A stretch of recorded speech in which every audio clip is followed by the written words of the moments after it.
Hello, hello, hello, my lovely, lovely, lovely, lovely imps. Socialist Potato, Uncle Gumball, Punk Corpse, Punk Sea Corpse, Demon, Lord Zadoki, Holic Master, Intentions Nasty, Bassy Ho, King Lishu, Baphomet, Rebel, Sandpaper, Susie Clem says BLM, Gayfesh, Socialist Potato, XY Viabo, HGB Guy, Koopa Tetsudo, EB the Purple, Comrade C. Rab, and from the YouTube chat, Crimson Cowboy, Evangeline Bell, Leanne Scott, Bree.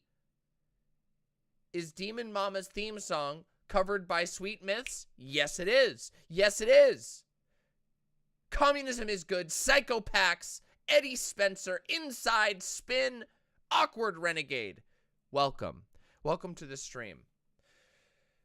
If my voice sounds a little bit strained, it's because it is. As it turns out, the double feature was a bit tough on my voice, so I apologize if I sound a little bit lower energy tonight.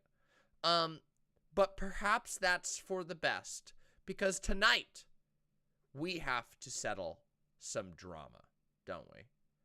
If you are here and you have not liked the video, please press the like button. If you have not subscribed to Demon Mama, scroll down, click the video, then scroll down and press the subscribe button because you are missing some fucking god tier content. Let me tell you that much, okay? You are missing a lot of fun. I'm telling you, you really are. You should see the amount of shit I have. Did you guys know? You want to see something awesome? Do you want to see something really fucking cool? No Twitch stream. Honestly, I don't know right now when I'm going to stream on Twitch next. To be completely honest, we've been talking about a lot of topics lately, and I've been a little edgy lately, and the Twitch stream has not been getting lots of views lately. So for a little bit, I'm just doing YouTube only for the time being. I did not get banned on Twitch. The problem is I've been talking about a lot of people lately who've been banned on Twitch, and Twitch's policy about not being able to talk about people who are banned is really, really frustrating. Like, it makes it almost impossible. You know, I'm not willing to let go of my gamer words. Listen, I have my reclaimed gamer words, and I like them, okay?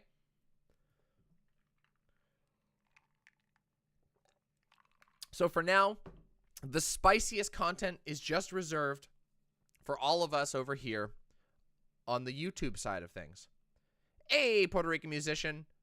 I'm too powerful for Twitch. I have been banned on Twitch multiple times now. Wrongfully, by the way. Both of my bans on Twitch were wrongful suspensions that were reversed by Twitch. Isn't that wild? Isn't that absolutely wild? It's fucked. Anyway. Yeah, it is. It's a little wacky. Yeah, it's a little disappointing and frustrating, honestly. It's really funny. Like, okay, so a couple things I want to talk about. Like, this is the little warm-up segment where we welcome everybody to the stream, where we get everybody to like the stream so we get more viewers, because, you know, literally every single time I ask you all to like the stream, more viewers show up. That's how powerful likes are in the algorithm. If a stream keeps getting likes throughout the length of a stream, the stream will keep getting refreshed in people's recommended. I know this is really silly, and I actually hate that, like, YouTube makes YouTubers explain all of this shit to the viewers because it wastes a lot of our time. But for those of you who don't know, likes and comments make my videos more likely to show up in other people's feeds, which means more imps show up, which means we have more fun. So, yeah. Anyway, hit the like button is what I'm saying. And if you're on the website, you click the screen, one click, and then you click the like, and it's that easy. So, yeah, it's that simple. Okay, so there's so many things I want to talk about. First of all, have I seen the Hake IRL debate with Zan? I have not. We are doing the ThoughtSlime discourse. We are indeed doing the ThoughtSlime discourse. You see, that little muffin Mildred, okay, has been up to some shenanigans. Let's put it that way, okay? We'll start off as charitable as possible, okay?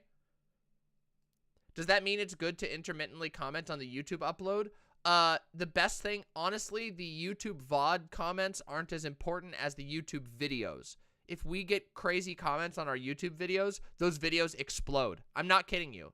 The videos that have the most views are because we got a surge of comments on the videos. So even if you just go, very nice, even if you just go, very nice, that's all, that helps. Every type of comment helps. Obviously, big detailed comments that I can reply to, which I do, by the way. I'm slow replying to comments, but I do read and reply to all of my comments on YouTube. To the best of my, well, I don't reply to all of them, but I do read them all, and I try to reply to the ones that are like in-depth questions and stuff. Hey, Zan, good to see you. Very good to see you. Oh, boy. Okay, hold on. I got to boost my audio a little bit. I've noticed my audio is a little low today. That's odd. This is better. Much better. Very nice. Literally, if you want to, you can put very nice on every single video you want to, and I would appreciate that.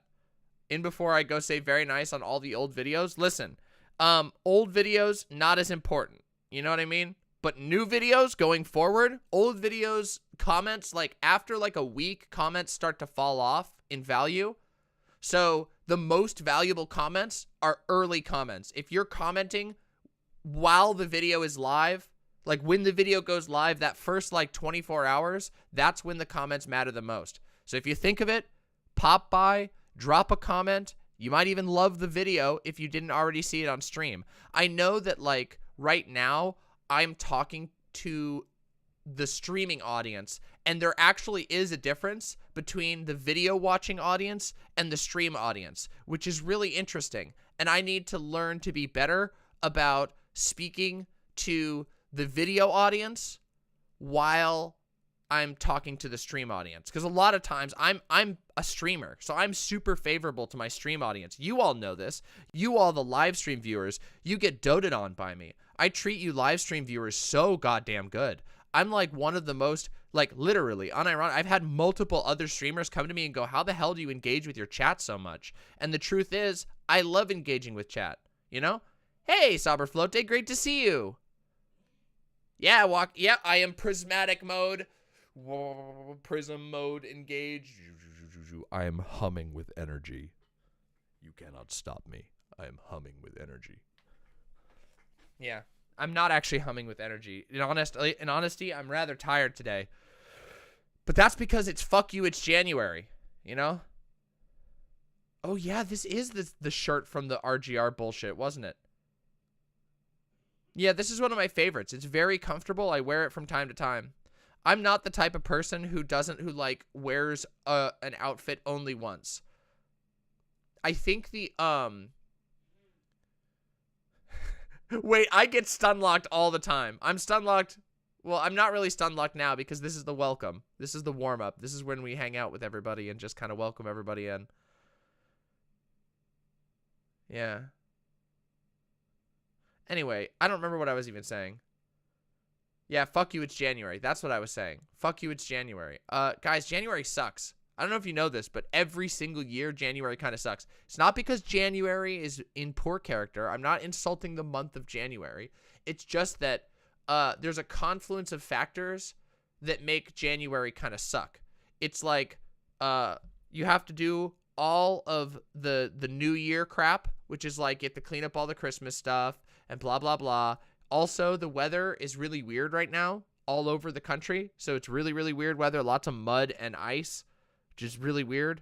It's kind of like cycling between it in like a lot of the United States, which kind of sucks. Obviously, I have a bit of a bias because my perspective is from the United States because it's where I live. So bias declared. Yeah, your energy bill goes the fuck up. So people have lots of bills they got to pay. People usually got to deal with like not having as much money because they spent during the holidays. And it's fucking the beginning of tax time. And if you have to do taxes, guys, taxes fucking suck.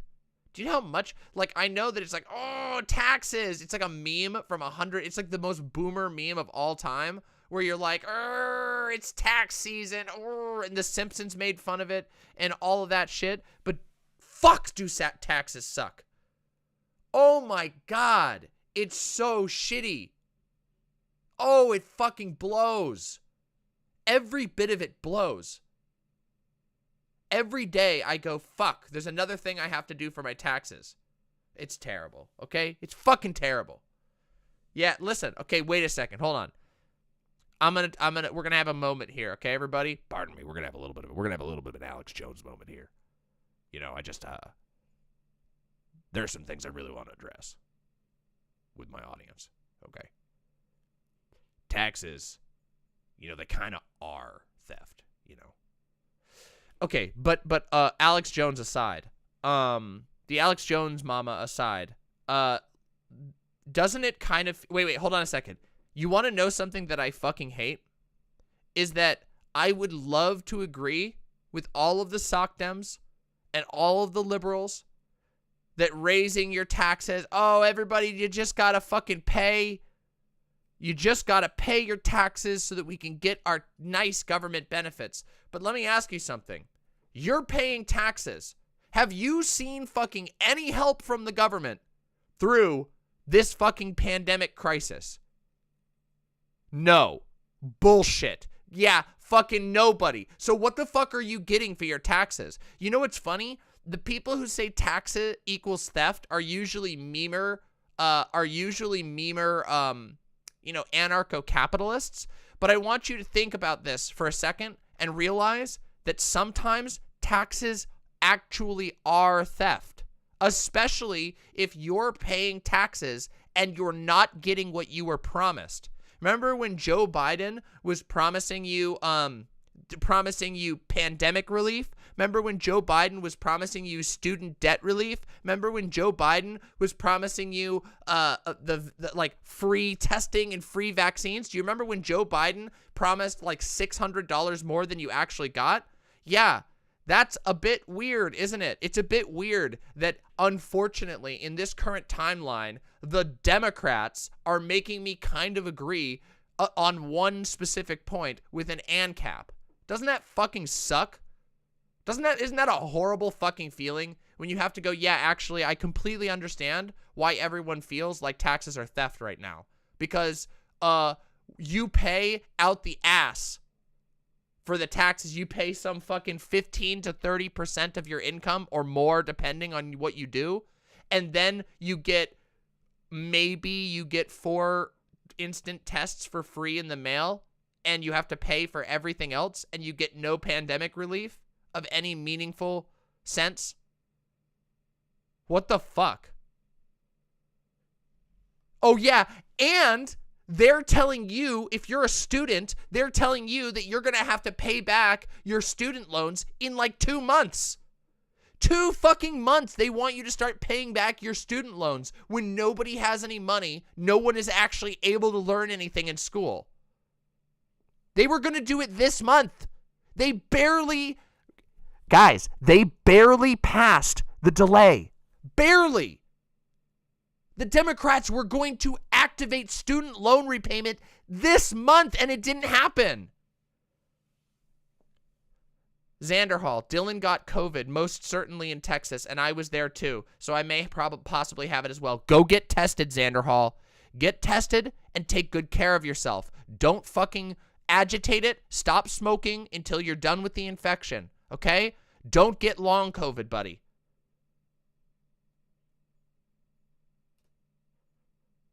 If you're in California, you can go to a testing site right now. You could go drive up to a testing site and get instant testing. You're in Palm Springs, I guarantee you. Just go on Google and look up drive up rapid testing. I promise free testing exists in your area. It exists in my area too. Right next to my house, there is a free rapid testing area. They're all subsidized. I'm quite sure California has that as well. That's the only thing. And by the way, here's the funny thing, guys. Here's the funny thing. That isn't even a government location. It's subsidized by the state government. Washington, not the federal government. Oh God, it's so annoying. Do you know how bad it feels? Do you guys know how bad it feels to sound like a fucking ANCAP? Do you know how fucking bad it feels? It sucks. I fucking hate it. I hate not being able to go, guys, come on, you're being a little dramatic about the taxes being theft thing. but it fucking sucks. This is why I say, like, I make a joke about how, like, we all know that, like, the sovereign citizen people are memes because they 99%, I say this literally all the time. I'm sure you've all heard this 100,000 times, but I'm going to say it again because it's true. Every sovereign citizen guy, you know, is like, oh, I don't want to pay my alimony. I don't want to pay my child support. Wah. But the truth is, they have some points. It's just that they're, like, as a group, they're useless. But the sovereign citizen types, when they're like, guys, isn't it kind of fucked that the government takes a fuckload of your money and then doesn't give you anything in return? They just take it and then they say they're going to do stuff with it, and the only thing they do is pour that funding into cops to crack your skull and the military. Antifa Alex with a tier 3 sub. Hi, Demon Mama. Hope you're doing good. Took a break for a while, but glad to be back. Let's go, Brandon. True. Let's go, Brandon. I don't even know what that means anymore. But thank you very much, Antifa Alex. Very happy to have you back. Hope your break was wonderful. Breaks are very important and good. Very good.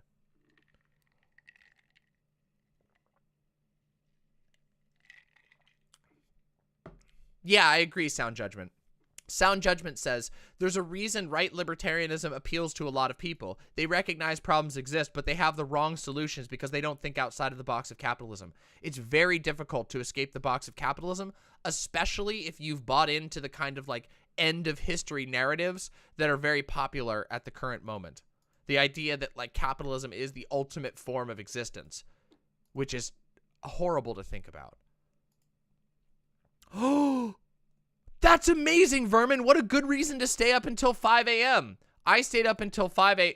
I actually can't, under TOS, tell you why I was up till 5 a.m.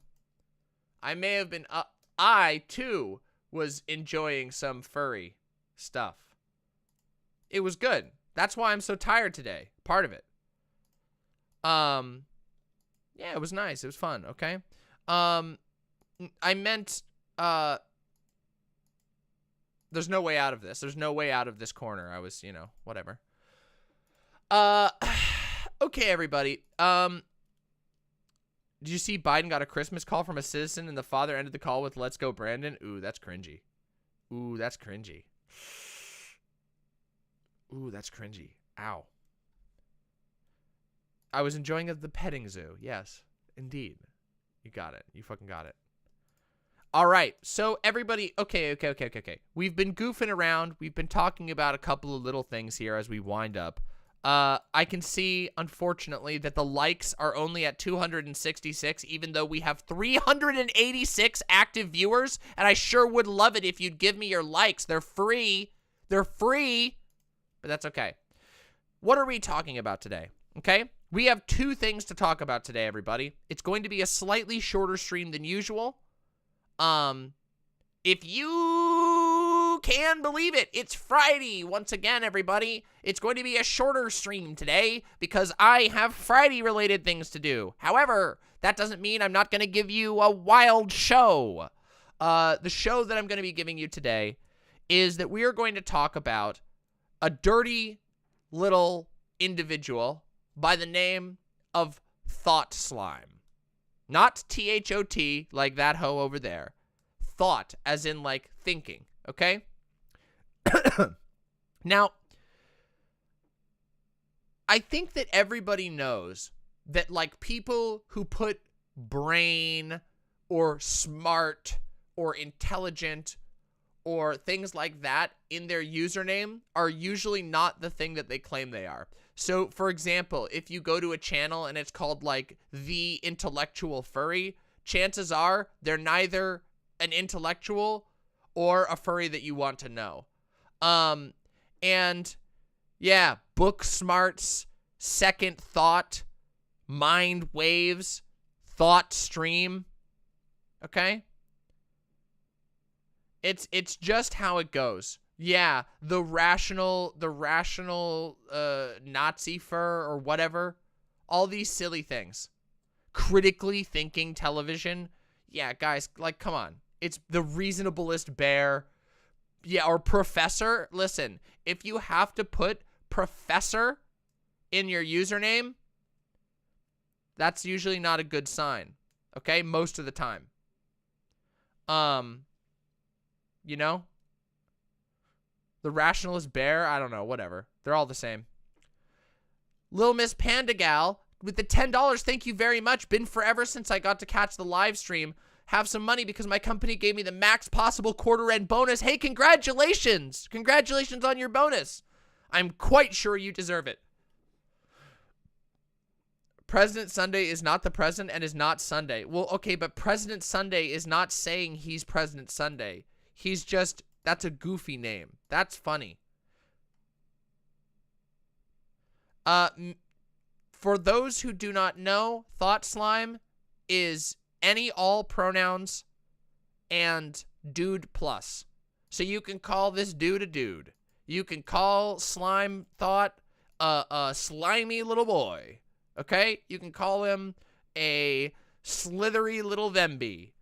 You can call her a Mildred. ThoughtSlime Mildred.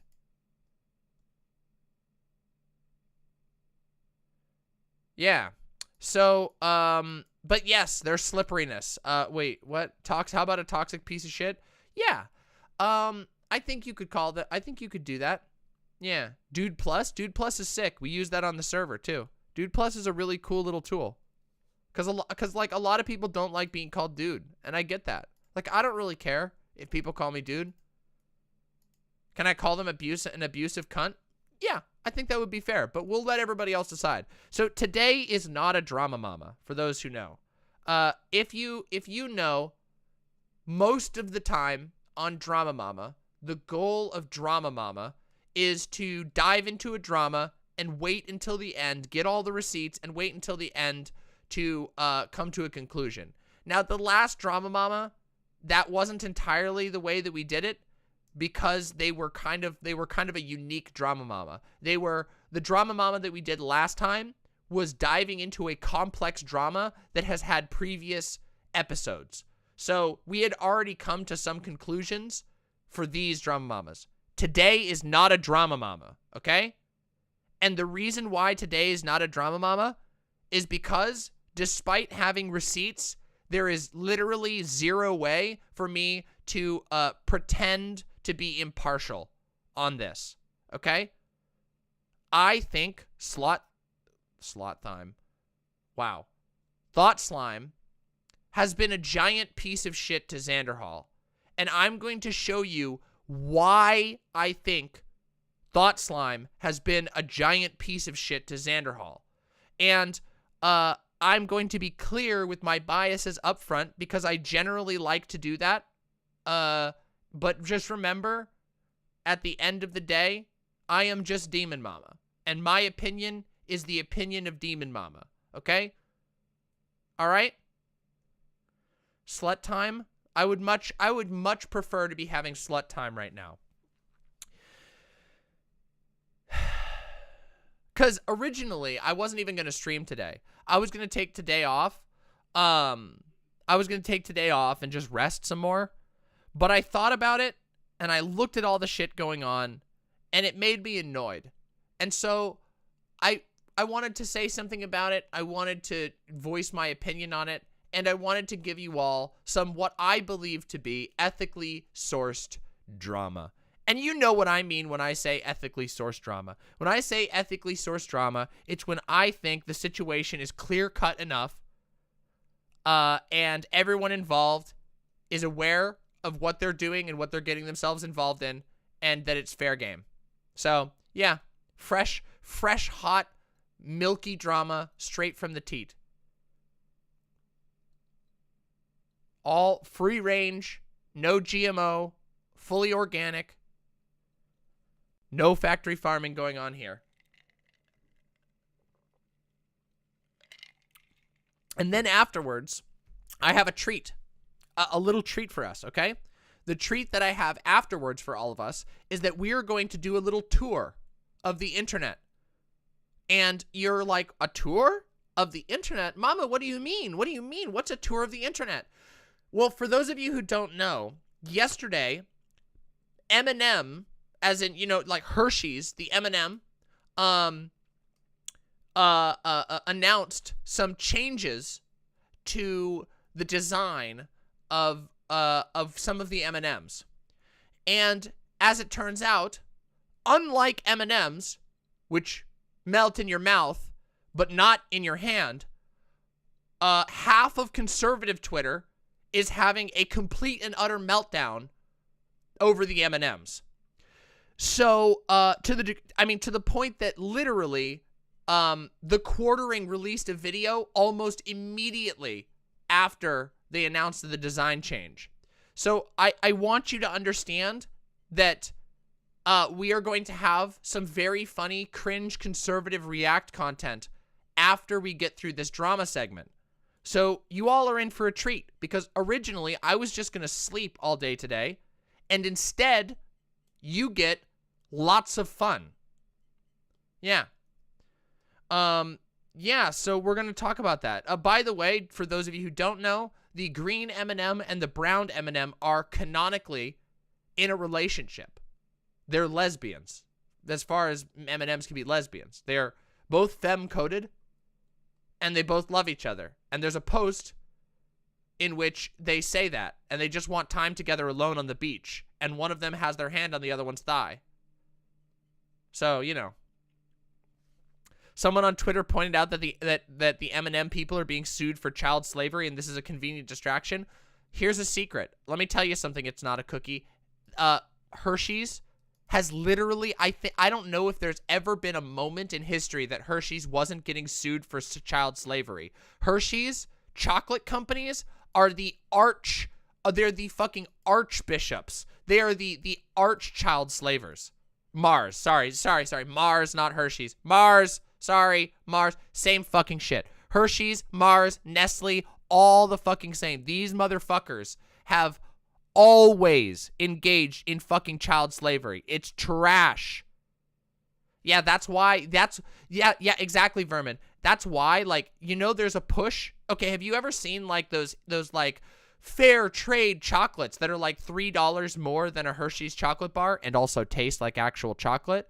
The reason those things exist is because, like, there's been generations of people who are, like, socially minded who have been trying to let everyone know that the chocolate industry is built on child slavery, and Americans don't give a shit because Americans are insulated from all of that and completely alienated from everything they eat and produce. So when you go and you see that there's like 100 different chocolate bars and some of them have all these labels on it that say, like, you know, no child slavery used, the reason is because every other chocolate bar that doesn't have those labels is using child labor. Just so you know, just so you understand, you know. Hershey's tastes like weird shit powder. Actually, Hershey's tastes like vomit, interestingly. And you might not think this because some people aren't particularly sensitive to it, but in America, Hershey's chocolate use an emulsifier that has a acrid taste to it. So when you eat M&Ms or Hershey's bars and you have like a weird acrid aftertaste that kind of reminds you of vomit, that's because they use an emulsifier that warps the taste of the chocolate. And they don't use almost any chocolate.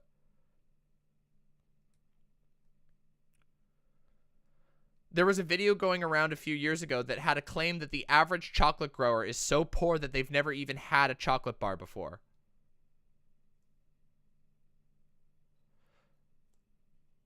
Guys, you want to know? Hold on. I have another story for you. Do you want to hear like a really sad story? Okay, hold on. I'm going to tell you a little anecdote. Y'all ready for like a doomer anecdote real quick before we get into the fun stuff? All right, here it comes, okay? So, over the course of the pandemic, you all know my dog Yoda, right? Yoda, you know, the Yoda. Look, where's the Yoda emotes? Yoda, bam. You know my dog Yoda? I love my dog Yoda, okay? We love Yoda. Super sweetheart, amazing dog, just the best dog ever. I fucking love Yoda. So well behaved. Over the course of the pandemic, Yoda has started having stomach problems, okay? Like, Yoda's been barfing a lot. Like in the morning specifically, she will eat her breakfast and then she'll like bleh. And we were like, what the hell's going on? Why is she vomiting so much? And we were like, wow, what the fuck? It's so weird. And so we were trying all kinds of different things. First, we took her to the vet and we got her like a strong antacid so that her stomach wouldn't act up in the morning. And that didn't really help. And so then we were like, well, we were buying this food, this like type of food that's really, it's supposed to be nice. It's like it's a more expensive food. So we decided to do some research, and we went out to a local ranch and feed store, and we were talking to, we were like, did a bunch of research, and we picked a different brand of food. And when we got the big bag, we bought the small bag of food, and we fed it to Yoda, and she stopped vomiting. She hasn't vomited barely at all, and she's been having this trouble for most of the pandemic, okay? And then we got her this new food in a tiny bag, and and she liked it. It's not bothering her stomach, and we got the big bag. And so when we were checking out at the feed store, the person who was running the register was like, "Oh, hey, I see you're switching food." Like they saw on our account that we had bought a whole bunch of this other food, and now we were moving to a new food. And so the lady at the register remarked on that and was like, "Hey, I see you're buying new food. By the way, I really like this brand." And we were like, "Really?" And she was like, "Yeah, I've been working in animal feed, like supplies. I've been working at this ranch for 10 years. And the thing about the food that you've switched to is it's produced using EU food processing standards instead of American food processing standards. And a lot of American dog foods have like tanked in quality." And so yeah, so she was like, "Oh, like I think this food used to be really good, the one that you were buying, but I think that I've been telling all of my customers who shop here, because it's like a ranch, you know, they actually know their customers, and they're also a vet. The place that we go to buy dog food is both a vet and a dog and like a feed store." So she was like, "We are recommending to everybody right now to switch to the Canadian brands, which use the EU food processing standards." So I've had this suspicion that it could be the food-based thing, but like, holy shit. So we used to feed our dog Nutro. I think is what it's called, Nutro. And we've now switched, I don't remember what the one we switched over to is now. Yeah, Nutro. Yeah, we switched over to, I can't remember what it's called. I'll look it up after. But I'm just saying the whole reason I bring this up is because America's food processing standards are so bad that like even animal feed stores are like, don't buy American food right now.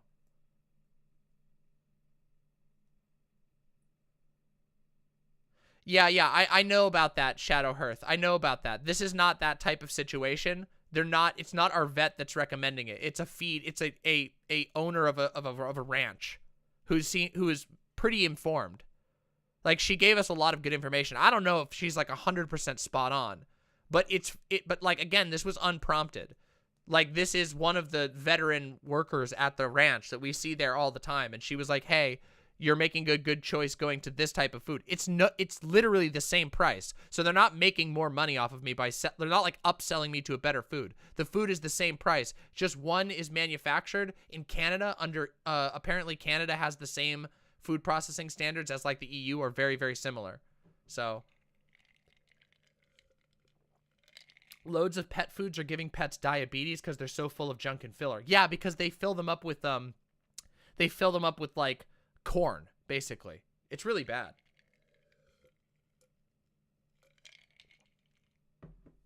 Anyway, yeah.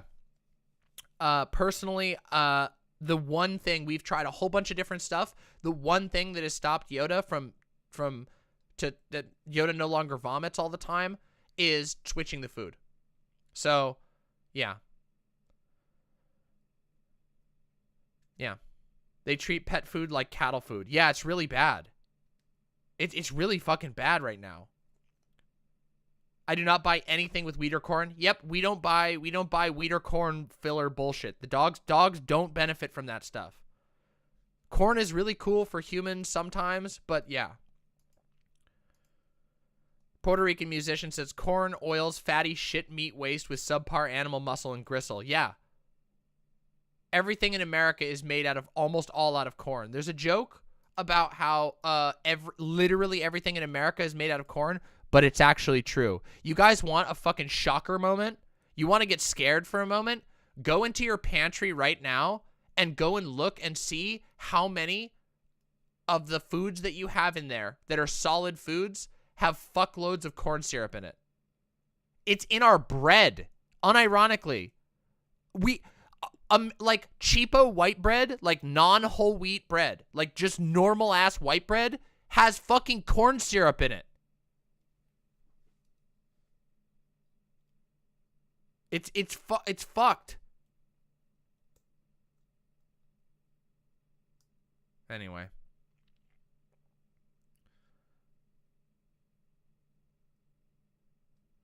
Yeah, that's possible, Shadowhearth, yeah. The reason we use corn is because we overproduce corn for our livestock, so we get fed the leftover. Yeah. Isn't that ridiculous? We have an entire fucking agricultural sector that's built around meat, about shitty meat production. That's not really 100% accurate.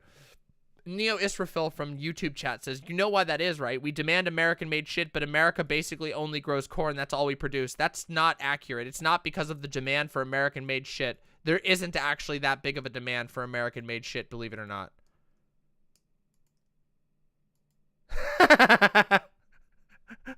No, Cherry, you're trying to get me in trouble. Trying to get me in fucking trouble.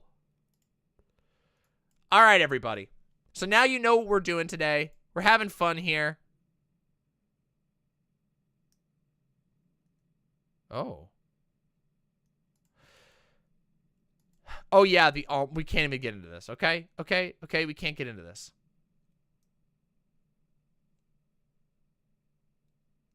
Oh, yeah.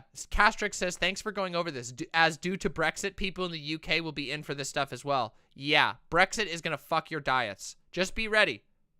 Just so you know, the American diet is completely fucked, and anybody who like downplays nutritional issues in America literally doesn't know what the fuck they're talking about.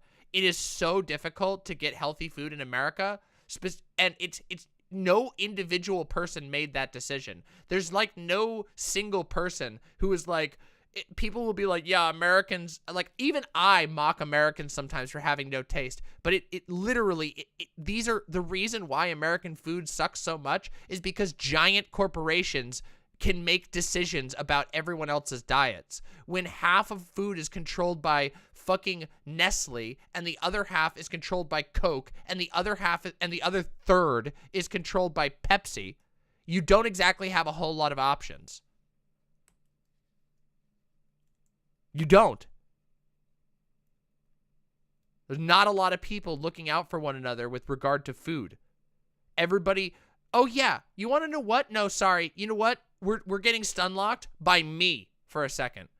Can I rant about something for a second? Can I fucking rant for a second? Can I fucking rant for a fucking second about something that really drives me fucking insane? I'm gonna.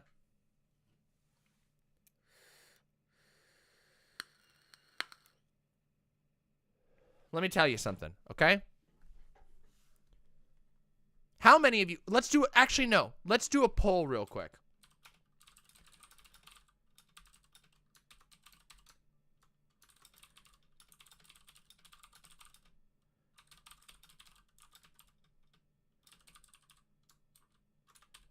Hold on. 1 second. 1 second. Give me a second for this poll.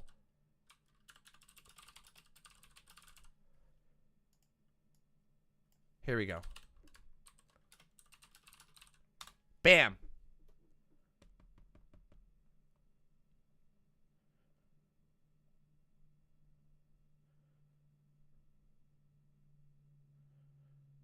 Rhodes has donated $5. Thank you very much. Hey, Demon Mom, I'm currently in a doom spiral on the value of school in my ability to live even if I can do it. Can you suggest either alternate paths or make a case for following through with it? Yes, I can. Give me 1 second.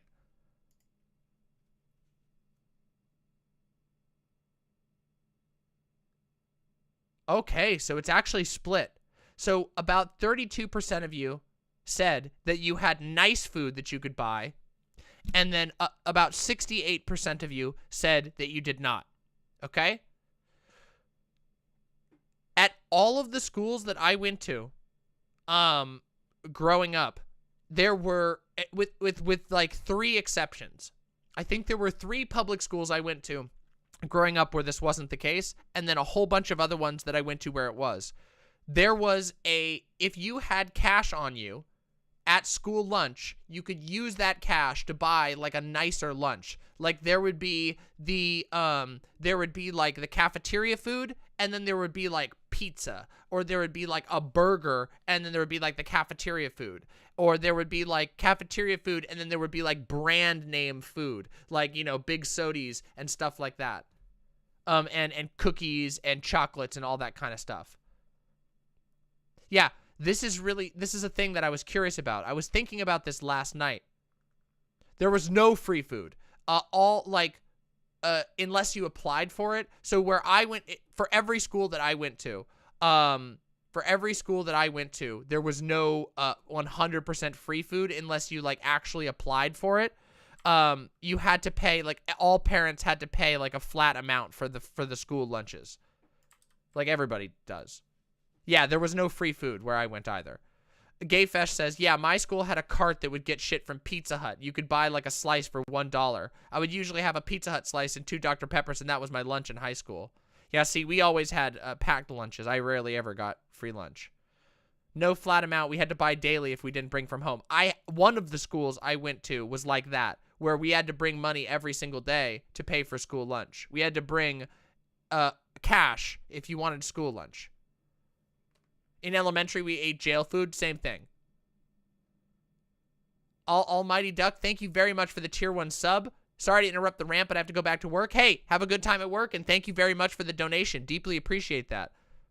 Likewise, Valerie15, hey, Diva Mama, really enjoying your content. Just took my first shot of estradiol, and I'm stupidly happy and enjoying your stream. Bad news is that I'm getting kicked out. Very sorry to hear about the kicked out. I hope you have some place to go. If not, please talk to some people on my server. There might be somebody who could offer you some help or assistance or advice. Congratulations on your estradiol shot. That shit is amazing. Living as yourself is better than you can possibly imagine. So let's continue what I was talking about this. The reason why I'm asking about whether or not people had this experience in school is because I was remembering as a kid, I was talking with my housemates, my partners and my roommate, and we were talking about school lunches and how, and a couple of us mentioned remembering that there was like premium lunches, that if you had cash on you as a kid, you could buy the nice food. And I was just thinking about, like, holy shit, like classism and class separation is so deeply ingrained into our lives. Like, it's a common experience in America for children to just grow up knowing that they can't get the best food, that they're eating the worst food every day as they go to lunch and they see other kids walk in with, money from their parents. And remember, there is nothing other than class that can be said there. Children don't have jobs. If they're getting money, it's only coming from their parents. It's literally just classism. You don't even have the plausible deniability of like adults buying different tiers of product. Children can't work. Children don't make money. There's just some kids that go into school and eat the shitty lunch and have to sit at a table with their rich friends eating a nice lunch. And it's to a lesser degree in other schools where some kids, where everybody gets the same lunch, but some kids can buy some sodas or chips if they have the money from their parents. And that, to me, seems really fucking sad and infuriating. And I hope that, like, we stop doing that. You know? I really hope that we stop doing that. Where you were punished for buying the poor kids' lunch? Yeah, okay, so another thing. The couple of the schools that I went to would have reduced lunches, which is where you would, if your family was poor and you applied for it, there was a separate line that you would go in, and they would have you on a list, and then they would check, you would say your name, and they would check you off the list to make sure that you were on the reduced lunch, and then you would pay less. Like, unironically, I'm not kidding you. A separate line where you were on a list and you would have to go, hi, say your name in the presence of all the other kids and tell them that you were on the reduced lunch. I'm not kidding you. That happened in more than one of the schools that I went to. I mean, Americans in my chat, tell me if you don't remember. Yeah, look, people in chat are coming up and telling you about this. I'm not making this up. Yep, look, all the people coming in. It's actual lunch apartheid. It's horrible. It's actually horrible. I'm not making this up. This is a real thing. Fucking look it up.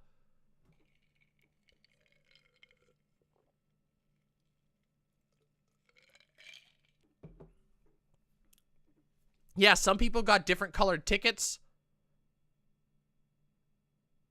Yeah, it's horrible. It's fucking terrible. My schools had electronic accounts. Yeah, this was before everybody, you know, I'm a boomer now. I don't know. Like, doesn't this just kind of like, you know how I harp on this a lot on my channel? You know, I talk about school a lot. It's an issue that I talk about pretty frequently. And I often say, I was actually pretty good at school. But I gotta say, doesn't it kind of grant credence to the idea that school is more or less about breaking people down? Doesn't that kind of play into, or rather, I should say, not just breaking people down, but reproducing a specific type of social order? If you have to go to school and every day your family is too poor to give you cash to buy the nice lunch, every single day of your life, you are reminded that you belong to a lower class. That you don't get the good food because you were born into a lower class. And that is reinforced every day, every lunch, for years of a lot of students' lives. And that is, of course, you know, a relatively common thing in America. It's not everywhere. But even in places where this specific system doesn't exist, there are others. Yeah, Foucault was right. Yeah, so was Althusser. So was all of the other people who said that schooling, public schooling, is not the godsend that people think it is. Yeah, education and learning is fantastic, but the way that this sort of compulsory schooling is built is not teaching people knowledge. It's not teaching them information that helps them. It's teaching them where they belong in the social order. It's a society of discipline. Precisely. Gramsci. Yeah, Gramsci talked about this too.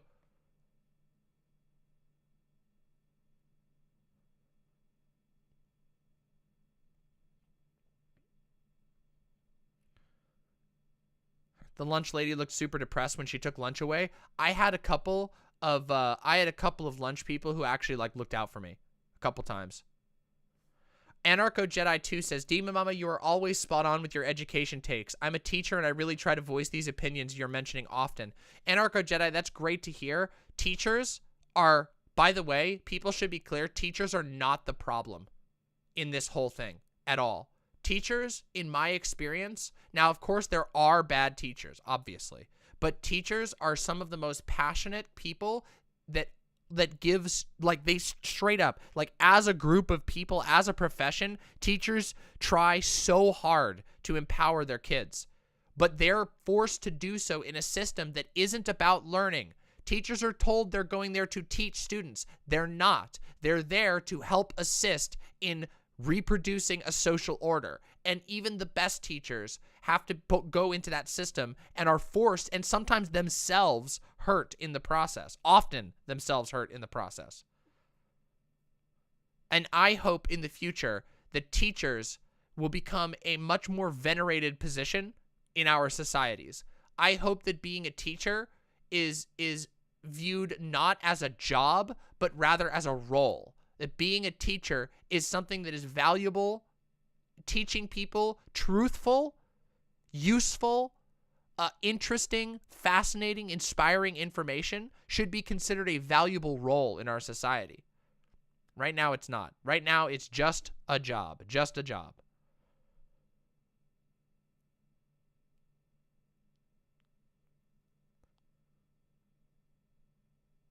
Yeah. Teachers often have to decide whether to grade 90 tests or just use a Scantron. Yeah. The role of a teacher should be able to teach you how to learn so that you can always be a lifelong learner. Yes, of course. But teachers aren't given the tools to do that. Thank you, Intentions Nasty. I mean, I don't see my channel as some kind of like great calling. But the reason why I try to be at least somewhat educational and why I call myself an edutainer is because I recognize that a lot of people have nowhere else to learn except for the internet. And so I want my show to be free, and I also want to teach people stuff as much as I can. But did you miss the TS and Zan coverage? No, we've been warming up. We're all good to go. We're just about to begin. I had a thing that I really wanted to rant about, and everybody told me to do it, so I did it. Yeah, it was a self-induced stun lock about classism in schooling. You know? Yeah. Bad cooking. Hey, listen.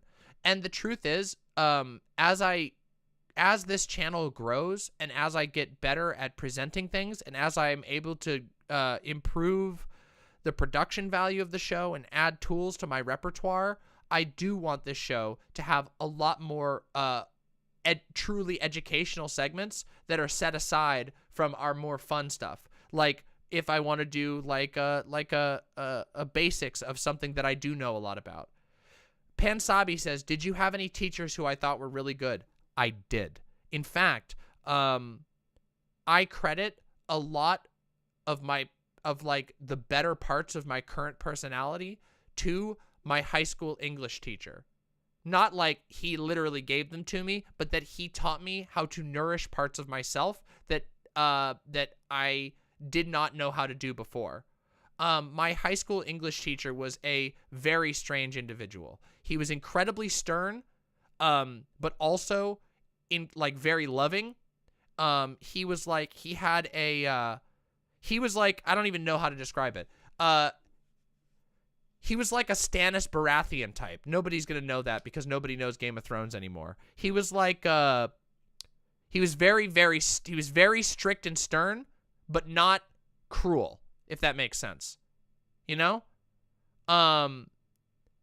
It was like, he was really rigid with you. Like, he was like, one of his things that he would say all the time is like, I refuse to lower the bar for you because if you made it into my class, I know that you have it in you to learn everything that I'm teaching you. So I refuse to lower the bar for you. If you do not want to endure my work, transfer to another class. And he would help you transfer to another class if you didn't want to be there. But he really did. Even the students who struggled in his class, he would be like that. And it was hard. He was not always nice. I don't think that everything he did was perfect, but he actually cared. Like, he actually unironically would spend all of the time that you needed. If you needed help and he saw you needed help, he would teach you. But you had to be the one who sought it out. You couldn't just cop out and laze through. He wanted people who wanted to learn, and he encouraged that. He taught me about existentialism. He taught me how to write. He taught me truly how to read, like how to actually read a text and understand what's being said and what to look for. And he taught me comma rules. I missed becoming an actual, unironic, real comma meister. I don't know if you've ever heard of the comma meister meme. There was I believe it was it Kant? I think it was Immanuel Kant. Hold on, let me see if I can find it. It's a meme that was started a million years ago. A meme, I think it was started by Kant. Immanuel Kant made a thing where he said he's declaring an order of comma meisters, and only a comma meister can declare someone else a comma meister. And you can only become a comma meister if you know demonstrate mastery of the use of the comma in the English language. And so it's like this meme order that's been going on forever. And my teacher was a comma meister, and I almost became a comma meister, but I didn't get it. I ran out of time to take the test, and my teacher had a because there was an opportunity to take the test. My teacher had a automobile accident, a motorcycle accident. Of course, he was a motorcycle rider, but he had a medium motorcycle accident and was out of school for like 3 months of the last year. And so at the end, I could have tried for it, but I just hadn't been practicing because he'd been out of school. So yeah. Alv80820 says, as a future teacher, even my professor completely acknowledged the rigidness and ineffectiveness of the school system. Even the textbooks acknowledge the point. Standard-based requirements and standardized testing is completely hated and known for not being very representative, but we are told to try and work around them. Just as a thought from someone in college to be a history teacher. Yes, teachers, I know this is going to sound wild. I know after all of the drama and nonsense on the internet, believe it or not, the people that I referenced for my critiques of education were fucking teachers. That's where I drew my critiques from.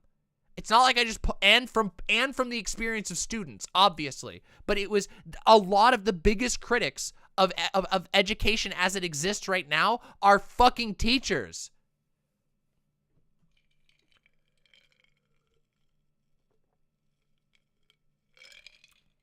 Pensabi says, school administrators, where I assume at where you went to school, had little connection to teachers and students, and they were regularly ass bags, like district boards and directors. Yeah.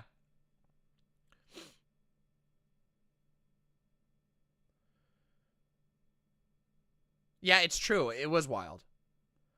Gayfesh says, my mom quit teaching because of the American school system. She left public schooling and started working for a private school that did awesome alternative teaching methods. It's sad that there are actually good schools in America, and a lot of them are private schools. And because America is, like, in and of itself, that's not bad. It would be cool if there were experimental schools that could diverge, but the problem is that we live in a country that's completely ruled by money. So the only people who can access those good schools are people with money or random chance. It's fucked. Acelaces with the $5. We have placement exam here that sorts primary schoolers into secondary schools, which are prestige or first choice, or schools ranking from average to bad. Yeah, isn't that fucked? Isn't that fucked? Thank you for the $5, Acelaces. Really appreciate that. I think that's true, Saberflote. I'd like to do an extensive like audience poll at some point, but it's really hard to get everybody on board. I would just be interested to know. Like, no permanent data collection, just anonymous general information.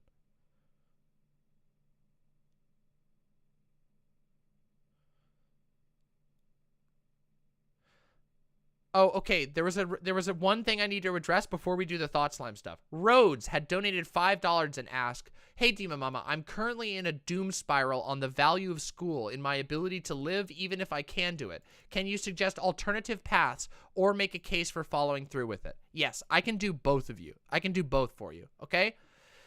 If you love the topic that you're studying, if you think you are going to gain personal enlightenment, empowerment from the program that you're in, if you really like what you're doing and you're fascinated by the type of knowledge that's available to you in that program, you should carry through. Even if it's hard, even if you accrue debt. Debt is very weird, and debt in America is even weirder right now. Right now, the student debt system is straight up untenable, and I don't even know what student debt is even going to mean in the future. So right now, the education, in my opinion, is more important than whether you accrue debt or not, if you love the topic.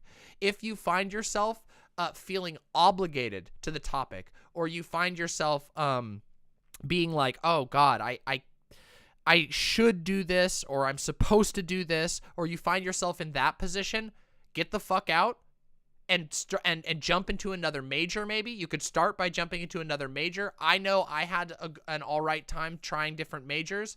The truth is that humans are adaptable. We change what we do all the time. So maybe you were really interested in this, but it's not the right match for you.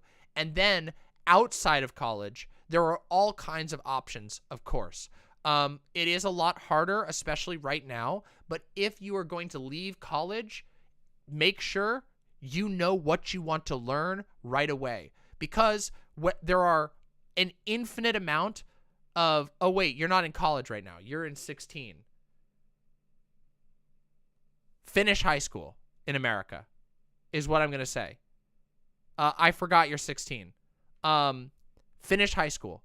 I know it sucks. High school blows. If you have to do the weirdest shit to finish high school, and that means like if you gotta fucking snooze through your classes and cruise through on test grades, or you gotta just cruise through on homework grades, whatever you gotta do, you don't have to love high school. You don't have to achieve high in high school. You don't gotta do any of that. But please finish high school. Yeah, you can also get a GED. Nobody cares. Yeah, if you can't do homework but you do well on tests, go get a GED. Straight up. High school sucks in America. But also, if you don't finish high school, it will make your life very difficult. And that is unjust, okay? I'm telling you, it's very unjust. But you gotta finish high school. And the only reason I tell you that is because I don't make that fucking rule. If I didn't have a rule, I would let anyone leave high school whenever the fuck they wanted, because high school does so much damage to people. And they could learn everything you learn in high school, you could learn in Khan Academy in a couple of weeks. Not a joke. That's another recommendation. If high school is terrible and you're struggling to make it through, get a Khan Academy account, go to the course for your class, and do the Khan Academy course instead of whatever your teacher is saying. Fucking ignore your teacher and just do whatever the Khan Academy tells you. Because I'm telling you right now, Khan Academy is better than 99% of high school education. So there's another thing. If it's just a matter of needing to get through, and then call it good. I don't recommend positively or negatively for people to do college right now. There are some types of knowledge that can basically only be accessed through college. And sometimes you got to do that. Okay, everybody, it's time. Your school uses Khan Academy? Oh, that is so bullshit, Rhodes. Do you see what I'm saying? Half of schools just use stuff that's freely available online. School took away my lunch for practicing idealism? Lamau, thank you very much, Taliesin Oberlander. All right, everybody. I got my rant out of my system. We're all warmed up here. We're all ready to go. Who's ready? Who the fuck is ready to talk about some fucking ThoughtSlime drama, okay? Who the fuck is ready? Because it's fucking ThoughtSlime time, okay? One last little thing. If you've been having fun, this isn't even... What you've been having fun with isn't even the main heart of this stream. If you've been having fun, smack that motherfucking subscription button on YouTube. You can click on the screen and press subscribe and ring the bell and press the like button, for fuck's sake. I want my channel to goddamn grow. This shit's good. You've been transfixed. You've been having fun. Will there be Cooking Mama? We were going to do React afterwards. We'll see what happens. Maybe. However, for the Cooking Mama fans, I'm working right now, and it might be a while, but I'm working on a big, special Cooking Mama episode. It's very special. Okay? Seriously. It's going to be really good, okay? It's going to have props. It's going to have a tier list. It's going to have drama. It's going to be really funny, okay? It's going to be sick as fuck, okay? We might even have a guest, okay? Is it going to have explosions? Probably. Natural Log, thank you so much. I tested negative for COVID after finding out today that someone I was working with tested positive. Here's to hoping I continue to test negative. I really hope you're safe, Natural Log. Thank you for the support. I hope you're well. Sister Rose, thank you very much. Overcooked gives me anxiety. Just felt the need to say that. I get you. I feel you. Okay? All right, everybody. All right, everybody. Oh, there was one other thing I wanted to address. Xanderhal, go get yourself fucking tested. I hope you don't get COVID. I tried to warn everybody there. I hope everyone's okay. Seriously. The only reason I was so fucking annoying before is because I don't want any of you to get sick. Okay? I didn't want you or Dylan or any of them to get sick. Okay? Yeah, hell yeah, Mellow Anarchist. I did. I tried. And I'm not mad at you, but I'm worried. Oh, that's good news, Rhodes. The booster will knock you out for a bit, but then you'll feel better and you'll be immune. All right, everybody. Whew. Yeah, Dylan got COVID at that event, which makes me feel really sad. A lot of apples. Thank you for the tier 1 sub. Alice V with the tier 1 sub. Let's fucking do this. All right. So, what are we talking about today, everybody? Well, today we are doing a drama, but not drama mama segment. And I already said this before, but I'm going to say it again because this part's going to be in the video for you future YouTube viewers. Welcome. Normally when I do drama, I try to do them in the drama mama format, which is where we go through, we look at all the receipts, and then we come to a decision at the end. I can't do that today. And there's a couple of reasons why, okay? There's a couple of reasons why I can't really do that in this style today. First of all is because I think this is a pretty cut and dry situation, and I'm going to show you why I think it's a pretty cut and dry situation, okay? I don't think there's much actual drama to investigate here. I'm just telling you what I think, okay? And secondly, because Xanderhal is my colleague and my friend, okay? I do consider Xanderhal a friend. And I like Xanderhal. And I think Xanderhal's a pretty fucking good guy. And because of that, some people will say that this is very biased. And of course, there is always a bias towards people that you care about and towards people that you consider your friend. But that doesn't mean that everything that you say about that friend is like tainted or biased completely. And I think that the evidence and the images that we're going to go through today is going to demonstrate exactly what I'm talking about. Now, some of you might know that I actually have a little bit of a history of defending Xanderhal. And by that, I mean that like almost 2 years ago, I did a stream where I reacted to a pretty vicious call-out post of Xanderhal by a small content creator who I don't even know if they make content anymore. And the reason why, even though I disagreed with a lot of what Xanderhal said in that particular incident, I thought the treatment that Xanderhal was getting was horrible and unfair. And I think that frankly, some people on the internet right now go after Xanderhal with what I can only say is a level of like weird alienated internet parasocial attachment that really makes me weirded out, okay? It makes me uncomfortable. Not just as a friend of Xan, but also just as a denizen of the internet in general. Like, we all have to spend a lot of time on here right now because that's, like, where shit happens in the middle of a pandemic. You know, it's how you talk to people.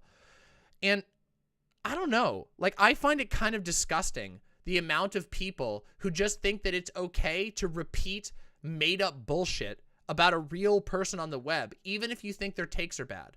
Now, I think there are some limits to this. Obviously, I'm not going to cry if somebody says something mildly incorrect about Rush Limbaugh or fucking Donald Trump or whatever.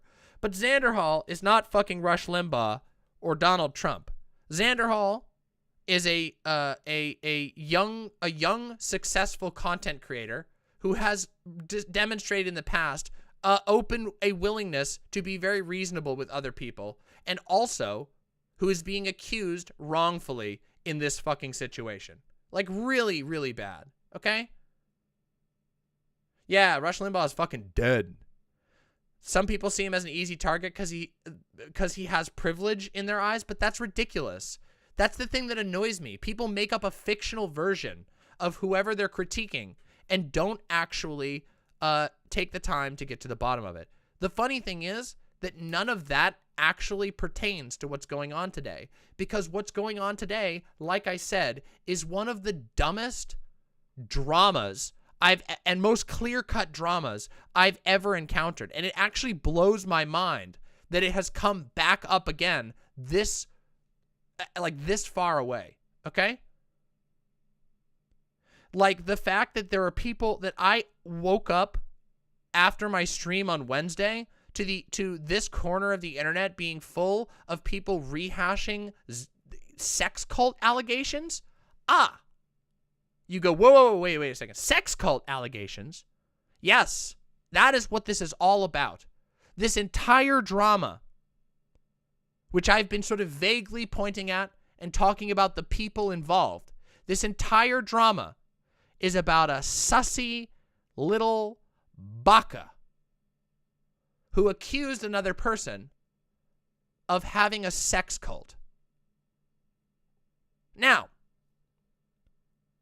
many of us go, wow, sex cult? That sounds a little hot. Tell me more. Fair. Okay? Fair. I get it. I understand. I get it, you know? Other people might be going, boy, oh boy, a sex cult seems like a huge allegation to be making in 2022. A year after, what, 2 other major sex cults that involved, like, financially binding the members of the cult, that involved marking them permanently via tattoos and branding and financially tying them to the cult. Boy, wasn't that a huge thing on the minds of people in 2021 and 2020? Doesn't it seem a bit weird to levy accusations of that gravity against a young YouTube creator? And the answer is, yes, that's fucking weird. That's fucking really, really, really fucking weird, okay? That's a very weird fucking thing to do. No, guys, don't get me wrong. Tattoos and branding is really, really hot, okay? But abusive sex cults where they tie you in financially and then make you get branded and swear allegiance to the sex cult owner and also, you know, sign over your life insurance to them, that's like really bad. That's also a huge allegation. A sex cult is a way that we describe a type of abusive cult, abusive structure that takes advantage of people's emotions, that takes advantage of people's vulnerability, and puts them in a social position where they basically have no choice but to fuck the owners of the cult.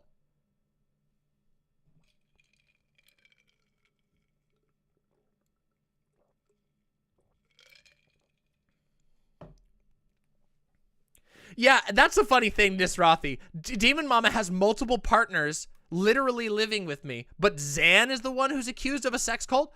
You want to know what's really funny? When I saw this come back up, I slammed my bed. I went, fuck! Every single fucking time. This motherfucker stealing my valor. Me, I have fucking 2 pets who bring me drinks, and nobody says I have a sex cult. But Xanderhal has 1 DM out of context, leaked, and half the internet says he has a sex cult. What the fuck? This is so unjust. Why am I not trending for my sex cult? Why? That makes me angry. But I'm going to calm my anger. Because today, I am not channeling my righteous anger at my lack of reputation for having the sexiest sex cult on the internet. I'm not angry about that. Putting it aside. Instead, I'm channeling my righteous anger at the fact that somebody who I think has done nothing wrong has been accused of something wrong. That's impossible, Cherry. With all due respect. It's impossible. So, let's talk about it. Let's get into it, okay? Okay? So we're going to start. I've been given a large file of receipts, which we're going to be going through, and we're going to be looking at all of these, and these are vaguely in the sort of correct order of events, okay?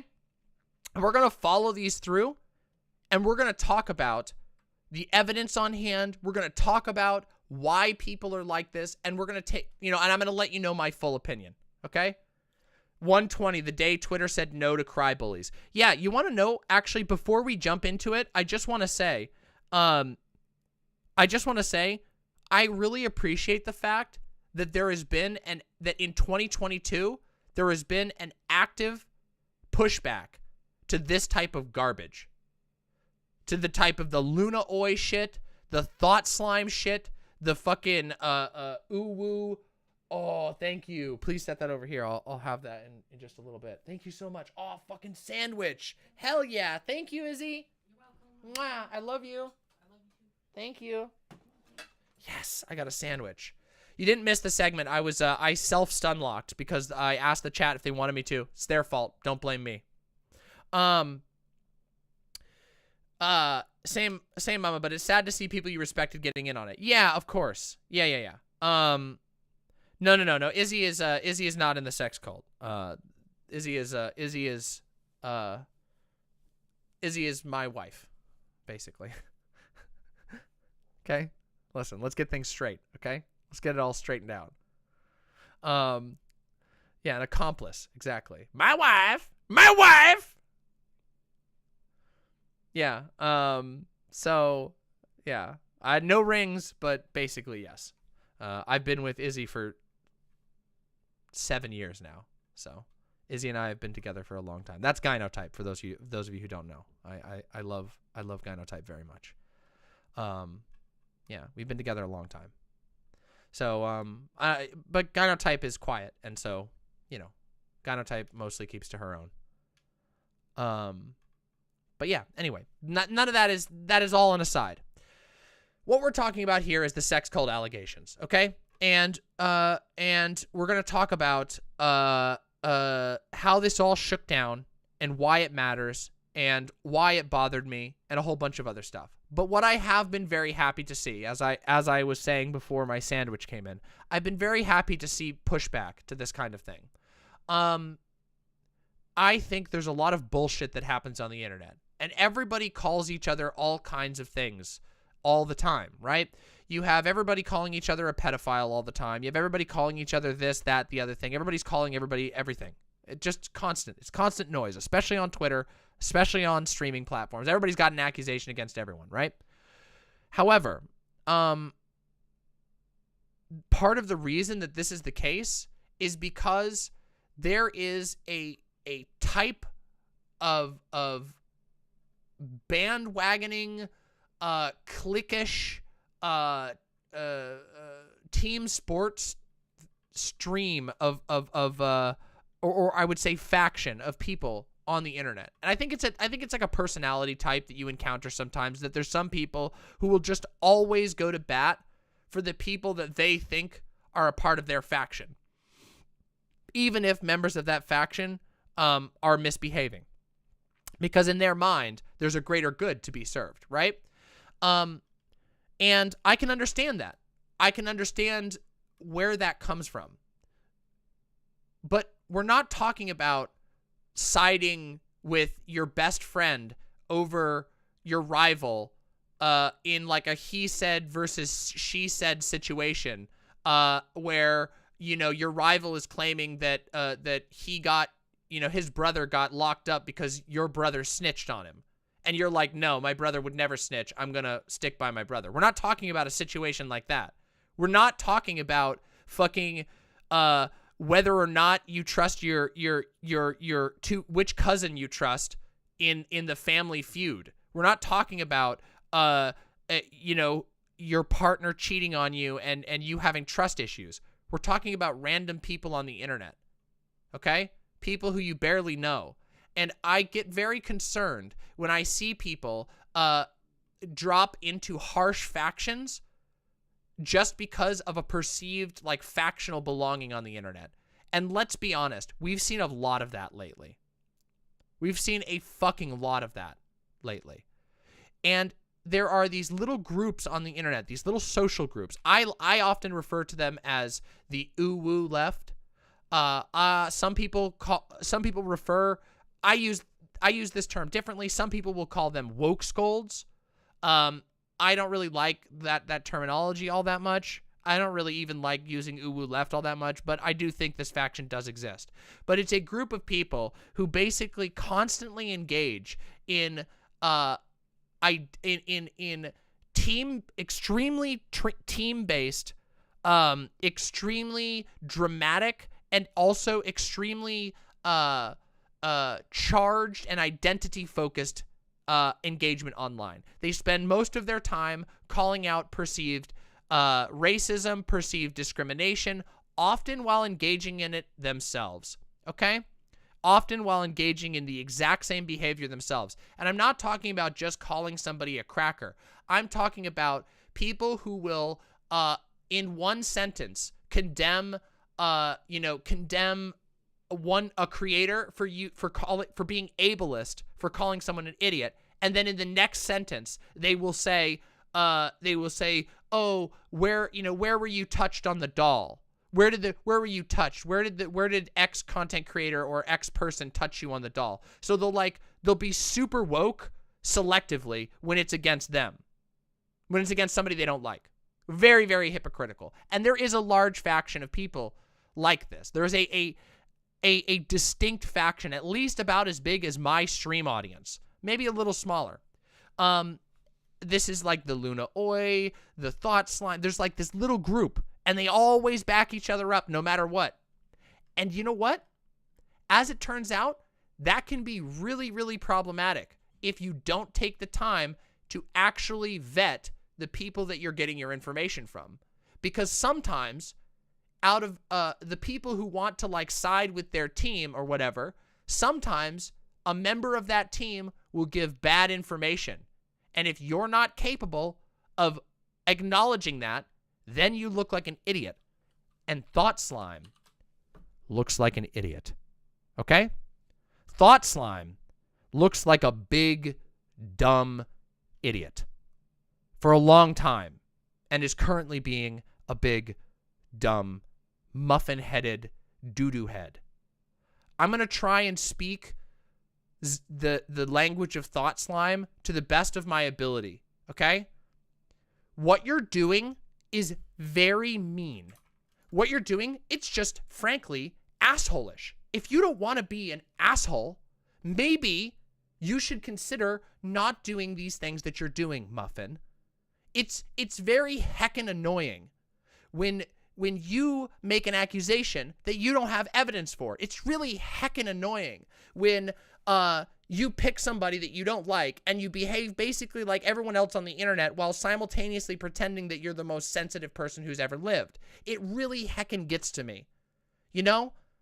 I just, what am I? I'm just a sad, pathetic white person on the internet. I'm just, what do I know? I'm just white. I'm very sorry for being white. But I hope that you will understand that my whiteness shouldn't get in the frickin' way of you not being a frickin' frack. Of you not being a heckin' hawker. A heckin' butthead. My white. I'm sorry. That was unnecessary. That was heckin' rude right there. That was real heckin' rude. Okay? So, cracker to cracker, Let's just, let's see if we can maybe you can understand why the fuck a lot of people are a bit frustrated about your, let's say, your, what's the word? Fuck crustable of an inane tooting on the internet, okay? A lot of people get annoyed by that, okay? Let's take a look into it. Let's look at the facts, everybody. Starts here. I don't want to make the world a more hostile place, and I'm not living up to my stated values. Everyone is shitty sometimes, but it's important for people with a public platform like mine to be held accountable. I agree, ThoughtSlime. I agree. So guess what? We're holding you accountable. We're holding you heckin' accountable, buddy. We're holding you heckin' accountable. There's a very specific reason I emphasize that YouTubers should not date their fans, but I did not think we would arrive at the sex cult portion of danger quite so quickly. This was tweeted in on May 27th in May 10th of 2020. 27 quote retweets, 2,646 likes, 166 retweets. Damn, that's pretty crazy range. That's a lot of range. A lot of people saw that.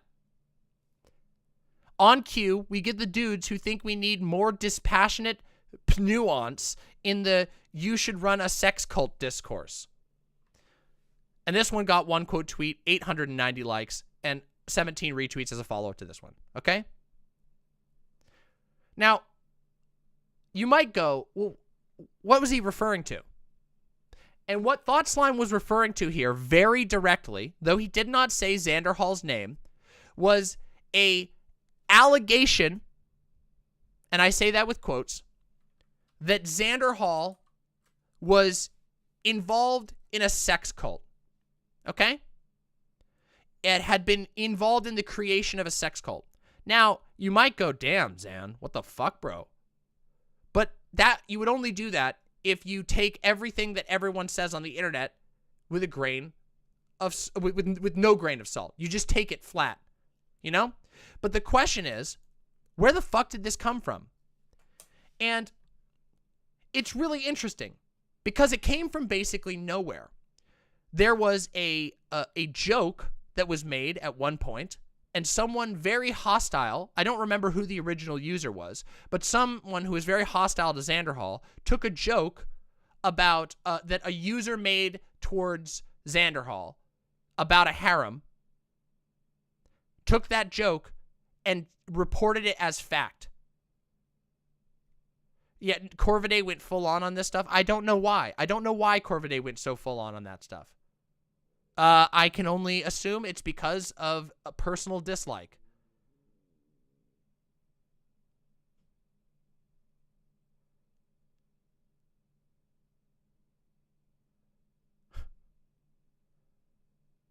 Corvidae hates Xan. Yeah, Corvidae is a crybaby. Fuck him. Look, I like some of the stuff Corvidae's done. I like some other things. I don't like a lot of things that Corvidae's done. But Corvidae is not who we're talking about here. A harem isn't a sex cult either. Right. So it started with a joke about a harem, right? Some user was like, ooh, woo, I want to be in your harem, Xanderhal. And then somebody screenshotted that and reported that Xan actually had a harem. And then the internet game of telephone went from harem to sex cult. That's how this all started. And that's where we jump right back into here, just so you know. Xanderhal replies here, hey, I'm blocked, so I can't see what he's saying about me, but it's probably dumb and misinformed. If you're curious about what happened, I wrote a thread, and the other people involved have been correcting misinformation. Hey, Xan, do you have this thread? Can we have that thread? Do you have this thread up? Or Cherry, do you have this thread? Because I'd love to go over that thread and settle this once and for all.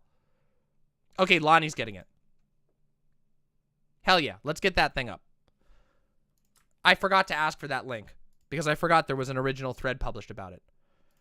I wonder what these people would think of DM then. They wouldn't dare say anything about me. You want to know why these people wouldn't dare say that about me and why people don't do that? Because I'll fucking put up. Because they know that what I'll do is I'll go, yes, I'll tell you. You want to know about my fucking kinks? You want to ask? I'll fucking tell you. You fucking idiots. And they also know that they can't use me like that. Because I'll push back and I'll fucking expose them. I have a reputation for now on the web. I have two reputations on the web. My first reputation on the web is as being the most insane SJW trans liberation crusader that you've ever seen, who's completely insane, calls everyone a transphobe, and is also a transphobe apparently. And then my second reputation is for fucking dunking the shit out of people who make false claims on the internet. Other people who fucking claim shit about me, who claim shit about people that I think are perfectly fine, they get their fucking shit wrecked. because I take the time to actually look and see whether this shit is true. Those are my 2 fucking reputations on the internet for the time being. Obviously, that's going to improve over time.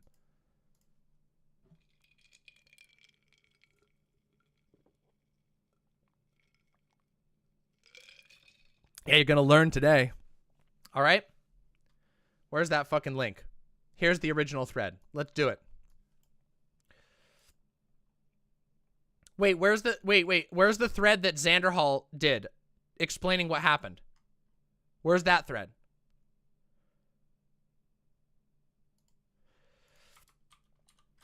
Apparently, everyone else the accuser said was involved has apparently debunked it. Xanderhal is talking about making a video on it. Don't just accuse based on a single accusation, maybe. Innocent until proven guilty is a thing. Damn.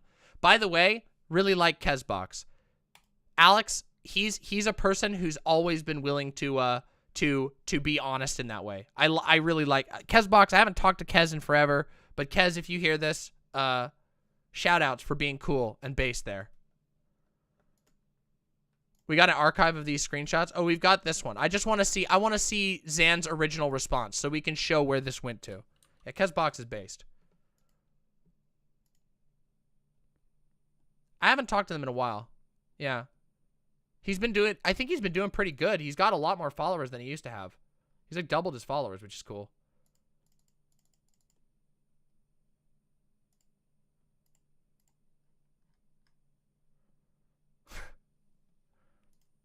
Would I rather see the 30-minute, oh, LexiBat is his new username? LexiBat, there you go.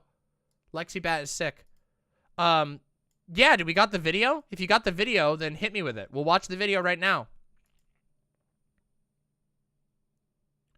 Oh, okay. They've changed their username to LexiBat. Okay, cool. LexiBat is sick. Why is Nodders not showing on stream? I don't know. That's weird. Hold on. Let me see if I can fix the chat box. A couple of our emotes have been busted today. Don't even know why. Let's refresh it. Boop. Maybe it'll fix now. No. What the fuck? It's also busted on the site. Oh, wow. This is really broken right now. Look, I can't even... Whatever. It's all right. It doesn't matter. All right. We're going to watch this first, okay? So this is where we're at. Again, there's some drama mama elements to this, but this is not a drama mama. Because you guys, I've been very clear about where I fucking stand on ThoughtSlime and all this. Let's watch the original video that Xan made responding to the claims, okay? It's fair. Xanderhal made a response to the claims of the sex cult. Let's see what Xan lays out as somebody who's been accused now on Twitter. And now we're going to, and we'll circle back around to why it's relevant now, soon. Xanderhal, really quick before we get into this video, I want to add a quick mini disclaimer. I realize there's a lot of stuff happening in the world right now, most notably, and most relevantly, I suppose, the protests happening across America, you know, headed by BLM. And I really want to talk about this. I think it's a really relevant issue that I need to be talking about. I've been very active about it on Twitter, but not so much on my channel. And I've noticed every time I bring up this drama or try to respond to it on Twitter, I get a ton of people in the comments telling me to shut up, forget about the drama, or apologize and move on and talk about something that really matters. There's more important stuff happening. And I really do want to cover these issues. And I agree that there is more important stuff happening when we talk about the Grand. You want to know what really sucks? When you're accused of something horrible, and then when you try to defend yourself, you're told that you're distracting from something more important. That's fucked, guys. That's really fucked. It's also extremely cruel to a content creator to tell them to shut the fuck up about how they've been falsely accused because there's something else going on. Like, we all know there's always something going on for us to talk about. Every single fucking content creator on the planet, every single YouTuber on the planet who's trying to make a living doing this shit knows there's always stuff that we could talk about. We're always overwhelmed with all the shit we have to talk about. So it's kind of shitty to be like, yeah, keep dancing. Keep dancing for me. Keep entertaining me. Keep giving me the information. Shut the fuck up about your personal struggles. Shut the fuck up about the fact that you've been accused wrongfully of something heinous. Yeah, no, fuck that. I think that content creators have the right to fucking create, first of all, whatever the fuck they want, and secondly, to absolutely respond to hurtful allegations that have been made against them. Fucked. What a fucking horrible response. Yeah, exactly. Why not tell people making spurious accusations to shut the fuck up and focus on the shit that matters? Well, because see, even when the accusations were proved as spurious, a lot of people didn't believe they were spurious. Because this type of shit takes advantage of people being well-meaning. People want to protect one another. They don't want to support somebody who does bad things. So when a credible person says something about somebody else, makes an accusation about somebody else, there's a lot of people who just out of a well-intentioned desire to not contribute to bad people will disengage or will believe the story.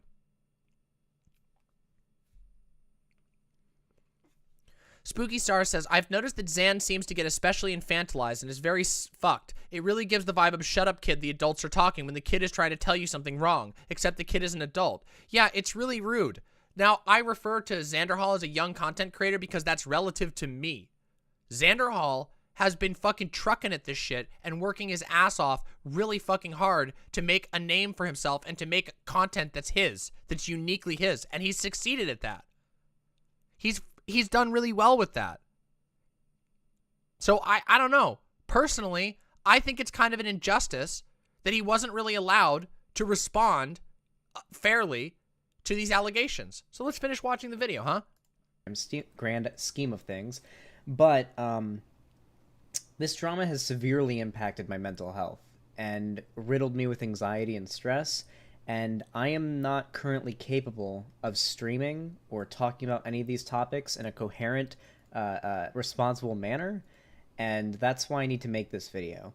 So I can get all of this off my chest, get this drama behind me, and disprove the allegations towards me so I can stop being so down in the dumps, so I can get to talking about what's really important. So I really do appreciate you watching this. Please don't comment, you need to be talking about other things. I'll be talking about everything else tomorrow, okay?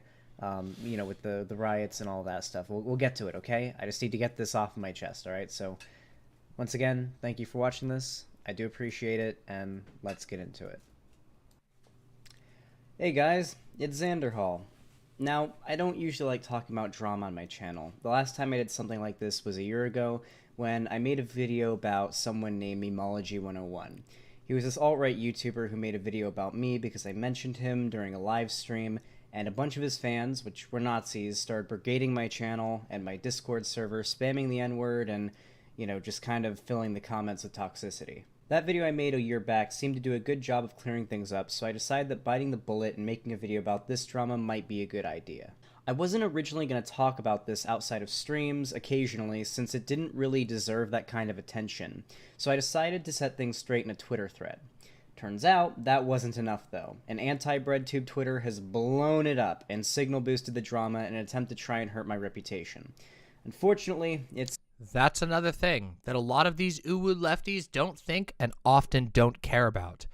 A lot of the little uwu lefty factions online that love to levy allegations without evidence against other people, they love to do this. And every single time they do it to somebody like Xan, all the Nazis get on board to help out. The Nazis jump on board to exploit infighting. And everybody should be aware that that's a risk every single time these things happen.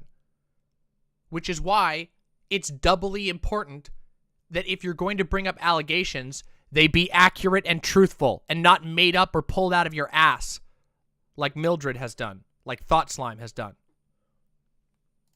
It's kind of working. Every post on our BreadTube has at least one post talking about this, and I've even had fucking ThoughtSlime, a much larger YouTuber than me, claiming I have a sex cult after blocking me. So yeah, it's time to make a video about it. So before I get into it, I want to make two disclaimers. One, and most important, do not, under any circumstances, harass or seek out anyone involved with this drama. If I find out... There's only one person I'm seeking out, and that's ThoughtSlime, because I think ThoughtSlime was a piece of shit, and so the way that I'm doing that is by making a video about it. The most peaceful way I can go about calling somebody a piece of shit on the internet. And I'm doing so with the evidence on hand. So let's get through this. What you did, I will ban you from my community and you will not be welcome back here. Seriously, don't go after anyone involved. 2. Please watch this whole video before you form your opinion on this. I'm not the only one who's getting harassed because of this, and I would prefer if everyone at least tried to watch all of it and get all the details and evidence before going on with their day. With all that said, let's get into it. So I guess I'll start by telling you my side of the story, substantiating my claims with screenshots where it's necessary, and then going into the claims of the accuser and debunking them one at a time. So this all started when the idea of making a not safe for work section of my Discord server got really popular. I wasn't a fan of the idea, but once the demand got too big to ignore, I let my mods make the NSFW chats and set up a system to vet anyone who got access to make sure that they were at least 18 years or older. Most people that posted there would talk about sex, post porn memes, and even post nudes if they wanted to. Okay. Some of you might be wondering, Demon Mama, your server, you talk about sex a lot, and yet your server doesn't have a not safe for work section. That's correct, and it never will. And the reason for that is because the logistics of running and verifying and keeping safe a not safe for work section of a Discord is fucking impossible. So yes, we will not be even though I am very sex positive, our Discord is never going to have a not safe for work segment. I'm very sorry. Yeah. Yeah, exactly. It makes sense. It makes sense. Has there been a development? Yes, Nomadic Darling. Nomadic Darling asks, may I ask why we're discussing this drama again? Has there been a development? Yes, there has. We're going to get to that. But right now, we're setting up the background so that people understand where this is coming from. And in time, you'll understand exactly why we're talking about it. Hey, do you mind grabbing me a soda? Or refilling me with those raspberry ones and some ice? Thank you. I love you. All right, let's do this. Now, if this sounds yikes, just know that this is common in a lot of Discord servers, and even Vosh has an NSFW section like this, so it's not some groundbreaking, yikesy, scandalous thing. Well, sometime after the creation of this section, I ended up getting really burned out on streaming, and the stress caused me to bite a really bad hole in my lip during my sleep. I decided it would be best to take a few weeks off of streaming to recharge my batteries, since the hole in my lip would take weeks to heal, and it would make it really hard for me to talk for long periods of time anyway. I spent these few weeks playing a lot of video games and hanging out in the voice chat of my server. Over this period of time, I ended up befriending a few of the women who would post nudes in the NSFW section of my server and hang out in the VC. I should clarify, none of them were fans of me, but we'll get into that later. Now, some of them are fine being named in this video, while others aren't, so for those who are not okay with being named, I'm just gonna call them a random letter. There were 4 women who I befriended and who ended up getting involved with this drama, and 2 that I already knew very well. The first one of them was Aisha. She was a big fan of Destiny and stumbled across my talk with him and decided to join my Discord server since she likes being in political discords. She was inactive for a long time and didn't watch my videos, but when the NSFW section was made, she got verified 18+ and started posting there. Shortly after, we started talking in VC and became friends. Another girl, who we'll just call B, had cabin fever from being I think we're going to get to that, Delaney. Stuck inside from coronavirus, so when she stumbled on my alt-right pipeline video, she joined the server to talk to other people about the pipeline since she thought it was really interesting. She didn't really watch my content, but she did enjoy— Do I have an email? Yes, I do. I'm very slow at responding to it, but I do have an email. Socializing, and eventually we ran into each other in voice chat and started talking, and shortly after, we became friends. Another, who we'll call M, really liked posting in the NSFW section and would often hang out in voice chat. This is where we met. Now, despite us being friends, she was very critical of my political opinions, and the way my community was managed. We're both leftists, don't get me wrong, but we did have a few political disagreements, and we certainly debated a few times. Well, that's weird, She definitely wasn't a fan of me, but she was a fun person to talk to and became friends pretty quickly despite our disagreements. Next, there's A. She's a trans woman. I promise that becomes relevant later. Who I've been friends with for a very, very long time. Long before getting into political content. She's about as far from a fan of my content as you could possibly get and is probably one of my most critical friends. She always takes the opportunity to take jabs at me, but that's just our friendship dynamic. There was also my girlfriend of about 8 months as of the making of this video. I don't think I need to go into too much detail about that. I guess you could say she's a fan in the sense that she's been dating me for 8 months and she's supportive, but that would be a stretch. Finally, there's the catalyst of all this drama. I'm not even going to bother censoring her name, since if you already know about the situation, you know who she is. She's called Spooky. She joined my server a few months before we started talking, and posted in the NSFW section a lot after it was made. She also spent a lot of time in voice chat. We'd actually met and talked a bit way before that, but it wasn't until my break that we really started talking and became friends. So we spent a while talking in voice chats about politics and media, getting along, but after like a week we wanted our own place to hang out separate from the rest of the server, since we couldn't have a conversation without 1 or a dozen of my fans joining and kind of ruining the chill mood. We decided to make a different part of the server that would be private and hang out in there. We decided to call it Xanderhal's Harem, referencing a running joke on my channel that I'm a mini Destiny. For those that aren't aware, the streamer Destiny... Yeah, I'm vaping this stream in honor of Xan. Listen, Fawn refilled the vape tank, so I've been enjoying it, okay? It's nicotine free. I haven't smoked a cigarette in forever. Like I said, I bought a pack or two. I bought 2 packs around the holidays and then got rid of them. So, yeah. Doing pretty good. I still smoke a lot of weed, but you know what? You can take weed from my cold dead hands, okay? Shut the fuck up. A lot. In fact, his community likes to joke about how he's the protagonist of a harem anime, in which the main character, usually a guy, is pursued by a bunch of women. That's what the name of the group was facetiously referencing. For clarification, this was not a polyamorous relationship or polycule. It was just an online friend group. We had an NSFW chat to talk in, we casually flirted and even posted nudes, but it was just there for people who felt like horny posting. We spent the vast majority of the time talking about politics and media we enjoy. We were really just a group of friends hanging out. A lot of people have tried to warp this into being some kind of polycule, where it's a bunch of girls and one guy, and all the girls are attracted to the guy, but it was literally only a harem in name. By the way, no, it does not have vitamin E. No, it does not. I don't buy that shit. Are you fucking kidding me? Fuck no. They don't even, that shit's like illegal now. What the fuck? Let me just tell you something real quick. I'm going to give you a hot take. You guys ready?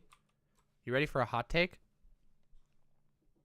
Did you know that it's actually totally okay to be in a relationship with one guy and 5 women? Did you know there's literally nothing wrong with that? At all? In any way, shape, or form? Did you know that it's okay to participate in a harem if you want to? And nobody's forcing you? Did you know that? Wow. Imagine that. Huh. Consent is a hell of a drug. Yeah, you can do all kinds of really fun stuff. Damn, I know there's a whole bunch of you in chat right now who are like, oh my god, oh, what I would give to recline in my mistress's harem with the other girls, and maybe I'll get picked today, and maybe not. Maybe today I'll just lay in the harem and be relaxed and be beautiful, and tomorrow the mistress will choose me to fuck. Oh, hi, Fawn. Hi. Oh, hey, how are you? Good. Good timing, I guess. I know, consensual polycules. I know that what Xan is saying here is that he wasn't in a polycule. You know? Of course the harem can fuck each other. Of course.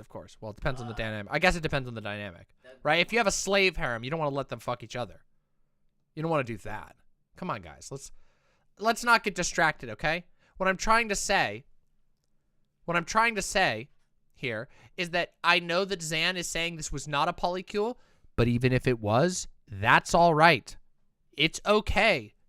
Yes, it is actually, yes, believe it or not, it is okay for a young, white, cis streamer to have relationships and relationship dynamics that are consensual.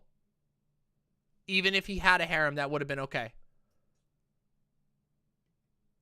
ThoughtSlime is anti-poly reactionary and should be stripped of his uwu softboy title. Okay, ThoughtSlime is not an uwu softboy.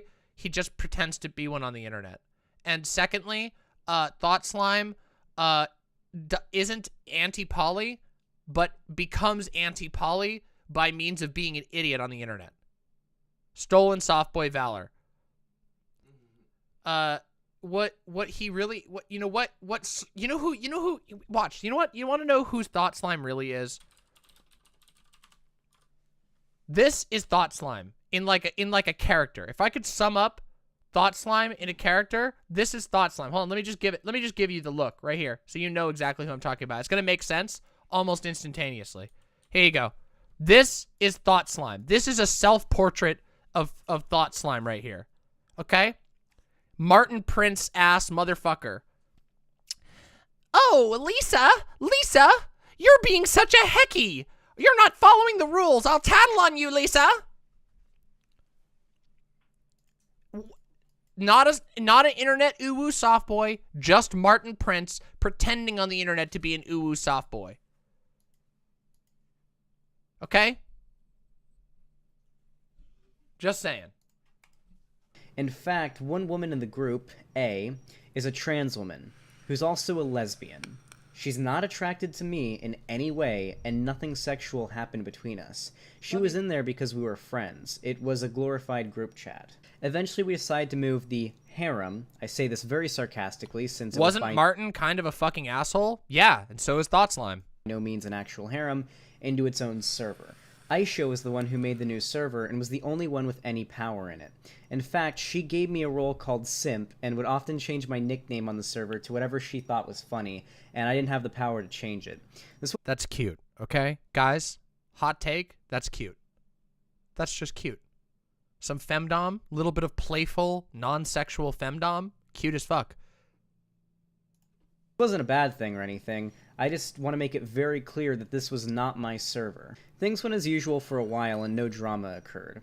I made it very clear that if anyone wanted to join the friend group, we all had to agree on it unanimously. And if anyone did something we didn't like, we would either resolve it or kick them out. This would theoretically include me if I had an issue. It's not like I was the leader of the group or anything. Some of us weren't cool posting in the NSFW section, like B for example. She was fine browsing the NSFW section, but never posted there, and that was fine with all of us. The server was mostly non-sexual, even if we did often engage in fully consensual horny posting. I won't go into all the details since it's pretty unnecessary and irrelevant here, but I will have to a little later when we get into the accusations coming from Spooky. Things went on like this for weeks, until one afternoon I woke up to about 1 million pings on Discord. Apparently Spooky had kind of a mental breakdown during a falling out with the rest of the friend group. From what I was told, and was able to put together from reading chat logs, they were talking about Star Wars with Spooky.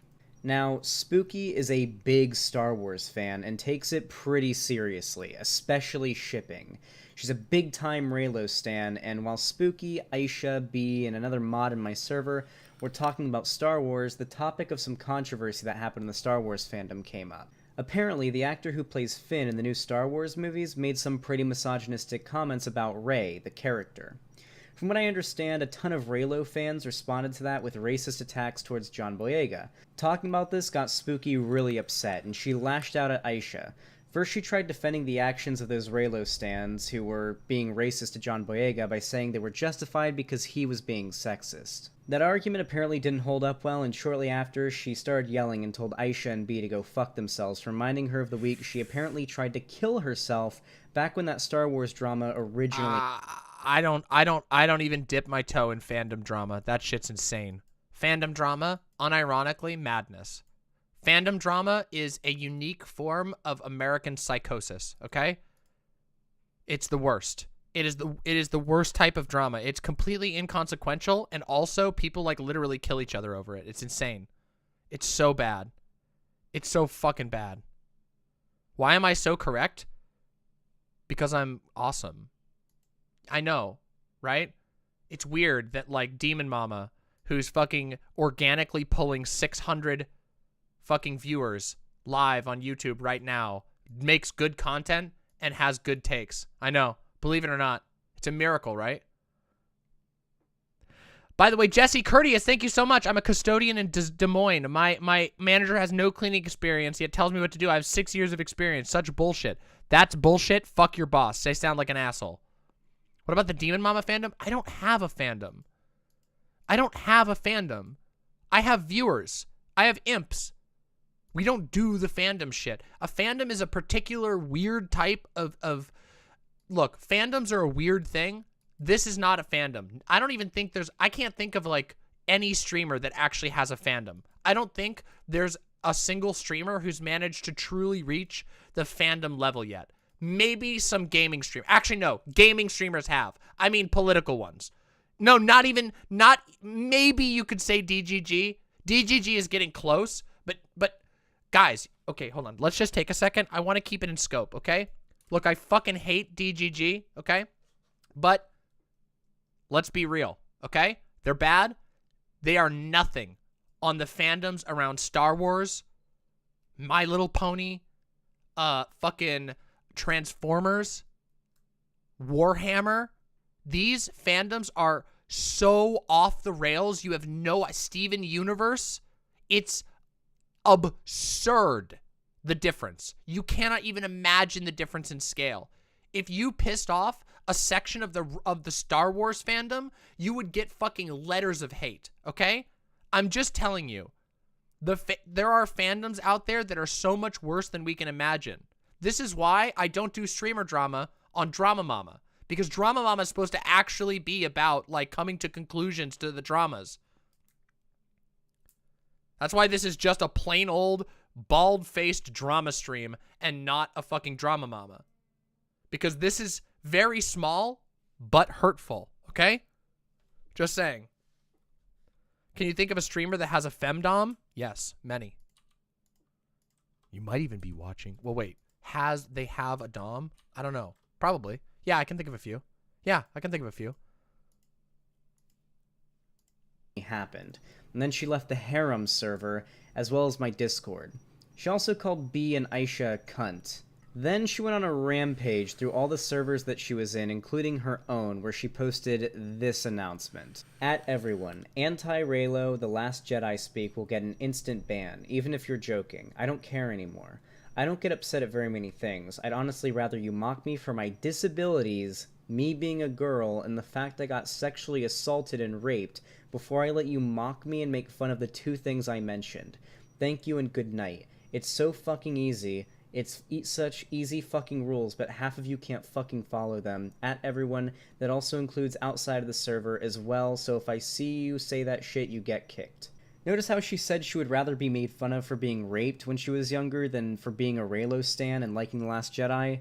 This trivializing of ableism and sexual assault also really upset the other women in our friend group, and we'll get to that later. Shortly after this, she started making suicidal threats, blaming the other women in the group for her attempted suicide, and just went missing.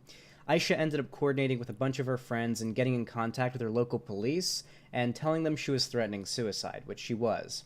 Regardless of whether or not she was serious, holding the threat of suicide and self-harm over the head of someone else is abusive behavior. That is true. By the way.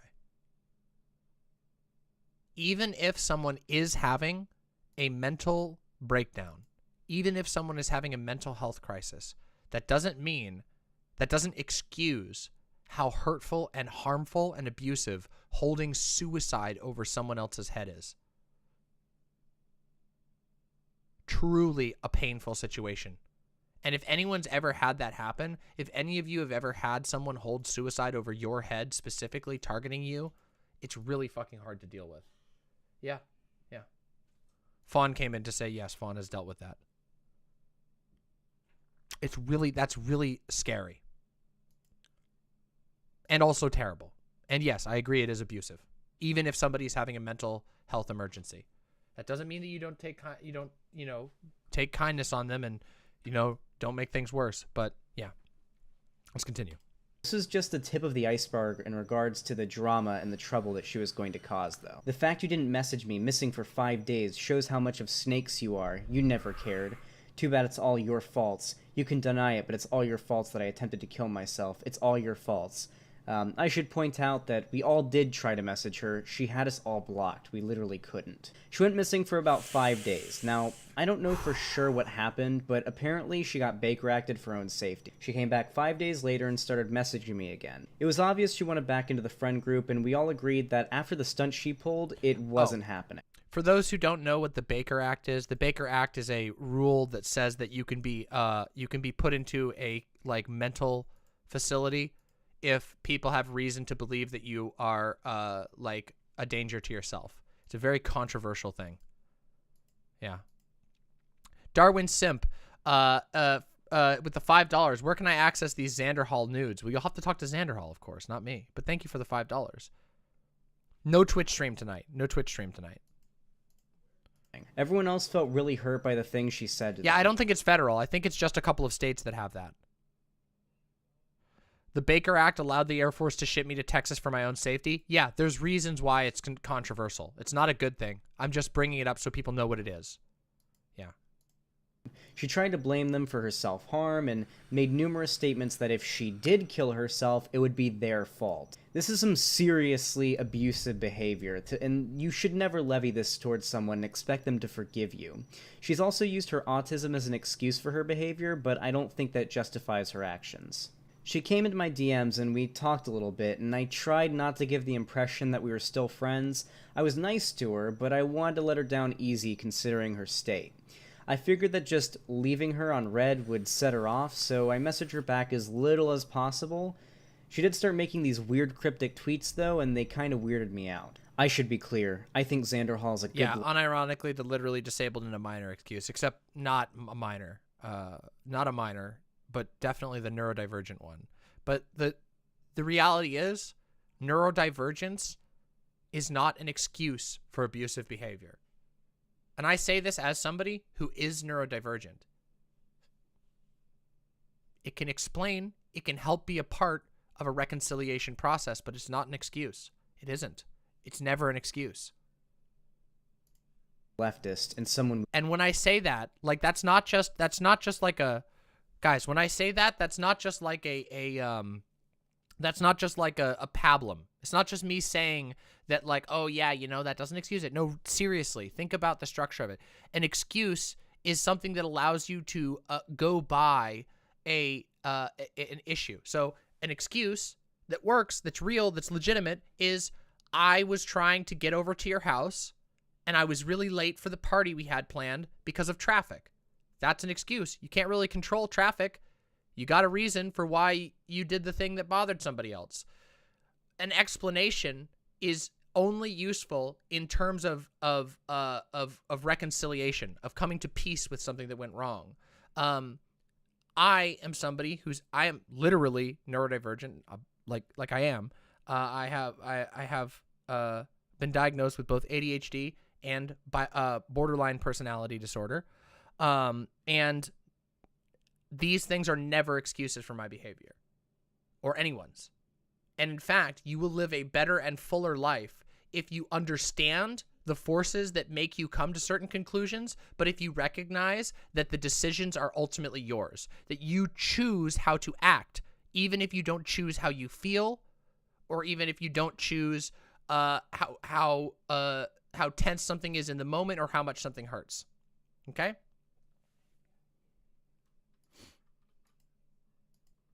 Yeah, you can point out a source so that you can do better. Yeah, Niztastic says, yeah, you got to check yourself before you wreck yourself. Yeah, straight up. I've talked about it, the Odin King. I've talked about this. I have a video on it about BPD. We'll talk about it afterwards. I want to get through this stuff first, but I'll put that on the question list. The Odin King, if you stick around, I'll try and answer that afterwards. I always try to be pretty open these days about my BPD and tell people about it. Because believe it or not,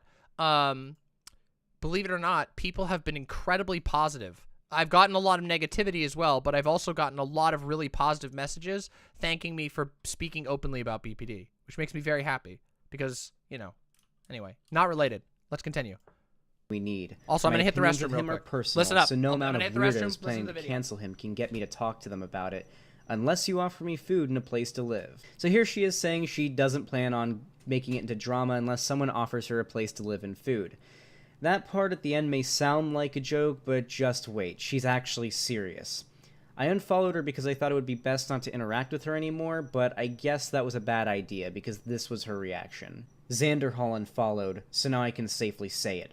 Fuck him. Shortly after this, she started tweeting at 1,000,000 words a minute about how I'd promised her a place to live and how she's poor and was counting on living with me and my girlfriend. I never made this promise. I joked multiple times about how I wanted to buy a mansion and import a harem to live in it, but this was really obviously not serious. No one else in our friend group thought that I wasn't joking. None of them thought that I was serious. Maybe I could have been more clear that I was joking, but I feel like the context of our talks made it pretty obvious that I wasn't being real. She's claimed that her autism was the reason that she wasn't able to pick up on the humor, but I have screenshots that I think pretty much confirm the fact that we made it clear that this group was not a romantic relationship.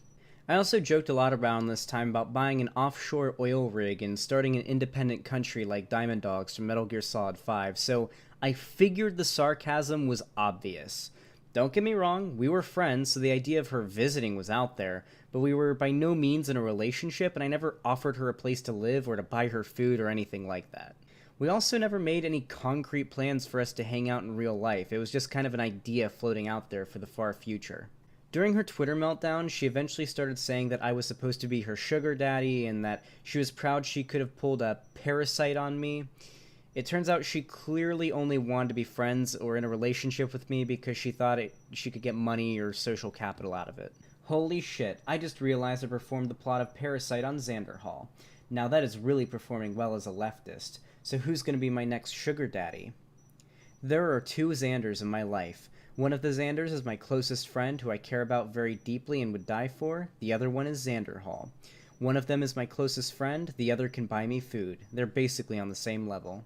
Later, she started ranting on Twitter non-stop, demanding an apology, and spamming my notifications, so I decided to block her. I thought ignoring her would be the best option here.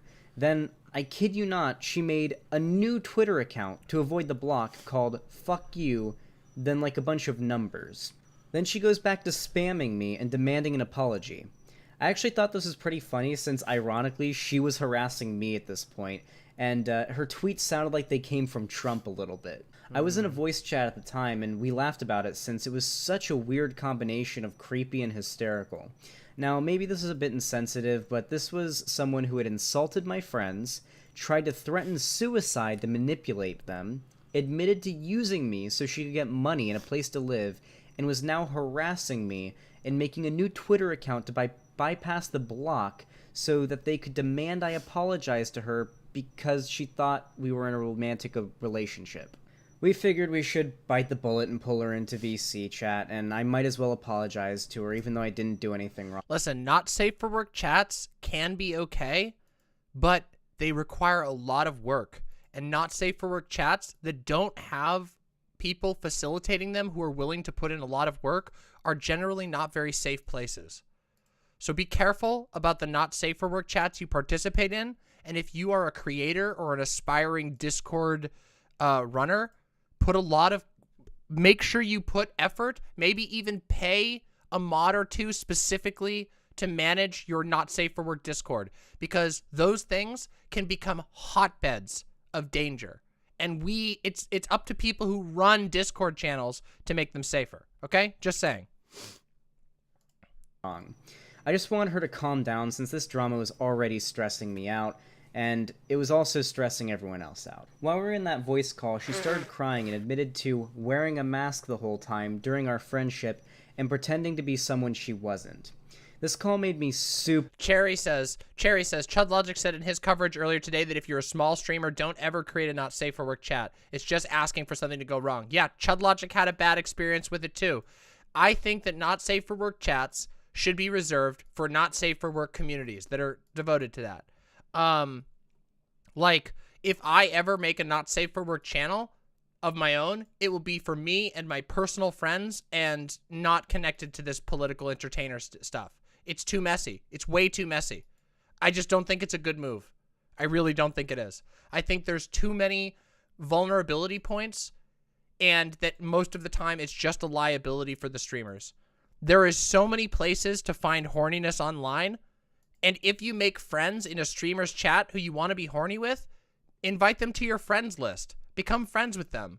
Talk to them. Maybe you find another server. But every server doesn't need to have a not safe for work one. it's too messy and too rich and too risky in my opinion. Because there's the other side of it, which is as somebody who's providing a space, you know, there's a limited amount of like monitoring that should and can be done in any Discord, right? Yeah, so like there's a limited amount that you can actually oversee everything that happens in your Discord, and not safe for work chats can be particularly dangerous because people can use not safe for work chats to get in to connect with each other on very intimate ways that can become exploitative. That's not to say that all of them are. Most of them are not. The vast majority of interactions that occur there are not going to be exploitative. But because of the nature of the space, that's a vulnerability. And the reality is that most Discord runners do not realistically have the energy to responsibly run a not safe for work space. So, yeah. Of course, and there's the other risk of people screenshotting and spreading pictures. You gotta be very careful about that. You have to be very careful about that. Super uncomfortable since she was crying, and women crying has always kind of made me feel awkward, on top of the fact that she was screaming at some parts during the call. After she admitted she was basically trying to get money and a place to live out of me, I decided to apologize for no other reason than to calm her down. I'd hoped this would at least end the drama, and she said she'd delete her tweets, but she kept going anyway the next morning, and things got worse. The YouTuber ThoughtSlime caught wind of this drama and both irresponsibly and impulsively tweeted about it and said I had a sex cult. He also did this after blocking me, so I was unable to defend myself when he was making these blatantly false, unsubstantiated accusations towards me for like his 40,000 Twitter followers. Now, this whole sex cult thing came out of nowhere. It's almost like he made it up and wanted it to be true or something. Spooky's claims have changed a lot over the last month, but at the time, she actually corrected ThoughtSlime and told him not to call it a sex cult. Shortly after, he refused to apologize to me and tried to justify... Do you see what's particularly sinister here now? The actual person who made allegations corrected ThoughtSlime, and ThoughtSlime still didn't retract.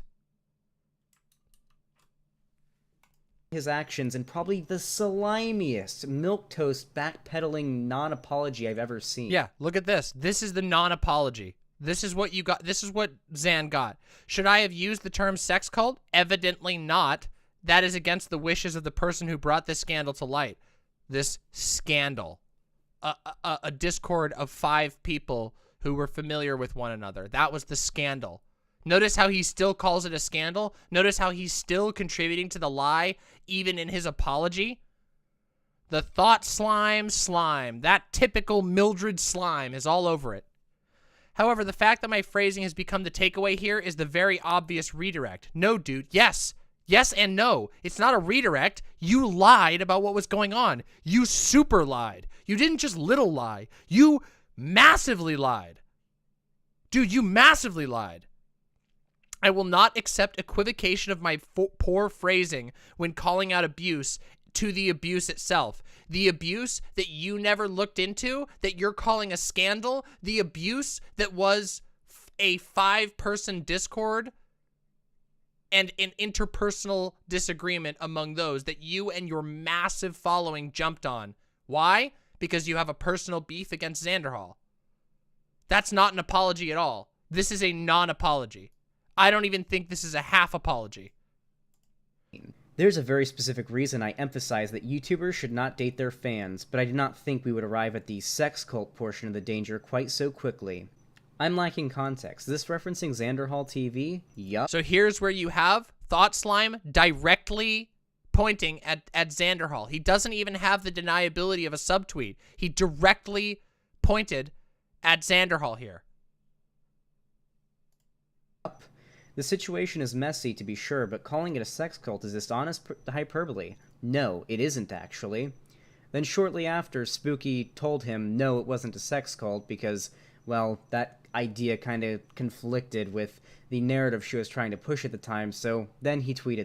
Xanderhal and TS had no bad blood before this. It came from nowhere. You want to know where I think it comes from? I think that Xanderhal attracted the ire of ThoughtSlime because ThoughtSlime is a little Martin Prince, and he thought he saw an opportunity to pick on somebody smaller than him and look good. He thought he could get little good boy woke brownie points and by jumping on and doubling down on Xanderhal, and then he realized that he fucked up, but he couldn't go back because that's a pretty huge fuck up to admit, and so he's just kept doubling down.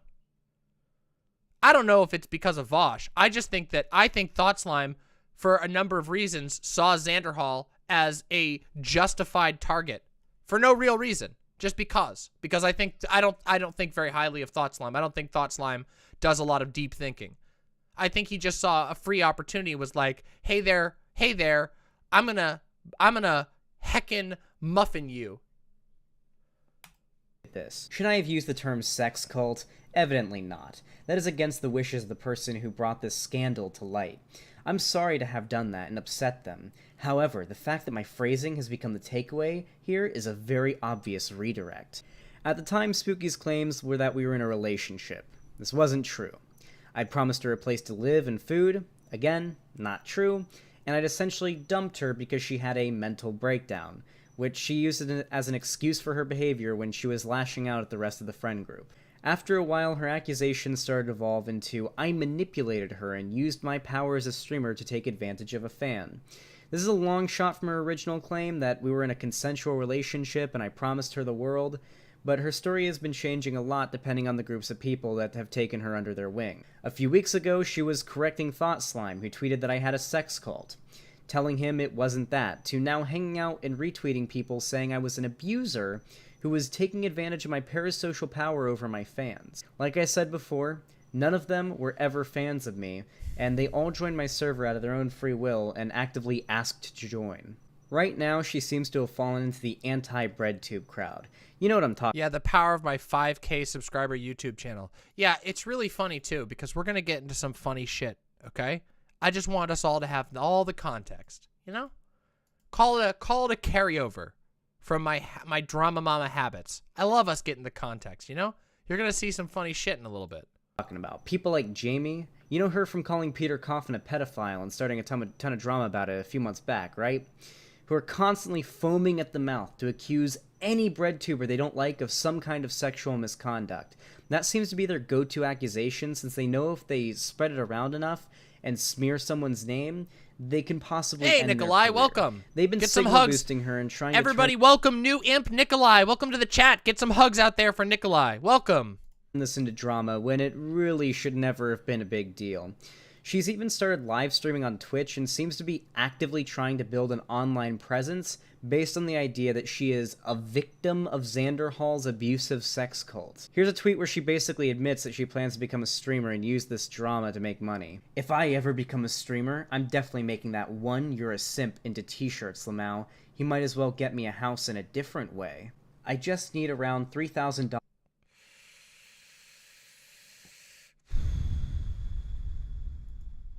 for streaming equipment because the majority has to be pink. Also an extra $2,000 for cosplay, cute clothing, the blue wig, makeup, and bedroom stuff for an aesthetic background. Also, my bed is breaking.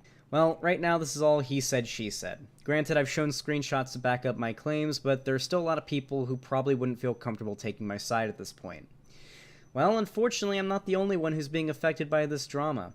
The other women in the group, my friends, have also been dealing with a ton of anxiety because of Spooky's lying, and trying to frame them as victims of sexual abuse. They originally wanted to stay quiet, and we hoped that this drama would just pass on its own, but Spooky just won't let it go, and she keeps lying and trying to turn this drama into a way to profit. So I'm gonna go over a bunch of the claims that have been levied by her and the people she's been running with. Literally everyone else who was directly involved with this and was in the server are really upset with Spooky for trying to profit off the false narrative that the server they like to hang out and occasionally horny post was some kind of abusive sex cult, especially since some of them.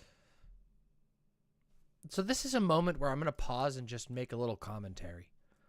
On my last stream, we did a drama mama talking about Joss Whedon, a guy who has been alleged of abuse by dozens over the years of corroborating witnesses.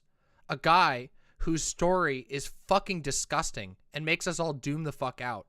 And I know that when you hear stories like that, that it's possible to go, damn, the world really sucks. You know, you can never trust anybody. It seems like everybody you like is an evil person. And the truth is, that's not the case. Yes, everybody is flawed. Everybody does things bad. Some people even do really bad things at times in their life and recover from it and bounce back from it. But when you make a claim that somebody is being abusive, when you make a claim that somebody is sexually harassing someone, when you make a claim that somebody is a pedophile, you can't just leave those unevidenced. You can't just not back that up. Especially if you're doing so in a credible setting, especially if you double down on that. I know that there are times where people go, what is this dude, a fucking pedo? That's not even the same thing. Even making a joke about somebody being a pedo, even being like, oh, I bet Matt Walsh is a pedo. Oh, I bet Obama is a pedo. Even making a joke like that, which I would allege is irresponsible, is not the same thing as putting out an allegation or making a tonally apparent allegation. They're not even the same fucking thing. Do you understand that? And there's a reason why I take allegations like this seriously, especially when it is a second-hand allegation or third-hand or more in this case because of how distant ThoughtSlime was. But nonetheless, ThoughtSlime was able to broadcast this allegation to a lot of people. I feel like this should be clear after the Doe stuff. No. It should have been clear before that, but the problem is that this is a recurring pattern, and I desperately want people in my audience and beyond to actually digest this, to get it into your head that there has to be a stopper between read on the internet and share on the internet. There has to be a excuse me, my voice is getting so dry. There has to be a step there of verification. There has to be a step of going, is this actually true? Or else this shit keeps going on and a lot of people get hurt because of it. And it makes it harder for everyone. And yes, it's time for me to hydrate a little bit.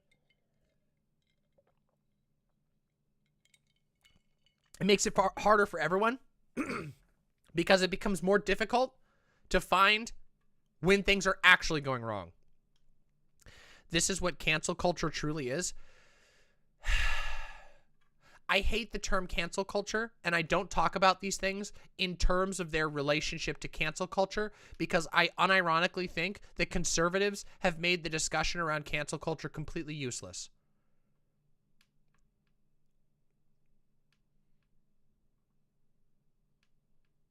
That's why I don't ever talk about these things in terms of cancel culture, because the conversation around that particular phrase is so useless.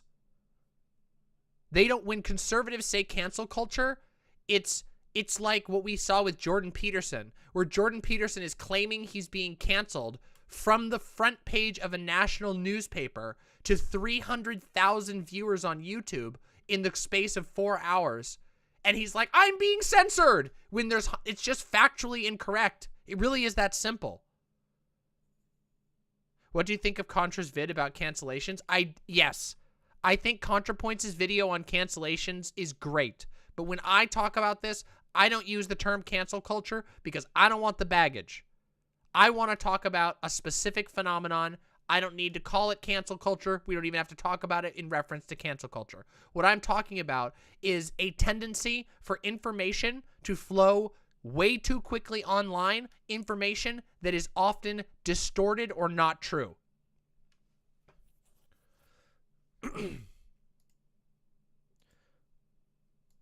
Let's continue. It's too gauche. Yeah, I mean, the term is stupid, and the conversation around it is stupid. But what I'm trying to say is, yes, is there something in the criticism of cancel culture that's true? Of course there is. But the term is impossible to use. So. have dealt with sexual abuse in the past, and they find it extremely disrespectful that she would lie about it and try to minimize sexual abuse. Alright, here's the first claim. They took down my ID so I could join the NSFW section. This is a TOS violation. This is the standard procedure in my server for people to get 18+ role in Discord, as well as many other Discord servers that have NSFW sections. We need to verify that anyone in the server who is engaging in not safe for work content, whether it be sexting, posting nudes, or just talking about sex in general, is at least 18 years or older. The way it works is if you want 18+ role, you have to send a picture of your ID to a moderator or admin that shows your date of birth on it. You're allowed to cover your name, your address, or any other info. We just need to know that you are not a minor. We don't need anyone getting doxxed. Now, I feel it's important to add that this was not my idea in the first place. I didn't really want an NSFW section. Everyone else wanted it, though, and eventually, after popular demand, I caved and let my mods make an NSFW section. And then they set up the system. I also didn't go in there much until around when I took my break from streaming because I got so bored. Xanderhal started complimenting the pictures I posted in the NSFW section, and even though I wasn't attracted to him, I was flattered that a YouTuber I was a fan of liked these pictures. This is probably one of the most damning accusations towards me, the idea that Spooky is a fan of me, and I was engaging in sexual behavior with her. If this was true, yeah, this would definitely be a problem. Now, it's technically possible that she really was a fan who watched my content and followed me closely. The thing is, I don't really have any reason besides her word now to believe that. She never showed up in a single stream of mine until after we became friends. She never commented on any of my videos, and she didn't even join my Discord until after a huge ban/kicking purge in Vosh's server, in which a bunch of refugees migrated to my server instead. In fact, when we talked in voice chat, she never acted like she was a fan, and even mentioned well into our friendship that she just started watching my videos and liked them. The other women involved that were in the server can back this up as well, since we were all in VC when this happened. So, was she a fan of me? I really don't think so, and neither does anyone else involved. Xan asked to be invited to Spooky's server after seeing her nudes. She invited literally every one of us to her server. She asked us to join. She would even @ everyone in her server a few times a day, telling us to join the voice chat and talk to her because she was bored. I didn't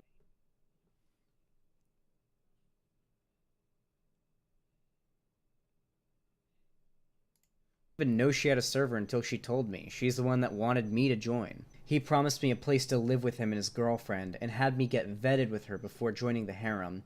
He said he was serious too. So what actually happened was I was planning on getting a place with my girlfriend when this virus lets up and transportation gets easier. The idea of having a harem house and having her live with me was an obvious joke that no one else present thought was serious. She has claimed I said this in a voice chat with some of her friends in it, but I never even joked about this outside of the voice chat of the harem Discord.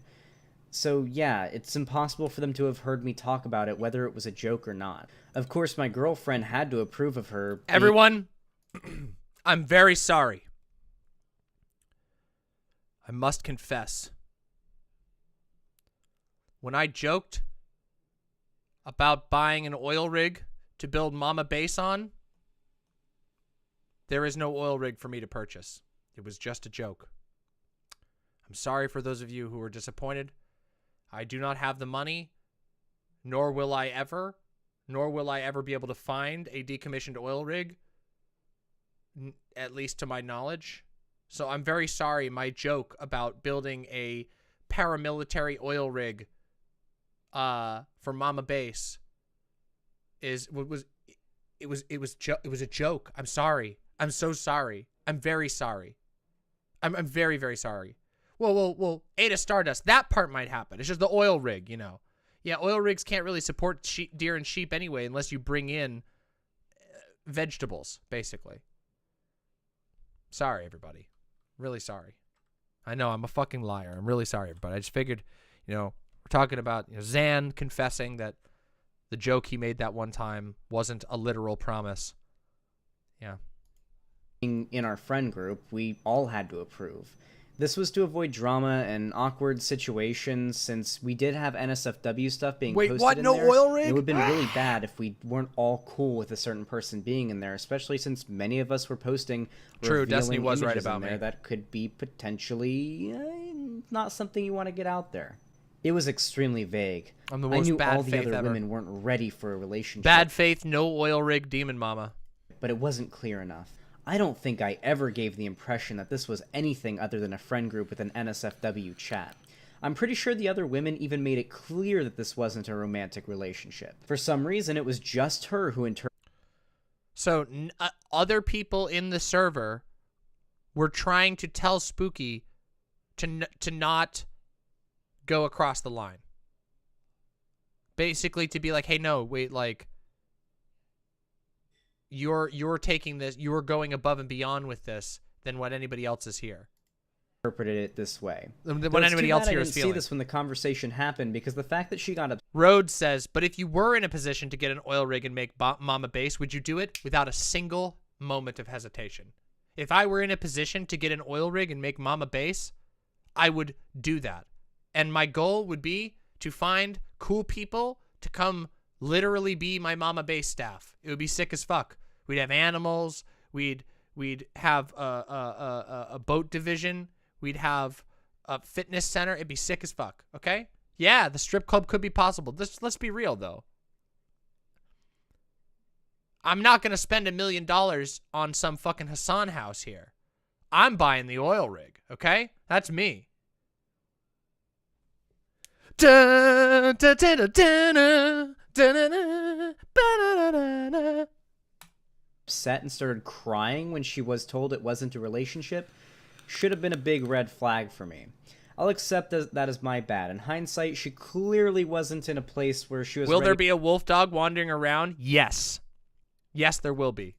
If I could afford, listen, I only have Yoda right now as far as that type of pet goes, okay? But if I had an oil rig, I would have 2 dogs at least. At least 2 dogs.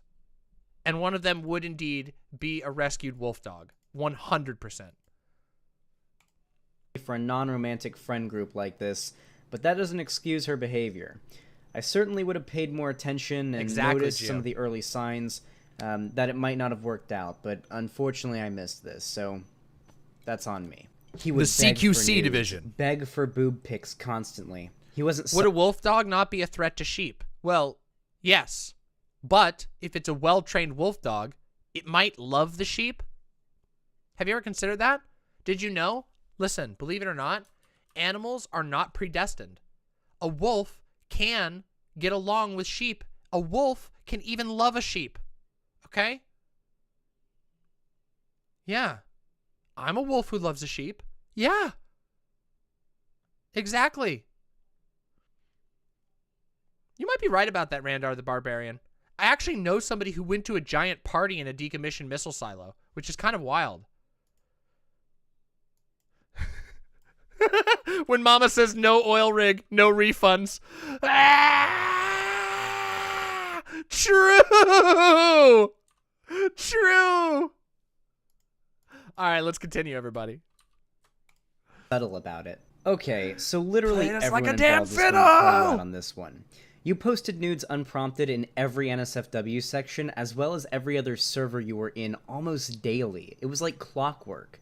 I would wake up every afternoon and see them in there. I may have posted booby, like twice, but I never begged for nudes. I didn't have to. You Booby? posted them all the time, and so did all the other women in the server. In fact, you begged me to post my dick pics for literal days, and got super excited when I finally gave in and posted them.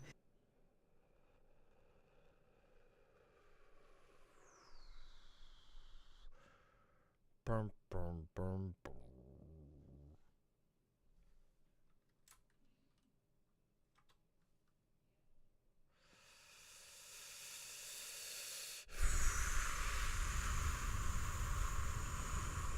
But we'll get to that later.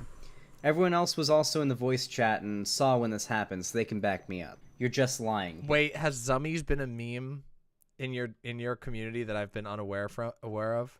Holy fuck. Never beg anyone for nudes? Wrong. If you have an established relationship with someone who's cool with you begging for nudes, then you can beg for nudes. You want to know who? Wait, nope. There is a time and a place, okay? I'm not going to say that anyone's ever begged me for nudes and been granted it. But there's a time and a place, but you got to have that established relationship. See, that's the thing. You got to have that established relationship. Don't beg strangers or people you don't have an established relationship for nudes. That's fucking weird. Now, if you have a mistress or an owner, or you've got maybe you're a pay pig and you have an established relationship with, a findom or something like that, there you go. You could go ahead and beg for nudes. You are all good. But that's because you have an established relationship of trust. There's consent going on there. There's mutuality, you know? No trans women were allowed in the harem. This is probably one of the biggest lies that Spooky has told yet. One of the women in the group is literally trans and she knows it. She is just lying here. In fact, I have proof that she knew A was trans, because here she is talking with her about her girl dick. I think I know why she lied about this one. Okay, guys. All right. All doom and gloom and the sad pain of this situation aside, that is fucking funny. I have evidence. Everyone, I come to you now. It's like we need it. What we need is the fucking where is it here? Hold on. Here we go. Objection! I have evidence of her talking about her friend's girl dick. Your Honor, allow me to bring this screenshot to the stand. Yes. Let me see the screen. Ah, it says here that you observed and envied her girl dick. It says here that in this chat record that you craved the mouthfeel of the girl dick. It says here that you made 27 jokes referencing gridlock, a common misspelling of girl dick. Very well. Death.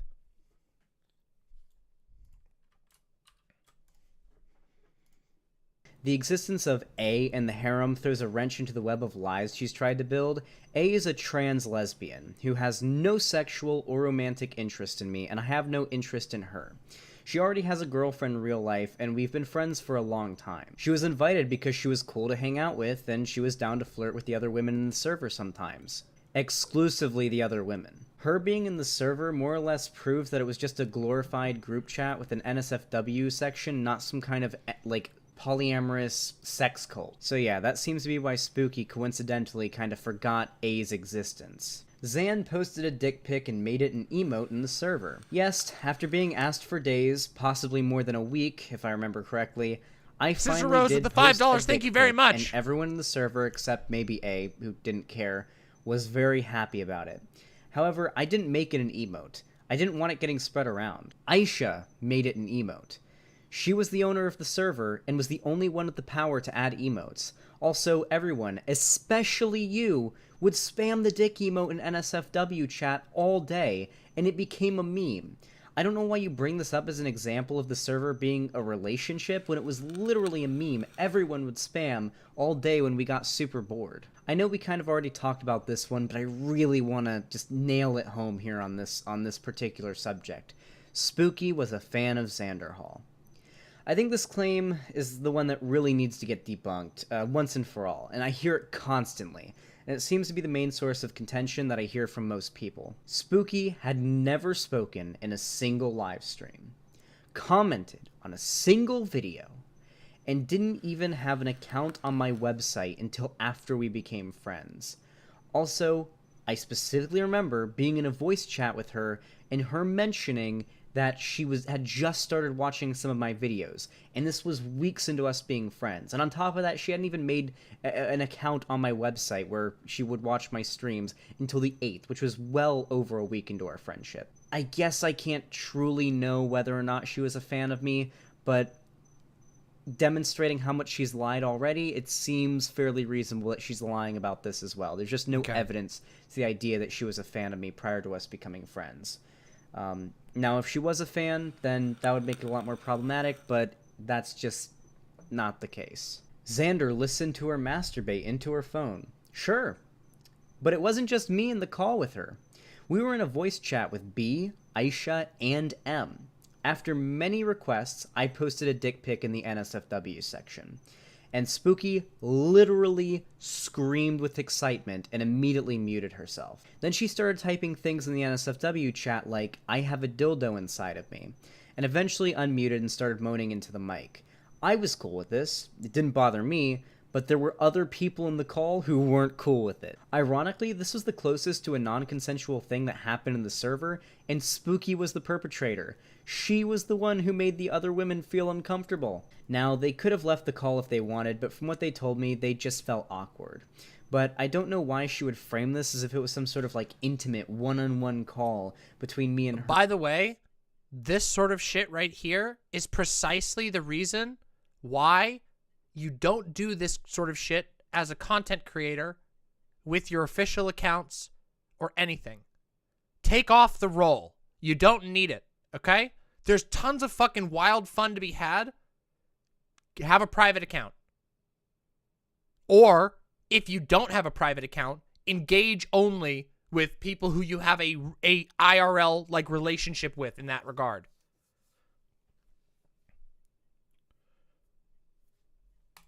When there were literally 3 other people there. Sexual things happened between basically everyone on the server, including me and some of the other women in there, as well as just amongst themselves, since we're all a bunch of coomers, and they were all either bi, pan, or, you know, one of them, A, actually being a lesbian who's in no way attracted to me.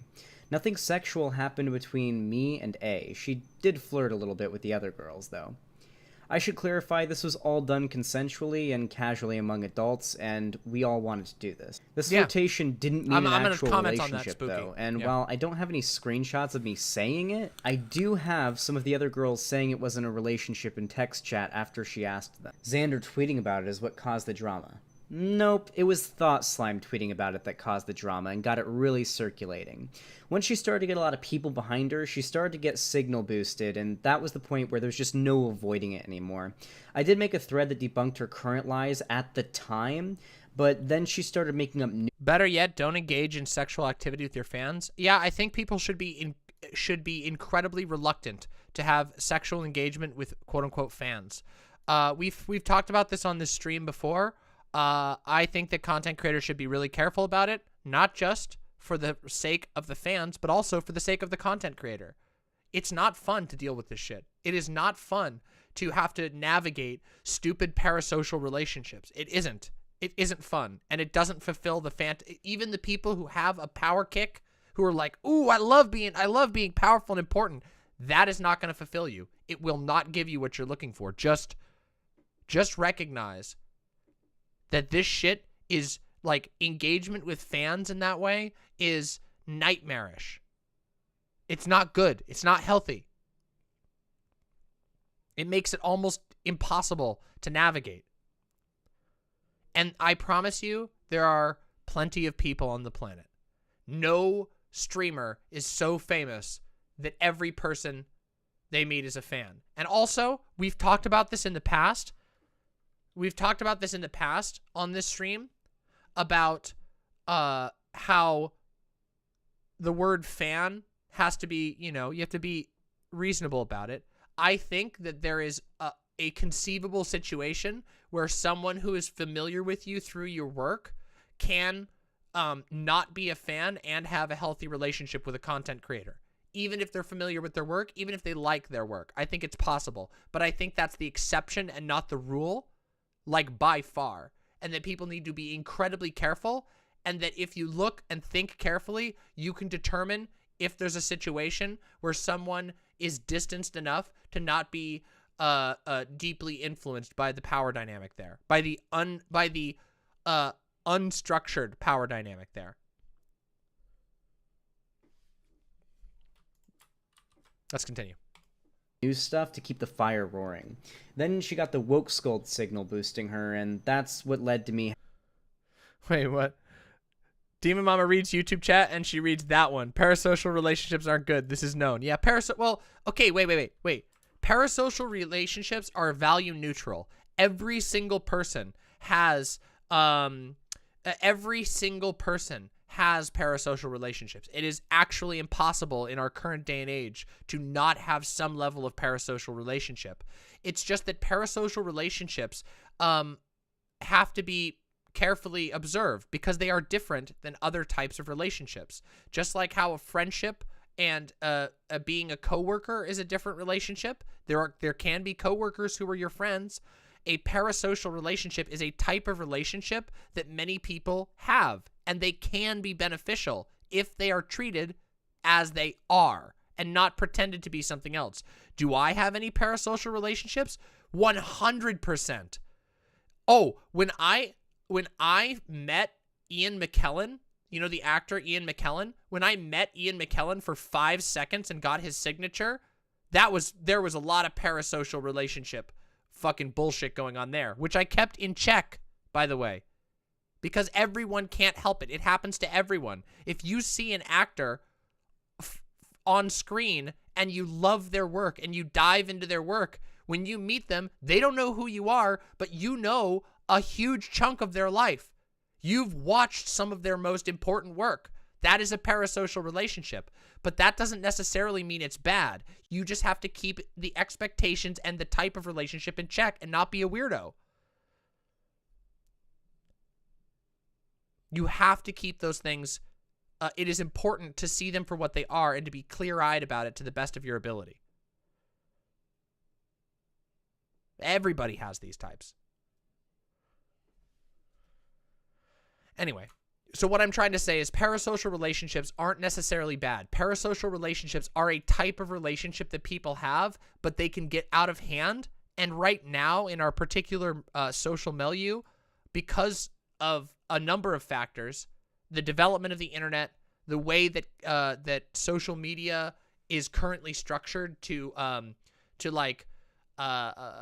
really feed into engagement, and these types of things make it worse. Right now in history, we have a particularly rough time with parasocial relationships. But as I say, every time we talk about parasocial relationships, the term parasocial was coined in 1953 after the advent of television and radio. That's where the term came from, was from people having parasocial relationships with television and radio stars.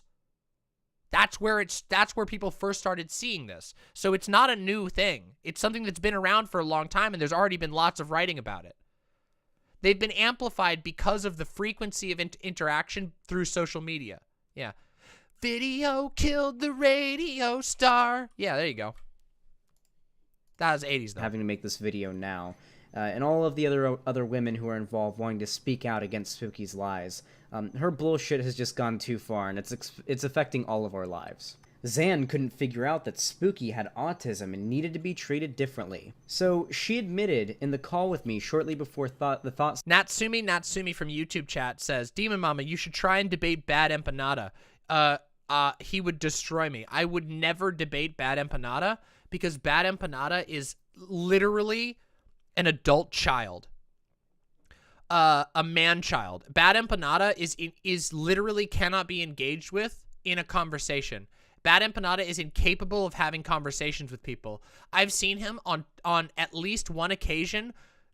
He just started reading an ad for Pornhub on a Twitch streamer's stream who he disagreed with because he had his fans waiting to report that streamer for advertising porn when he went on to read the porn ad specifically to take down the stream. Yeah, I would never have that conversation. Yeah, it was SDL. Yeah. Bad Empanada is not even funny. He's just unhinged and unhealthy and unhappy. So yeah, that would not happen. Yeah, he did that too. He did that. He did the DMCA music thing. Just a bad person. An embarrassing adult child. Yeah, of course, that's true. Not Gyro, or not Gyro. I don't know how you say it, but yeah. Anyway, let's continue. Slime signal boosting happened, that she was wearing a mask and pretending to be someone she wasn't. You can't blame me for not being able to tell that someone has a mental condition when they are actively trying to hide it from me. So I don't know. Also, wouldn't me refusing to be friends with someone because they have autism be super fucking ableist? Why, hello. Say hello, everyone. Say hello. We have incoming critters. Say hello to Doe. Hi. Hi. How was your nap, huh? Sleep well? Yeah. Yeah. We are currently in the to update for the critters. We have just gotten to the end of the Xanderhal apology video from last year. Well, not apology video, the explanation video, and it wasn't really an apology because there was literally nothing to apologize for. Of course, false allegations. Yeah, literally false allegations, which he backs up here with all the receipts. And I was just about to, this is the sort of tail end, so we're probably going to cut this portion of the video here, and we're going to talk about my thoughts on this video. And yeah, that's where we're at. So it's going pretty, it's been going pretty good. Yeah, we've got a lot of imps in here. Yeah, I'll take a puff. Yeah. I'll take a puff. Yeah. Because it's a good time. We're going to be doing some thinking and analyzing. After posting this video, Lonnie says, after posting this video, he had a 3-hour debate with Cancel Couture, a YouTube channel whose only video is still the one calling Zan the Onision of BreadTube over this drama. That debate was hilarious, and there's a super short Cliff Notes version with the highlight in this edit that I made for Zan. Okay, maybe we'll watch this after we talk about everything else, because I want to catch up with the ThoughtSlime aspect, and then we'll go into this little one. Because I remember that debate. Bonks Daily says, thanks for the Pathologic 2 copy from Christmas. Yeah, from Impmas. Yeah, you're welcome. You're welcome. Yeah, so, okay, real quick. All right, we've more or less finished. Let's finish up this Zan video real quick, and then we'll talk about my thoughts, and then we'll go back to the receipts. We'll tie it all back together. Zan could release Spooky's nudes if he wanted. Once she left the server, all her nudes got deleted. What? Just out of respect for... Who's Hannibal Lecter? Hey, Doe, I saw your fan mail from Hannibal Lecter. That was some yank shit. The Oh, one that yeah, I spent yeah. that night. Dude, okay, You don't I'm know sorry. how long it is. I'm sorry. I showed like 1/100th. Let's of the talk length about of that. message. Yeah, let's just talk about this. Is a little aside. Danny, you'll have to cut this out. I'm very sorry. So Doe got like 250 messages from this absolute nutbag on Twitter. Like, it was 250 messages. Doe was just scrolling on the phone and reading them out loud for like 10 minutes straight the other night. And it just says, okay, this is a quote. It just says, faggot, faggot, faggot, faggot, N-word, K-word, faggot, faggot, fuck you, I hope you die, faggot, faggot, I hate you, you disgusting little animal, you're disgusting, I hate you, I wish, that sort of shit. But 250 messages, just, or more, just. It gets so wild. Doe posted about it, and it's just, that's not Hannibal Lecter, okay? Hannibal Lecter would recite you poetry while eating your brain, okay? It's an honor to be killed by Hannibal Lecter. Hannibal Lecter kill me. This Yeah. person doesn't deserve Yeah. me to sneeze at them. True! Fucking true! That's what I'm talking about. That's correct right there. These fucking worms! They don't even get to sneeze at my pet. Wrecked. Fucking wrecked. You got wrecked by the deer. We don't have the Doe Chat. We really need to put the Giga Doe Chat on here. I like the Doe chat. I wish we could get stickers in the site chat. Wouldn't that be sick? That's one of the things I really want to do in the future is have stickers. People can pay to have certain stickers pop up on the screen. That'd be cool.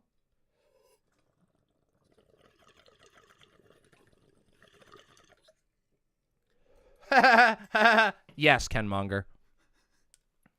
All right, let's fucking focus. We got to finish this goddamn video, and we got to talk about ThoughtSlime. Enough goofing around. Yes, please do, Niztastic. That'd be amazing. Let's go. her privacy. They don't exist anywhere except for the other servers she would post them, like in her own. But I've got no control over that. That's for her to delete, and it's all up for her if she wants to delete those off the internet. I can't do anything about it. Besides, even if I did still have them, I wouldn't post them because revenge porn is wrong. I appreciate that. Not seeked Yero. Spooky out when she started posting nudes in the NSFW channel. Not true. Me and Spooky talked a few times before she did that. It wasn't until I took my break, which was coincidentally around the same time the NSFW channel started, that we really started talking in VC and, you know, becoming friends. They were somewhat related, but it was mostly a coincidence. And I didn't invite her to the harem until we'd been friends for like a week. Xanderhal made Aisha Oh god damn it! Now all of the fucking Hannibal fandom is in here talking about ooh brain with some nice fava beans and a Chianti or whatever he says. He says it weird. create the harem Discord server. That was a shitty thing to do. This is just a straight up lie. Aisha literally offered and even insisted on making the new server herself. She just likes making Discord servers and was able to add all sorts of cool plugins and bots, such as the one that let us catch and collect Pokemon by typing in chat. Aisha literally wanted to create it and was the only one with any power in the server.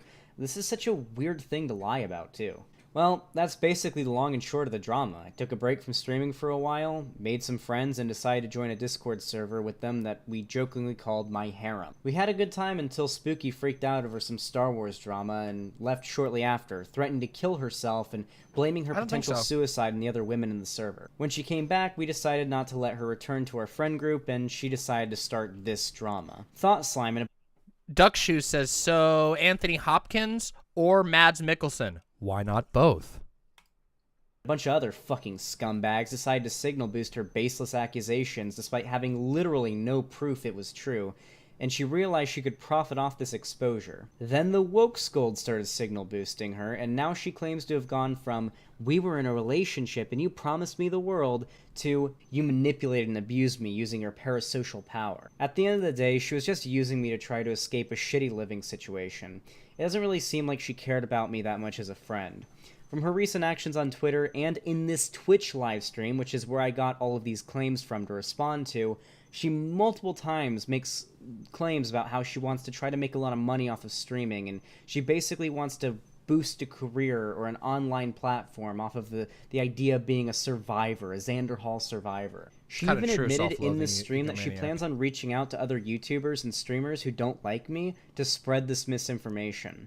She used Corvidae and ThoughtSlime as an example of two people who she already reached out to. God knows who else she'll try to get on her side. Anyway, I'm going to publish an archive of relevant screenshots that can be accessed via the description of this video. They'll be mildly edited in order to conceal the identity of the other women involved, but me and Spooky will remain uncensored unless what we posted was like NSFW or something. Now, I can't speak about what Spooky might claim in the future. She might start making up a ton of new shit to keep the fire going in the next few days after this video goes out. I really can't know. I can't see into the future, but I would hope that this video did a good enough job showing that she's a liar and kind of exonerating me of these false accusations, that if she starts making a bunch of new baseless claims, that you guys will know that she's probably lying. Granted, I mean, I can't know what she'll say, but that's basically all that's really relevant. So I do appreciate you watching, and I appreciate you watching this far. As a final word, please spread this video around. Liking it, commenting, and sharing really helps. I've only been a real YouTuber for like a year now, and I already have false allegations smearing my name. I would appreciate it if this video could reach as many people as possible so these lies can be debunked forever. Anyway, thanks for watching. Xanderhal, out. Do you think white people are... Wait, that's not what I wanted. I did not want Felix and Hassan right now. No, Felix, Hassan, go home. I didn't invite you onto my screen. Wait, I did because I clicked, but whatever. Okay. So, the first thing in my mind after watching this video is, goddamn, isn't it unfortunate that Xanderhal was put in a position where he felt like he had to expose all of these honestly pretty embarrassing things. And doesn't it suck that specifically because of the actions of other content creators, the careless actions of other content creators in this instance, was Xanderhal put in a position to have to embarrass himself publicly, or else take a pretty severe accusation on the chin, which I don't think he should have done. I think he made the right decision here. And here, I'm going to tell you something, because I remember when this first happened, and when I saw so many content creators coming out against Xanderhal, I was like, damn, was this really happening? And then I discovered, no, actually, this wasn't credible. And what people were jumping on effect that even reached me and made me think twice and go, wow, damn, a lot of people are talking about this. Maybe there's some credibility here. But the reality is, there wasn't. And in fact, what was actually going on was much more complex, much more personal, much more embarrassing, and absolutely not appropriate for other YouTubers to be jumping on as if they were doing some sort of general favor or protecting people. I just want us to take a moment and look at what the ultimate structure of how this works is. ThoughtSlime jumped on this presumably to what?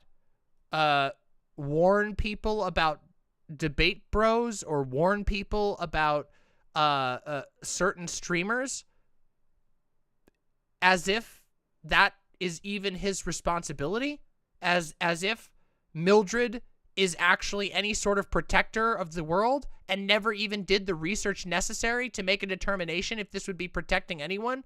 No, let's be real. This is a pretty clear example of someone signal boosting something against someone they don't like without actually caring whether it's true or not. Yeah, what, the dirtbag left or whatever was the term that people used at the time? And then video SAS pull off these kinds of things. Don't do that. It's not video SAS. It's just one fucking dude. The shithead left? I don't know. People can say whatever faction they want, but it's pretty fucking ridiculous to me that this is the level that it gets to. And I don't know. It feels bad to me, right?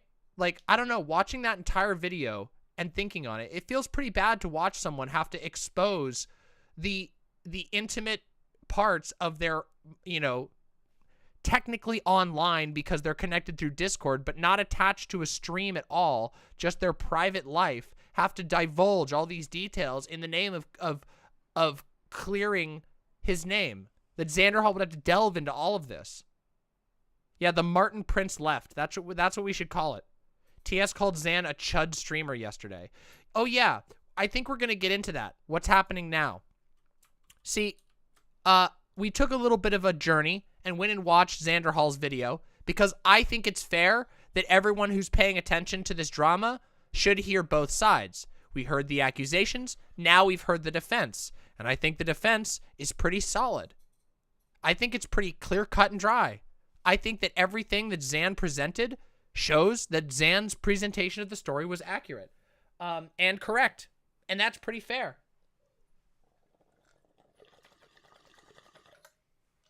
Thank you, Fawn. Appreciate that. So let's see what else we got going on here, okay? Because we got a couple more screenshots to go through before we're able to catch up to the modern time, to tie this all back together to why we're talking about ThoughtSlime again today. Oh yes, I'm sure he deleted everything, but we've got him here. Don't worry.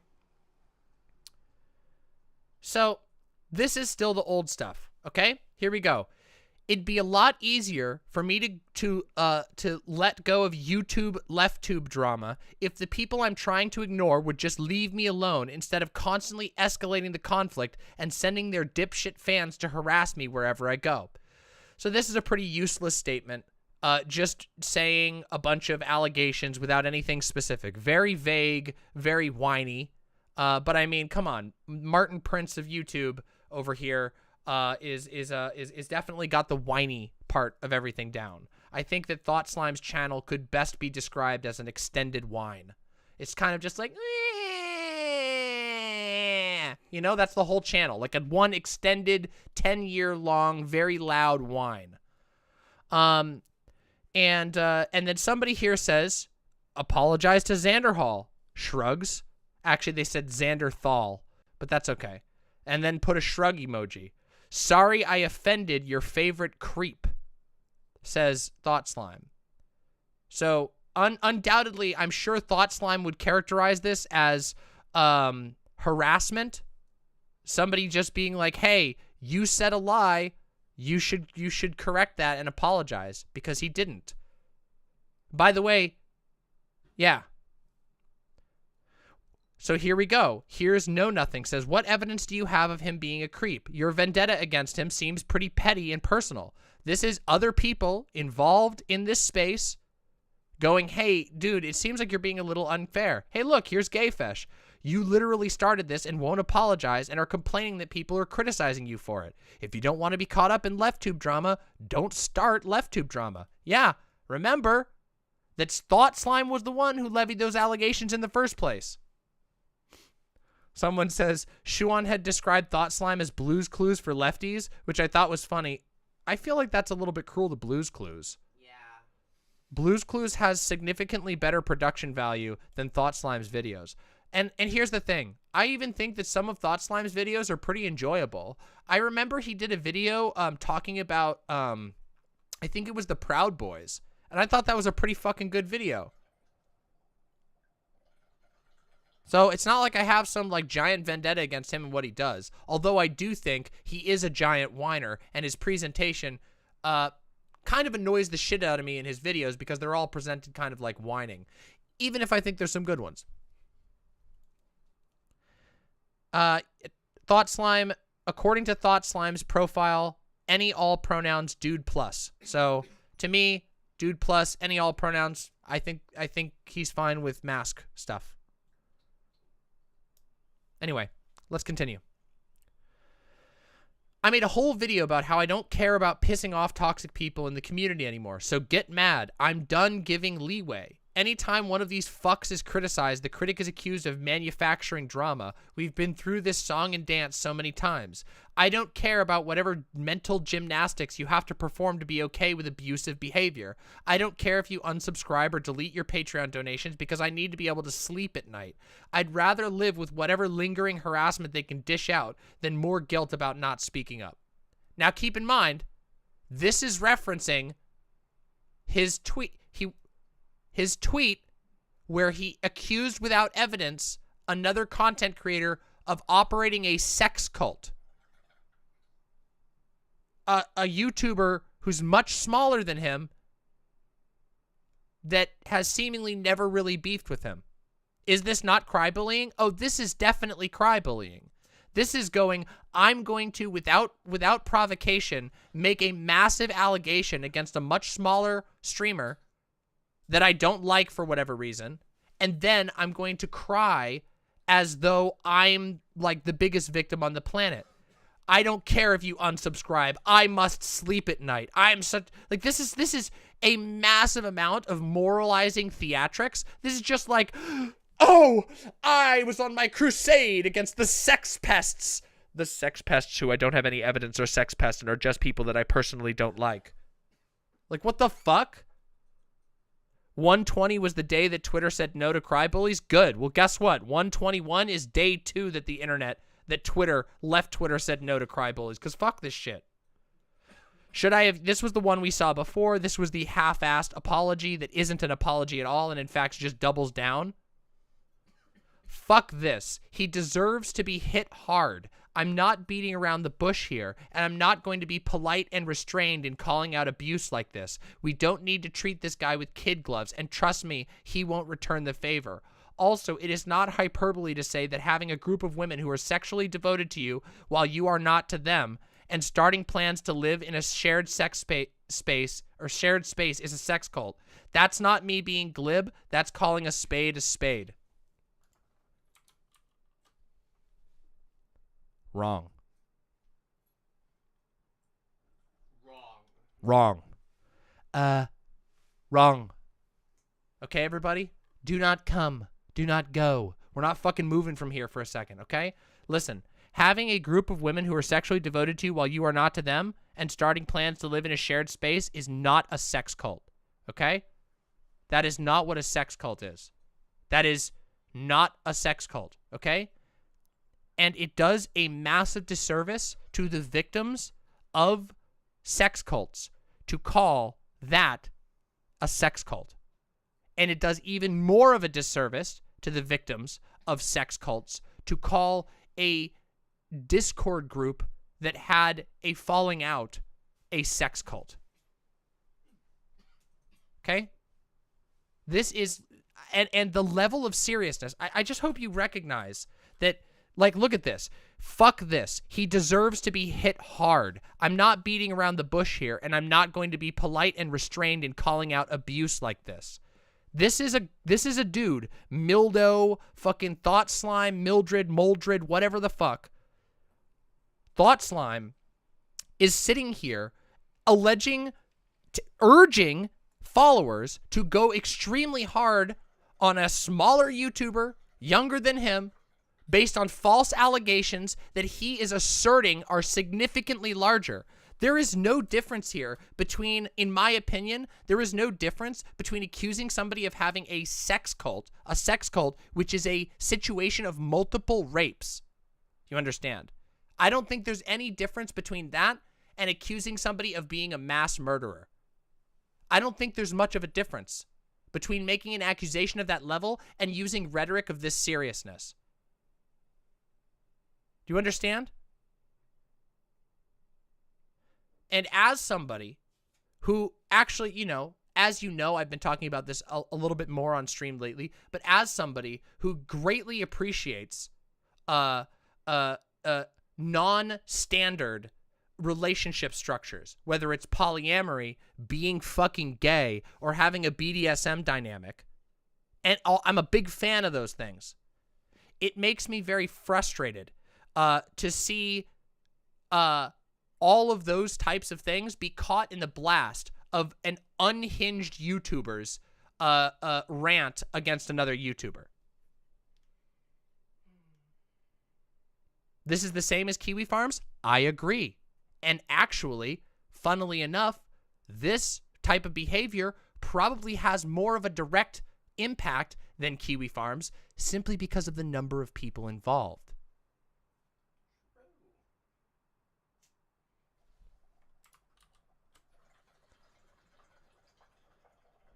I think, and this is me personally speaking here, you should not have a sex cult. Here's another thing, speaking to his server, Xanderhal Pig Puncher has a sex cult. This is a declarative statement. Here we go. I'm sorry if you got mad at me or I hurt you today. I'm just so sick of this, finding it harder and harder to stay polite. I echo this sentiment. Sometimes I fire from the hip, especially when I'm worked up emotionally. It's hard to know when to stand firm and when to stand back. Guys, it was them. They provoked me into lying about them. They provoked me into being an unhinged asshole on the internet. They provoked me into accusing somebody without evidence of a fucking horrible action. Except Xan, who I want to be clear, I am not apologizing to. Hey, bruh. Fuck you. ThoughtSlime? Fuck you, bro. Straight up. I don't really care what you think about any other person on this space or any other faction in this space. This shit is fucking trash. And this is still the old stuff. Just putting that message out there. Let's keep going. Every tweet I make gets replied to by sad little hangers-on to do the limpest burns about some beef weird chud streamers have with me. Do you think you'll convince me of your position if you just say it more? Lol. Me, whoa, I love carrot cake. Some stranger I've never spoken to. Almost as much as you love saying Xanderhal had a sex cult. Dude. So this is the new stuff, by the way. Yeah, this is the present day, okay? Did he? This is the first time I'm hearing about it. No, I made a flip remark, clarified that I'd overstated it, and for years have dealt with his fans being insufferable about it. So here he is saying, making the joke again, reasserting it, and then only when directly confronted does he back down. And notice the difference in engagement here. You have a tweet here that has 231 likes, 206 likes on it. A lot of people seeing this tweet. 12 people see this reply to a single user. You know, it's funny. Here on the Demon Mama channel, we've spent a lot of time talking about the weird ways that social media works and the weird ways that you can manipulate social media to present a very misleading narrative, right? We spend a lot of time talking about that. We talk about the way Twitter works. We talk about the way algorithms work. We talk about the way that YouTube TOS works, Twitch TOS works. We talk about all these different things. Right here, what you are witnessing is one of the ways that you can manipulate a narrative on social media. This is somebody who knows what gets seen. They make a joke, a plausibly deniable joke about a thing that was a verified lie, and then if they ever are confronted about it, well, they can wheel down. But guess what? 1,000 people, 200 people, 400 people saw the main thread, and only 17 people see the response. Do you see how this works? It's a pattern that you can observe. A pattern that ThoughtSlime is taking advantage of to continue spreading misinformation about Xanderhal. Why? Who fucking knows? Because apparently, ThoughtSlime thinks Xanderhal is worthy of some kind of a total internet total war where you can just lie and say anything and accuse people of multiple rape, and then just go, haha, I was just kidding when I did that. I was just kidding when I did that and told thousands of people and said it explicitly. That was just a joke, but only ever when confronted. And lots of other people see that and might trust this particular person who they might have reason to trust from other videos. And they see that and they go, wow, this must be something credible. Kind of fucked. And it leads to making people like Xanderhal have to divulge embarrassing parts of their life just to have peace from a false accusation. Oh, come on. It's not the game Total War. It's the term Total War. Total War is when you fucking say all the gloves are off. Anybody that gets in your way dies. It's a fight for survival. And some people are willing to declare total war just to save their own fucking ego. And one of those people is that dastardly little muffin ThoughtSlime. Maybe you should just apologize for spreading false rumors. ThoughtSlime really falsely accused Xan of being a sexual abuser, only to later say, but did you consider I had to deal with his fans asking me to apologize? Lamau. Wow, I would hate to be in their position. Thankfully, I have never once been wrong on the internet. Lamau. Yes, I spread a lie about someone being a sexual abuser, but have you thought about how this affects me? Me? True. By the way, I know who made this image. Do you know? Are you prepared? Do you know who made this image? I'll give you all 1 second. It's a little micro celebrity on this corner of the internet. Yeah, everybody's got it. It was fucking Constance. Constance made the ThoughtSlime groiper in the past for a completely unrelated beef, and it has come back around unattributed. But I know who made the groiper. Constance is basically the left internet's Loki, okay? I want you to understand that.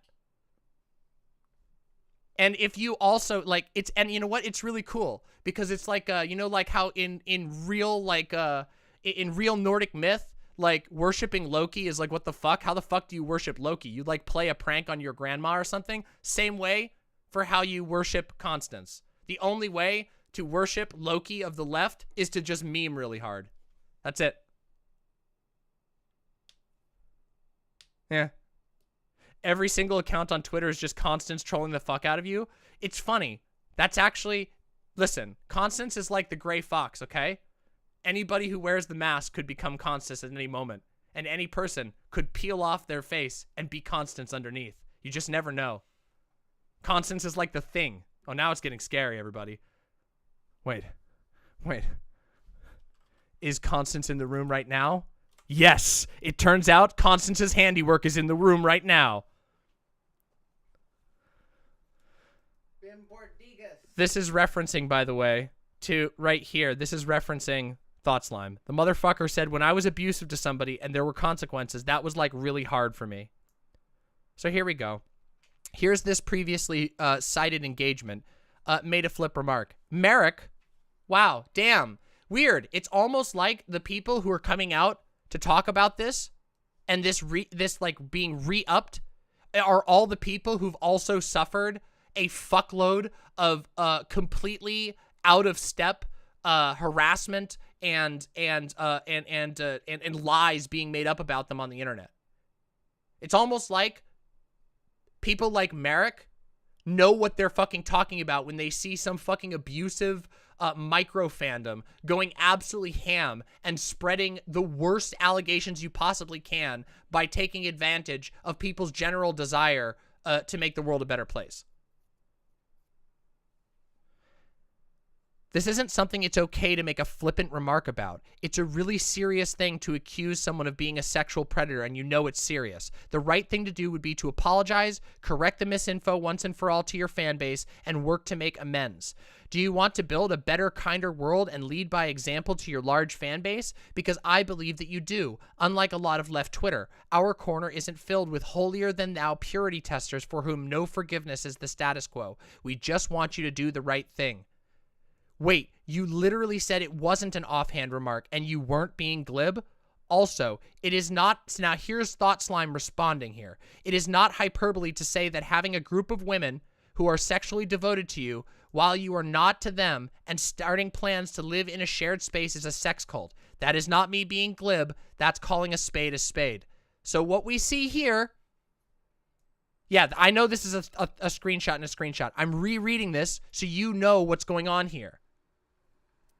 Literally, ThoughtSlime just straight flat lied multiple times and now just goes, nah, I was joking. Even though he said at the time, I'm not joking about this allegation. Just what the fuck? And here are some other responses that we've seen from other content creators who are talking about this. Merrick was being so charitable in the replies before this came up, and he stopped responding, which is seemingly ThoughtSlime's strategy when somebody catches him misrepresenting what happened.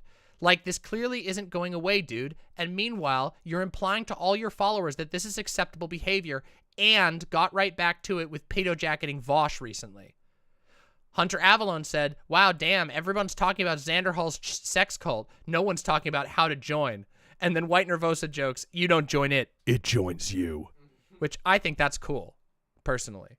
I'm a big fan of that type of structure. You know, the infectious, you know, I shoot a seed. And then it's like, you know, there's, shut the fuck up, never mind. Monster fuckers, you get it. Plant fuckers, you get it. Mushroom fuckers, you get it. Slug. Anyway. The truth, this is Lonnie, by the way. This is Lonnie joking. The truth, Xan is in a sex cult, but it's my sex cult. It's always been my sex cult. Based Lonnie! Based Lonnie fucking sex cult. I'm here for it. Yes. And you made the joke before I did publicly. I made the joke literally the moment I heard the sex cult drama was coming back. I literally shouted, I slammed my hand down. I said, why the fuck does nobody ever talk about my sex cult? I put all this work into it, and fucking nobody does it. They always fucking Xan and his steel and valor. Yeah. But you said it, so it's you. You made the joke first. I was just cribbing you. So, you know, cancel Lonnie about the sex cult, okay? Cancel Lonnie about the sex cult, everybody. Is Xanderhal's sex cult a co-op? A lot of people aren't going to get this particular one, but this is a reference to an ongoing meme about right-wingers asking left-wingers whether they run their business as a co-op, as a gotcha to whether they like live their values. But they ask it like for things where it doesn't apply. Like they're like, is your YouTube channel a co-op? And it's like, wait, like, you know, YouTube channels are contract work, right? Like it's really fucking hard. You have to hit a huge level before you can actually make like an official co-op with YouTube. It's basically, you have to make like a channel network. That's crazy. Anyway, stupid. But that's what the joke is, for those of you who don't know. This meme that the right-wingers always bring up about, you got a co-op? If your channel isn't a co-op, you must be a hypocrite. Anyway. Xan says, oh wow, this has been pretty wild to wake up to. Should I talk about everyone dunking on ThoughtSlime for accusing me of having a sex cult today? The answer was yes. Vosh says, it seems like it's always the people most concerned with toxicity on the left who are the most toxic, abusive, and dishonest themselves. Not entirely true. It is the people who are the most vocal and self-centering while talking about toxicity on the left. They're like, I have come. Oh, it's like, you know what it is? It's that fucking clip of Michael Bloomberg as Mary Poppins, you know, where he's like, I'll make sure everyone behaves. When Mildred comes in and is like, I'll make you all behave. That's a big red flag that person is absolutely going to be the most toxic person in the room, okay? Straight up. The people who are the most loudest about their virtue, who are like, I am so good, and they always try to downplay it, like, no, you forced me to lie about you, which we've seen over and over and over again. Fucking Mildred pulling out here. Yeah, it's like, but they don't, though. They act like the left's babysitters, but they don't actually engage with anybody. They don't know anybody. They don't try to resolve any problems. They just bitch on Twitter. Again, the long whine. 10 years or whatever. I don't know, fucking long. How many years has this channel existed? There you go.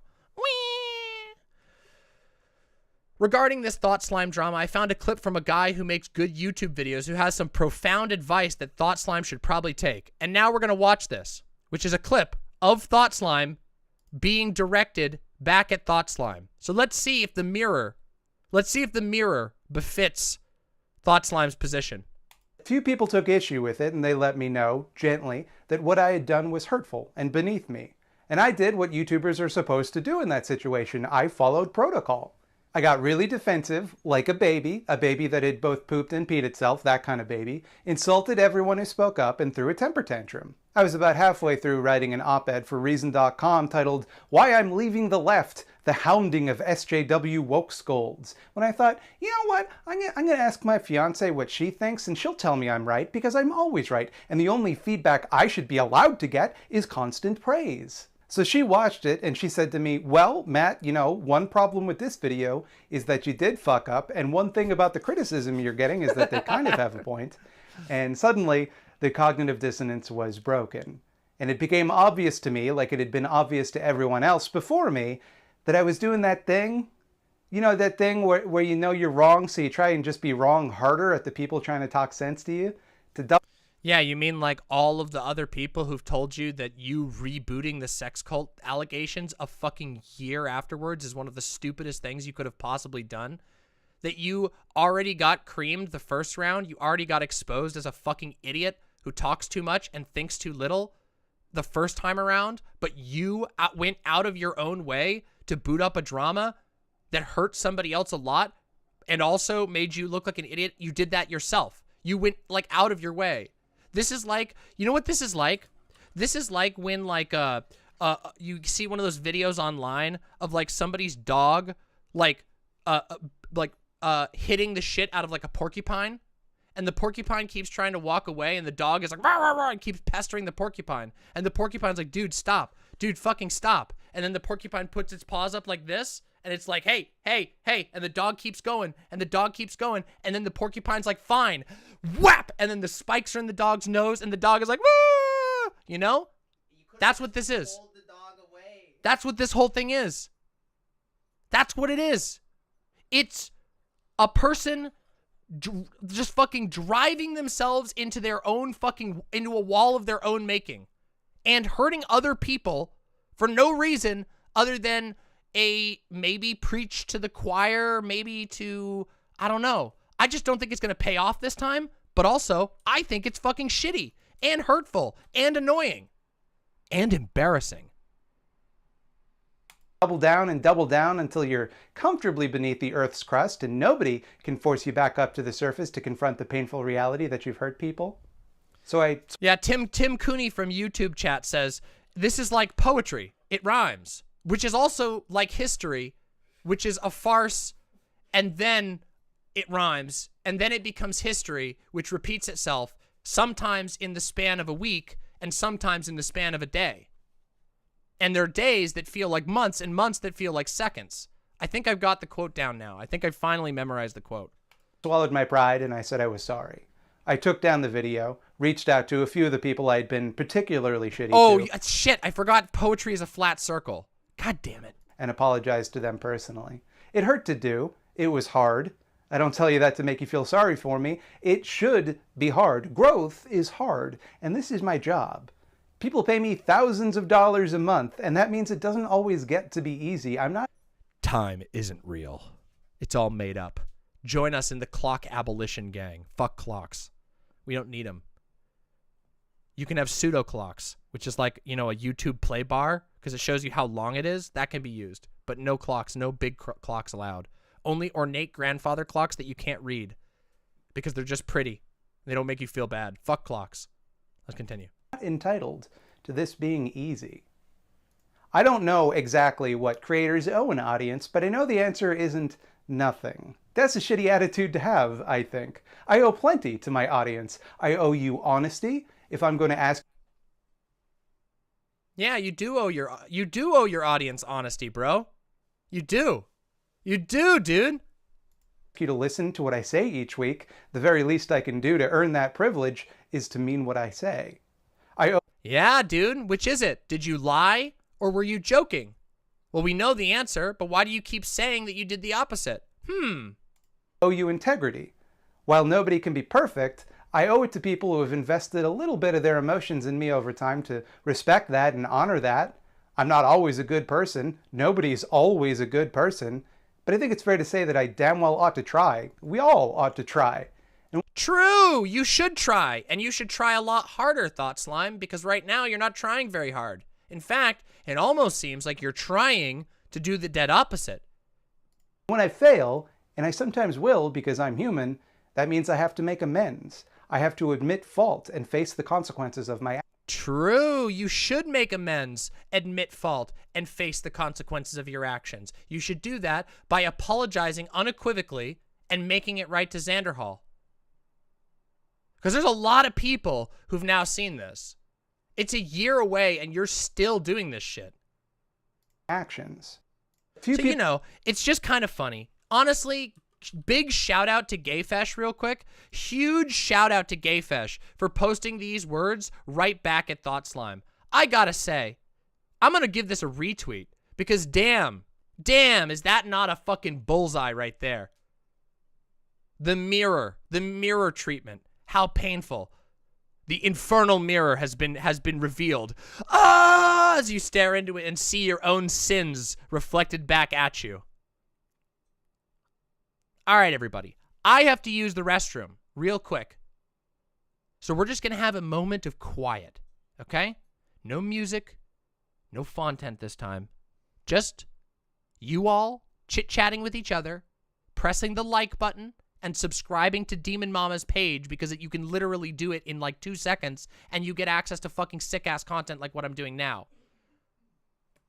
Anyway, those things. You should do those things while I go to the bathroom and we think and stew on this a little bit. And then when we come back, we'll finish talking about it. And then, after that, I got another treat for you. So, be right back.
have returned, everyone. Yes, that's right. The moment of silence has ended. Loudness, everything. Chaos, madness, noise. As I return. It appears I've received a couple of other things to look at real quick. Let us see what I've received. I've received information that there are more. Okay? Here we go. We have another big streamer slash YouTuber weighing in on this. Well, I got back too soon? What do you mean? Silence the critters? The critters were being fine. What the hell? Y'all are supposed to be nicer to the critters than me. What? Not fucking meaner. They're like, silence the critters. Silence the critters. I'm like, the critters are being silent. What the hell? Quiet. I was silencing you. Shut up. You're not the No, you're not the critters. You're silent. The critters are these two. And Yoda sometimes. Anyway. Here we go. Big word. We got the amazing atheist with the crying emoji. I wish I had a sex cult. And then Lonnie says, join mine. Wow. Damn. Wow, that's some heavy recruitment. Fuck. Damn, Lonnie. You're going hard. Evangelizing hard. Yeah, I came back before a critter could seize the throne. No. They don't want the throne. Fuck the throne. Yeah, see? They don't want the throne. The throne... It's too much responsibility. Haven't you all ever seen... This is the second time I'm referencing Game of Thrones tonight. I don't care. Fuck you all. Haven't you ever seen Game of Thrones? The Iron Throne? It's sharp. It cuts the unworthy. It's painful to sit on. It reminds you of the burden that you have. Okay? They don't want to sit on it. It's sharp, but I have strong skin. This one's comfier. Which one's comfier? Oh, the bed? Yeah. Of course it is. It blades up your bottom side. That's why you need to have dragon skin. Because dragons have tough skin. All right, everybody. Okay, it's time to fucking... Let's focus back on the fucking thing we were doing, okay? Enough. Our moment of silence has extended too long. Let's focus, everyone. My goodness. Okay, so I have to go through these things that I was sent. What the hell? Like, look at this. Okay, here's another thing. All right. Am I going to have to do another call out here? Sophie posting says, I love saying that Xanderhal had a sex cult far more than I love carrot cake. And I love carrot cake a lot.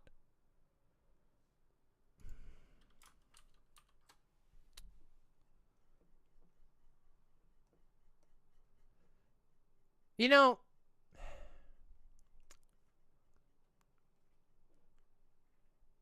there's only one last little plausible deniability that I can think of. Okay? There's only one more, like, bit of plausible deniability, which is that, oh, this is a joke. We're joking. You know, kind of like the... Have you all ever seen the joke where it was at a roast of Bob Saget, okay? At a roast of Bob Saget, Gilbert Gottfried went up on the stage and he was praising Bob Saget. And then he goes, you know what? I don't care what anybody says. I don't care how many times people accuse Bob Saget of raping a woman behind an Arby's in 1990. I don't think he did that. I don't think he raped a woman behind an Arby's in 1990. I just don't think it happened. And anyone who says that he raped a woman behind an Arby's in 1990 is simply lying. And so it was a big joke, and the idea is that you get people to hear the big part, and nothing else.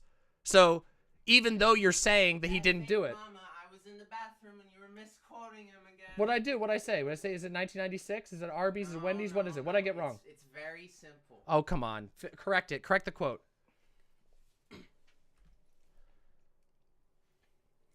There's no evidence that he raped and killed a girl in 1990. And if you have any evidence, stop doing whatever you're doing and go to the police.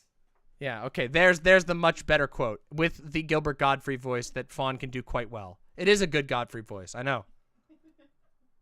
Wait, I thought it was an Arby's, wasn't it? No, What was it? nothing. He just No, I swear to God. Whatever. says. Anyway, point is, yes.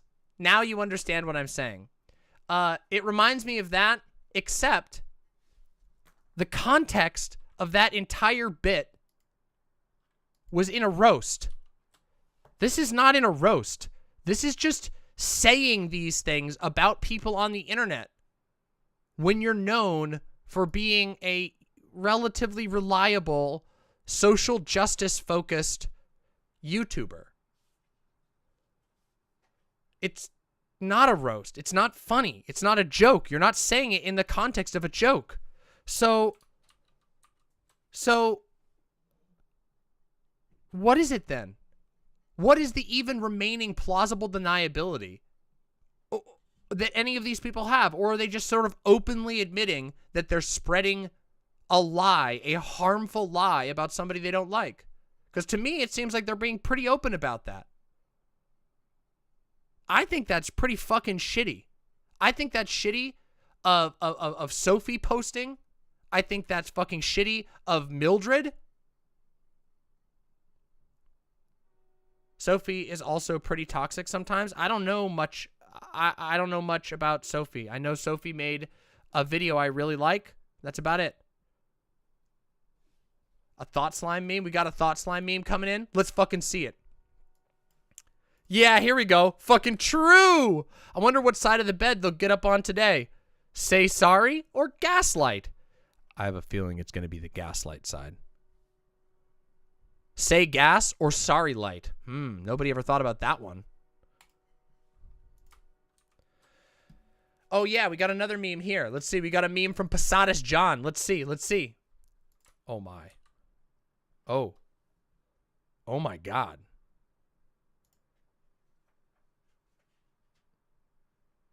Oh my God.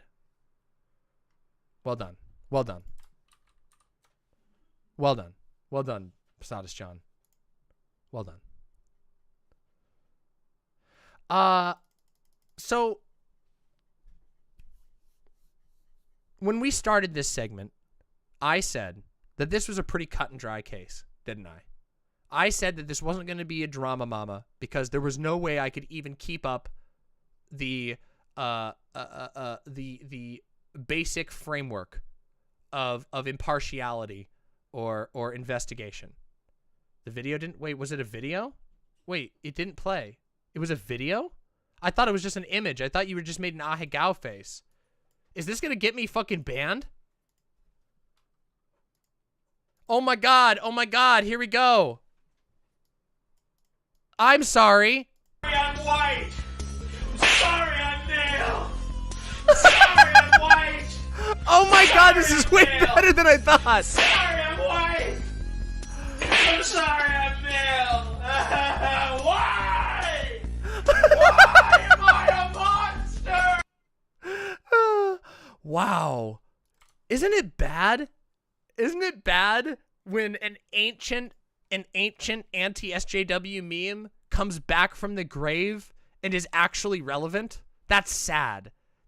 This is what I was saying at the beginning about the fucking the ANCAPs. I hate it. I fucking hate it when I have to agree with things that I don't like. Ugh.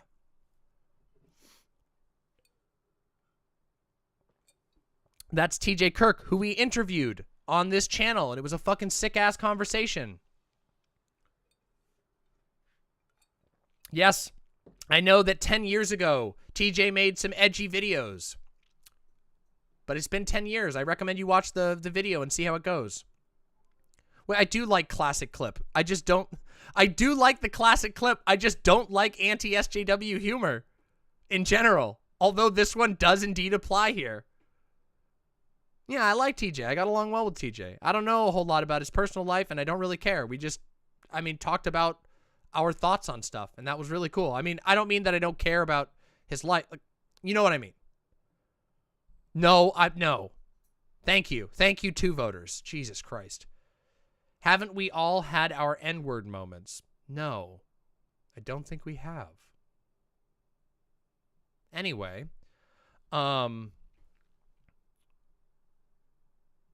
I'm gonna give that one a little bit of a pause champ, I think.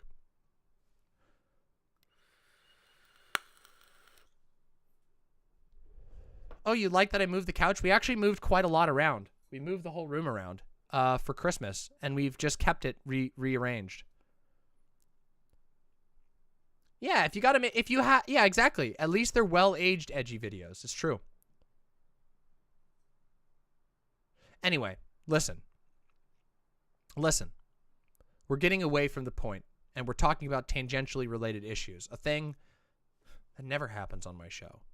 The fact of the matter is, ThoughtSlime, holy fucking shit. Get your shit together and fucking make an apology. This is fucking bullshit, dude. Like, this is blatantly bullshit. It's not a fucking team sports thing. You were just a giant lying asshole, and you should own up to it, because every single day that you don't is harming your credibility with more and more people. I don't believe you for shit. Listen, I do think your style is whiny, okay? I know I'm sort of writing this like an open letter right now, or saying this like an open letter. I think your style is a little whiny, but I've watched a lot of your videos. And when I first started streaming, I thought you were a relatively respectable figure. But I don't think this is respectable. I think this is fucking disrespectable. I think it's fucking trash behavior, personally. So fucking stop it. Just fucking stop. You keep acting like other people are doing it to you. You're the one who kicked this drama back up. You brought it back around. You started it in the first place. It's fucking weird, and we can all see that you're the crybaby here.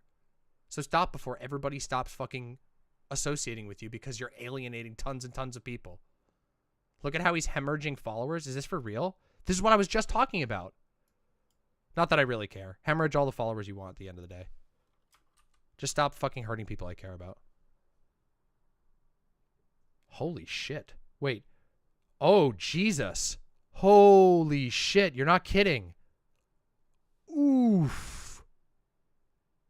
Oof. Last 30 days, down almost 800 followers. Holy shit, dude. Plus, added 376 tweets, lost 800 followers. Only gained 15 new followers. Ooh, that's bad.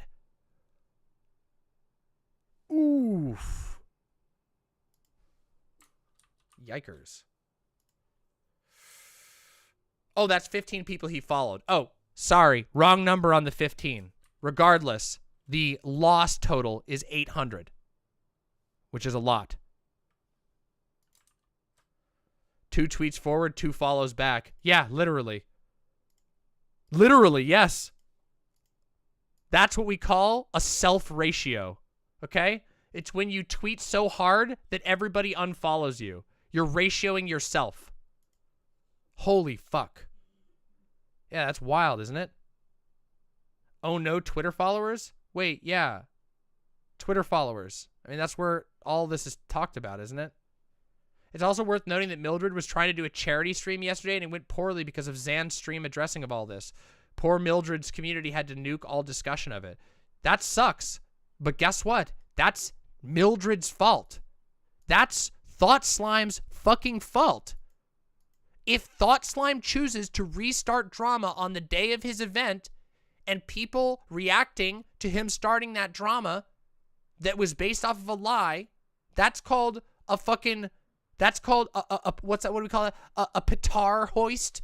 A petard hoist?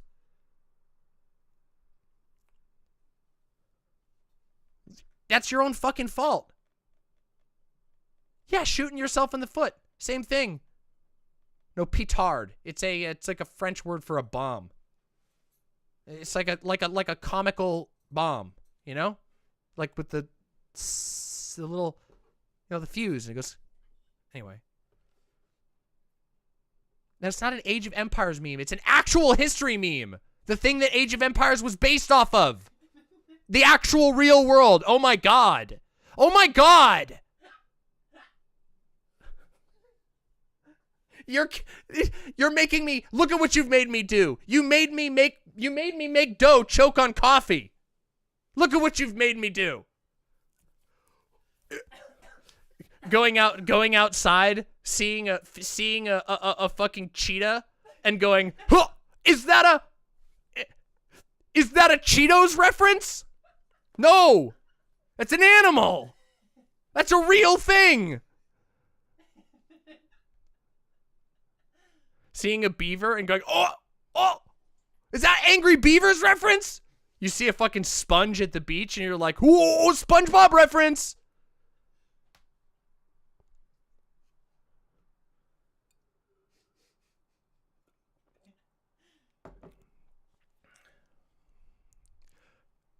Go to the zoo, you walk over, you see a chimpanzee. Are those NFTs? I can't believe that they had the foresight to make Petard's IRL as a reference to Age of Empires from the future. Guys, we can't do demented time cube memes every single night or I'll just actually go insane. We can't. We have to keep a limit on it. I know that last stream we had an experience with Jordan Peterson literally writing history backwards because his brain is completely gone. Yeah, you're having sex? Whoa, is this a porn reference? Has Doe crawled in the Phantom Zone? No. Doe is just back in the reading zone. Doe's just reading on the comfy little thing we got on the floor. The little bed. We have... Okay, listen. The studio is the vibe zone, okay? I have a small place. We're hoping to move sometime soon. But for the time being, we got a small place. So the studio is also the vibe room. We just chill. It's comfy in here. What's it reading? I don't know, some schizophrenic shit. I'm reading Anti-Oedipus. There you go. Good. It's called Anti-Oedipus, Capitalism and Schizophrenia. So like I said, some schizophrenic shit. It's good. Yeah, it's Deluche. Jilly Deluche. Jilly? Yeah. Jelly Deluxe, yeah. There we go. All right, everybody. All right, I think we can safely move on to the second part of this stream, which is conservatives malding at M&Ms, okay? I think we can safely move on to that. Final takeaway for the whole little drama segment. ThoughtSlime, stop being such a piece of shit. I won't even pretend for your own good. Just stop. It's embarrassing. You're not accomplishing anything. You're tanking your own followers. And fuck you. So there you go. Yeah. I think, like I said, open and shut, right? ThoughtSlime lied the fuck about everything. Xanderhal has been, what's the word? What's the word I'm thinking of? No. What's the word when you're, released when you're, like, cleared of your crimes? Exonerated. Thank you. It was the Trump one, but I have like a Trump-based erase spot in my brain, so anything that's even loosely associated, my brain is deleting at the moment. Exonerated. Yes, Xanderhal has been exonerated of the false allegations levied against him. And yeah, I just figured I would let all my followers see all of the development from the beginning to the end, so that they don't have to feel like they don't know what's going on. You know, I really fucking hate all the lying that people do on the internet. I really fucking hate it. You know, it's not even the, like, accidentally being wrong stuff that really gets to me. People are wrong all the time. It's when people go this far fucking out of left field to lie. For what? To, like, bully Xanderhal? You really don't have anything better to do? And remember, these are the people who also, at the time, got mad at Xanderhal for defending himself because he could have talked about other things. Because why don't you have something better to do than defend yourself from these allegations we made up about you? Come on. It's fucking stupid. It's fucking bad. And that's that. That's it. That's the ThoughtSlime drama. I know, right? What a way around. Felt a little bit like a drama mama, didn't it? It wasn't. But it felt like it, didn't it? Yeah. Like the stream, subscribe if you're having fun, because what we're about to do, we're going to catch our breath here for a second, and then what we're going to do is we're going to fucking dive in to some conservatives freaking out about the green M&M. You didn't know you wanted to see this, but you do now. It's because you know, let's think about this. You know, here's what happened. So I woke up in the morning. I think it was yesterday that this news was announced, or whatever. It doesn't really matter. But I woke up and I opened up my phone, and trending on Twitter was that Mars Company had announced that they were going to redesign the shoes of the green M&M to reflect more modern styles and standards, more progressive values. So they changed her like sexy heels, her little boots. They changed them into just like fucking normal shoes, like just fucking like random tennis shoes. Like they just look like normal fucking shoes, you know? Y'all are vanilla for a largely queer chat. Wait, what did I miss? What did I miss? Wait, what? What the fuck did I, what poll did I miss? You guys fucking betraying me over here? Whatever. Fuck you guys. Anyway. So I saw this news about the M&M, and I was like, I love it. I knew it. I knew the moment they said the word progressive in the article, I knew that the conservatives were going to start melting down. And sure enough, before I had even gotten done making breakfast and having coffee and saying hi to my housemates who were awake, I got to my computer to discover that yes, indeed, the conservatives were already losing their shit. As they had previously lost their shit about Mrs. Butterworth, as they had previously lost their shit about Uncle Ben, Mr. Potato Head, SpongeBob SquarePants, Blue's Clues, and all of the other children's media that they lose their fucking shit about. And now they're losing their shit about desexifying the M&Ms. And the cool thing is, I haven't watched any of their reactions, but I have a whole bunch of them, and we're going to watch them together, and I'm going to react to them. And that is going to be what we're going to do next. Doesn't that sound fucking sick? Well, guess what? It's about to happen. Let me get the videos. Oh, wait. Hold on a second. Maybe later, Zan. I didn't catch your DM before. Sorry about that. I didn't catch your DM. Sorry, Zan just messaged me and said he wanted to talk, but we can talk a bit later. I got to do this first. Because this is good shit. And we've been talking about the Zan stuff for a while. But maybe later. Here we go. Let me get these videos real quick, because this is going to be fucking sick. Oh, god damn it. Why did I save it here? I'm boomering. Ignore me. Ignore me. I'm just boomering. Just a boomer. Here we go. Let's start with an incredible video from The Quartering. And here's how this is going to work, by the way. For those of you who are wondering, normally we don't do sort of like rapid fire reacts, you know? We don't do like a whole bunch of reacts to a bunch of different stuff. I usually pick a video, we react to the whole thing. But tonight, we're going to, anytime the video starts getting boring, we're going to jump over to another conservative whining about the M&Ms, okay? So we're just going to get a nice little, you know, it's going to be like a beer flight, but all the beer is shitty, and we're mostly laughing at how crappy the beer is. That's basically what we're doing. You know, like where you go to a bar and you get the little taster? Yeah, that's what we're doing right now. We might find one that's super funny. We might stick with that. But that's what we're doing tonight. And yes, I'm telling you right now, there's a lot of videos. The number of videos that I was able to get my hands on, thanks to Silent, who helped me with all of this, there are 1, 2, 3, 4, 5, 6, 7, 8, 9, 10, 11, 12, 13, 14, 15 conservative channels, some of them very large, some of them medium-sized, that all got angry about the M&Ms that we found, thanks to Silent. And we're going to go and we're going to check these out. We're going to see how the reaction is. We're going to see if they're handling it well. Maybe I'm wrong. Maybe they're not mad about the M&M. Maybe they're mad about something else. But we're going to find out starting right fucking now. So here we go. We're going to start this off with The Quartering's video titled M&Ms Get Woke and Get Mocked by the Entire Internet for the Feminist M&M. Well, everybody, maybe we have already answered the question. Because I don't think that The Quartering is going to be able to keep it cool about the M&M.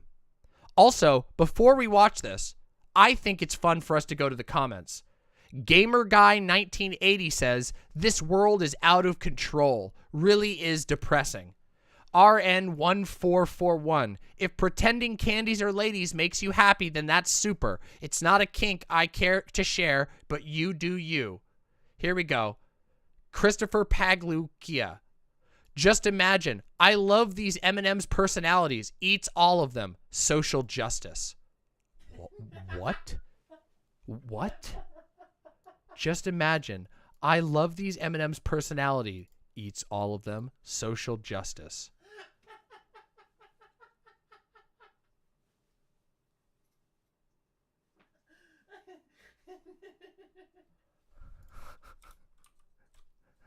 Do you see why? Do you see? See? Listen to me. I told you you didn't know you were going to care about the M&M stuff, but I told you the moment we started staring into the madness, you wouldn't want to leave. I told you this was going to be a treat. It's going to be... We haven't even started the videos yet, chat. We've just read 2 comments. I'm telling you, this is going to get crazy. I don't even know where this is going to go. I haven't watched any of these, okay? Let's fucking go. Let's fucking go. Nothing quite like promoting feminist M&M's green one by redesigning her to cut down on who she is as a woman. Great messaging. So in order to make M&M's more diverse, they need to strip them of their individuality, making them less diverse in the process. Great job, Mars. Somehow the black M&M's character's personality being expressed by her buying a new pair of kicks was what made this real for me. She's green. She's a green M&M. What are you talking? She's a green M&M. Oh no.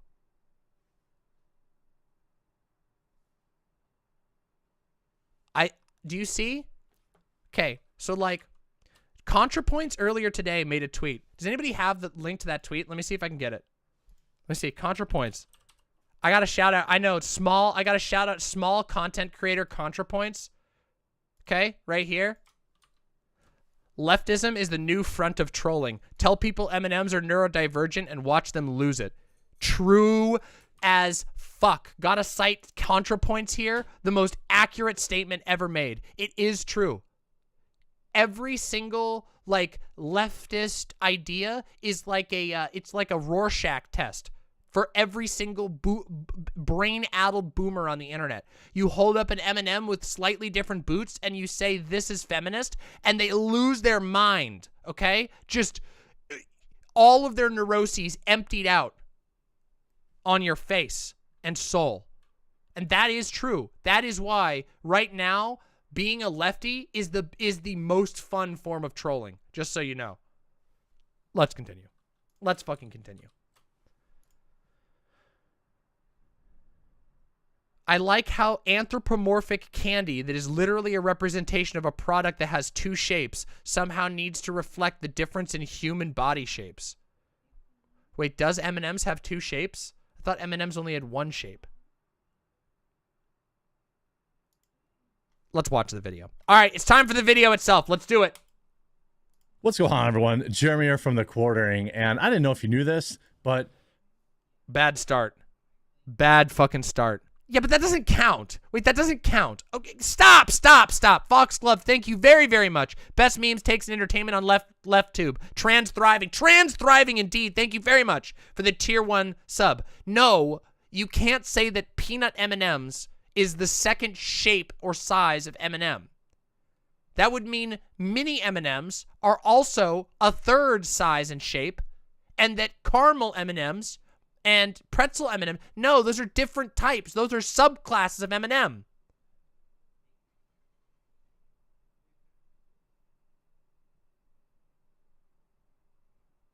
Whatever. Those M&Ms... Mini M&Ms are the same shape, just different size. No, this person doesn't know. No matter which way you slice it, this person is wrong. Either M&Ms are diverse in that you have peanut M&Ms, caramel M&Ms, mini M&Ms, you know, your standard sized just milk chocolate M&Ms. You either have many races of M&Ms or you don't, and there's only one type of M&M. But he's wrong no matter which way you cut it. It's dumb. They're dumb. Yes, thank you. those bigoted M&Ms. You all are being so... This is the thing. My chat is so charitable, even to the most deranged conservatives. You guys are more charitable even than me. My fucking chat is so goddamn charitable that they'll literally be like, well, maybe... Wait a minute. Maybe he has a point about the shapes of the M&Ms, you know? Maybe you should consider that. I'm like, guys, there's like 7... There's either one shape of M&M where they're all the same in the same package, or you're talking about different M&M products. And you guys are like, well, we have to be we need to be nice. We need to be, you know, what if his feelings get hurt? Fuck. You want to know why the allegation that the imps are like mean is not one of the ones that goes around? That people are like, Demon Mama's imps? Nobody shits on the imps, and when they do, it never sticks. And the reason for that is because the imps are too nice, and everybody can see it live on my fucking stream when I'm like dunking on a conservative, and my chat's like, don't be so mean! Don't be so goddamn mean! You didn't think about whether he was talking about the red versus yellow M&M. Wah! You fuckers. You fuckers. I see you. Spinozist M&Ms. Thank you, Humphead Sassy. Appreciate that. Also, the axis of idiocy. I don't know how often I can catch streams live, but I really like your operation and want to support your hellish deeds. Thank you very much, Axis of Idiocy. Deeply appreciate that. Thank you. And thank you very much, Humphead Sassy. Let's continue. Enjoying over the year. By the way, frozen is the only way to eat M&Ms. This is undeniable fact. But they are oppressive. I might be. You know, the candy that is the literal rainbow colors, not inclusive enough. And do you remember the Pride pack? Well, okay, wait a second. So he immediately pivots from something that they didn't say, by the way. All they said is that they wanted to update the green M&M's outfit to be more reflective of the times. Instead of having like go-go boots or whatever they're called. Yeah. And they're not even rainbow colored. I mean, the little ones are. It's so stupid. Those are the different flavors of M&Ms. Anyway, and then he immediately pivots, and I want to show you something right here. I do. Wait. Oh, he faded away too fast. This is an article from 2017. I don't know if you know this, but it's fucking 2022, and he's citing an article about an event that happened one time in 2017. How do people watch this? How? This has 122,000 views. What is wrong with people? How do you watch this drivel? We're only 22 seconds in, and he's citing things from 5 years ago. Do you remember the Pride pack? Well, I do, because I bought some. I think for a meme, maybe as a collector's item. This was Skittles' attempt at pandering to the LGBTQ community by saying Skittle gives up its rainbow in support of the one that matters during Pride. Pride is now like a 2 or 3 month event now. So you can get yourself some white Skittles. Oh yeah, guys. Remember the 2 or 3 month event of Pride? Guys, we couldn't even... Wait a minute. This is wild. Here we go, everybody. Right now, I have the most fucking queer-ass, faggoty community on the entire internet. Do you guys think we even got 1 month of Pride this year? I don't even think we got 1 month of Pride this year. It sucked. Pride this year was miserable on the internet. And it got canceled because of COVID. What is he fucking talking about? We didn't even get to do our normal stuff. It sucked. Fucking these people. Oh my God. But of course that backfired on them, and now M&Ms have decided to get a little woke too, and we're gonna get into all that after a quick word from this video's sponsor, Sheath. Huge shout out to this video's sponsor. That's right, Sheath. These boxers are designed to keep your balls off your legs. Sheath has 3 individual compartments to keep everything down there separate and cool and comfortable. And hey, since they've been a long-time sponsor, I've heard from many of you who have tried out Sheath and really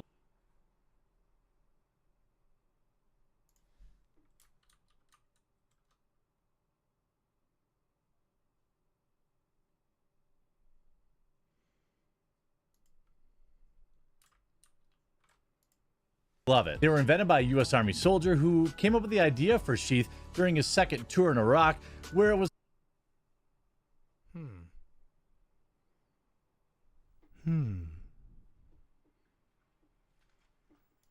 Hot as heck, and his boys needed to breathe. And on top of all sorts of awesome designs for Sheath, they've added all sorts of winter items, hoodies, gator necks, and all sorts of base layers. Head on over to the link in the description and pin comment down below. Use my promo code to save and support the channel. The only thing that happened at Pride last year was you and Vosh fighting to the death in gladiatorial combat. It was a good fight. All right, it was good. It all worked out in the end. And keep everything nice. You're begging me to skip this? No. Cool and dry. Now, if you remember back in June, this is a few years ago. Actually, these Skittles must almost be, they're good till August 22. Oh, wait, yeah, I'm good. 7 months still. They'll probably be good for long after that. But if you remember, this is via Time magazine.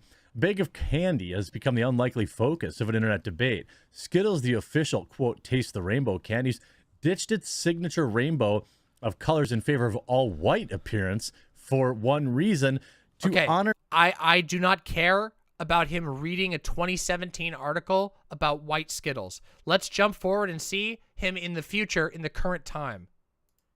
M&Ms. And it's like, you just know. When you see somebody trending on Twitter now, it's either some sort of poke-related thing or some sort of woke-related thing. Well, this was the last. Poke-related thing? Or woke-related thing? What does that mean? Can anybody translate? I don't speak Chud. Does anybody know? Oh, the poke. Oh, vaccine. Oh my God. Wait, which is funny because on his screen right here, it says Happy Birthday, David Lynch. And then it's a bunch of conservative vaccine-related things. You voted against it. Unmask your children. And then just a normal COVID. This guy's an idiot. M&M's characters to become more inclusive. Okay. See Lauren Chen writing, M&M's are not only fictional, but also literally a rainbow, and yet they still are apparently not diverse enough. Why do you care? Why do you care? Why do these people pretend to care about the M&Ms? The M&Ms don't even look the same that they did last year. These things change all the time. Why do they fucking care? When was the last time any of these people ever even thought about an M&M? It's so fucking stupid. How does anyone take these people seriously? How can you wake up in the morning and think you're a culture warrior when you're arguing about whether or not the M&Ms are woke enough or whether they're being too woke? You are the people that make this possible. The entire market. Here, let me let you in on something. The only market that M&M's cares about is the fucking conservative freakout market. That is the freest fucking ad revenue they can ever get. Every single goddamn time the conservatives freak the fuck out, these companies make money because of how stupid they are. But you know who else has to suffer? Everyone else in the world has to suffer as you fucking ruin culture by filling the world with your trash, with your whining and complaining about how gay people are ruining M&Ms or something. Holy fuck. Facepalm here. You know, they're effing M&M's, sorry, from Ryan Cannell. By the way, shout out to Ryan. Congrats on 100,000 subscribers. By the way, did you know that Count Dankula Bering and I have been doing a podcast for 3 years? I bet you probably didn't know that. Well, last night we had on Sam Hyde, and you're not going to want to miss that episode. Look up The Incredible Salt Mine. These guys are literally stuck in a time loop. Literally just stuck in a time loop.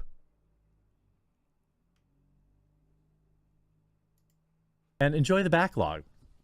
You can see Stefan. Why do we... Oh. Because I can't enjoy M&M's until I'm represented. I don't get it. Who even losing the voting rights bill and getting woke M&M's instead feels about right?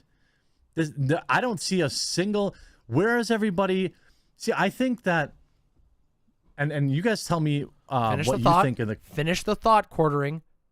comment section down below, but I actually think that the tide is turning. Like this sort of empty, like gay baiting or LGBT. Gay baiting? For the M&M? They're changing her shoes. What are you talking about? They're changing her shoes because people don't wear go-go boots anymore.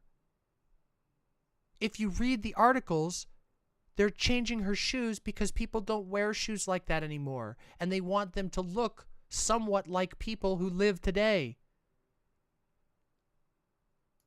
LGBTQ baiting stuff for free advertising, it's not hitting like it used to. And really the general public doesn't care about it. And That's true. The general public doesn't care about it. You people are literally the only ones whining about this shit. And the rest of us are here laughing at you lose your shit and make videos like Eminem get woke and get mocked by the entire internet. Watch. How long are we going to have to wait until this turns into some giant spiel about how this is actually degrading American culture?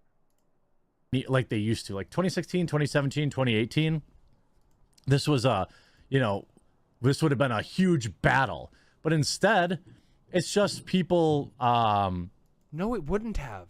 Donkey. Dude, it would have. It's never been a battle. No one has given a shit. No one gave a shit about Uncle Ben. Nobody gave a shit about Mrs. Butterworth. Nobody gave a shit about Mr. Potato Head. Nobody gives a shit about the M&Ms. It's just you guys, and you all have trapped yourselves in like a time loop style zoo, and we're all laughing, and also tearing our hair out because all of your kid fans are becoming as stupid as you. On it. Women, everyone's lives would improve if we had things like paid family leave, universal pre-K, affordable health care, and the ability to make informed decisions about our reproductive futures. Capitalism. Lol, no, but please enjoy these feminist M&Ms. I mean, I love it. I every once in a while, you kind of get, you get, how do I say, a nice little pleasant surprise. M&M characters redesigned for a more dynamic, progressive world, Mars announces. Okay. M&M's iconic characters, 6 different lentils, each with their own personality, have gotten a modern makeover for a dynamic, progressive world, Mars said Thursday. The redesign is focused on creating a sense of belonging to the community, as well as spotlighting the characters' personalities rather than their gender. What? First of all, does anybody even know? The only M&M characters I know are the the peanut ones. So why do you care? So then why do you care? Like yellow and red, the Christmas commercial, right? That's the M&Ms everyone knows. I don't know about all these other ones. The most notable changes include... Then why do you fucking care, you idiot? The green M&M's, quote, redesign, which will exchange the white-heeled go-go boots she was given in 1997 for cool, laid-back sneakers to reflect her effortless confidence. Who gets... What is wrong with that? Okay, look. I don't give a fucking shit about M&M characters, but what's wrong with that? There's not even anything gender-related about that. No longer go-go boots. Now she just has cool, laid-back sneakers to reflect her effortless confidence. Who cares? Like what? I don't get it. What's wrong with that? What is even woke about that? Is it because the character is a woman? Oh no. Quartering is doing the meme that I said he was going to do the other day, where I say it's bad because woman. It literally is what it is. What? The words confident woman or the ideas? It doesn't even say confident woman. It just says she's exchanging the white-heeled boots she was given for cool laid-back sneakers. And this guy's like, oh, wow, that's so woke, dude. Why they gotta be so woke? Wait, like, because she's wearing sneakers now because she's confident? Are, like, women not capable of being confident? Is that SJW messaging now? Is, like, women being confident at all? Is that SJW messaging? It's paid to do this.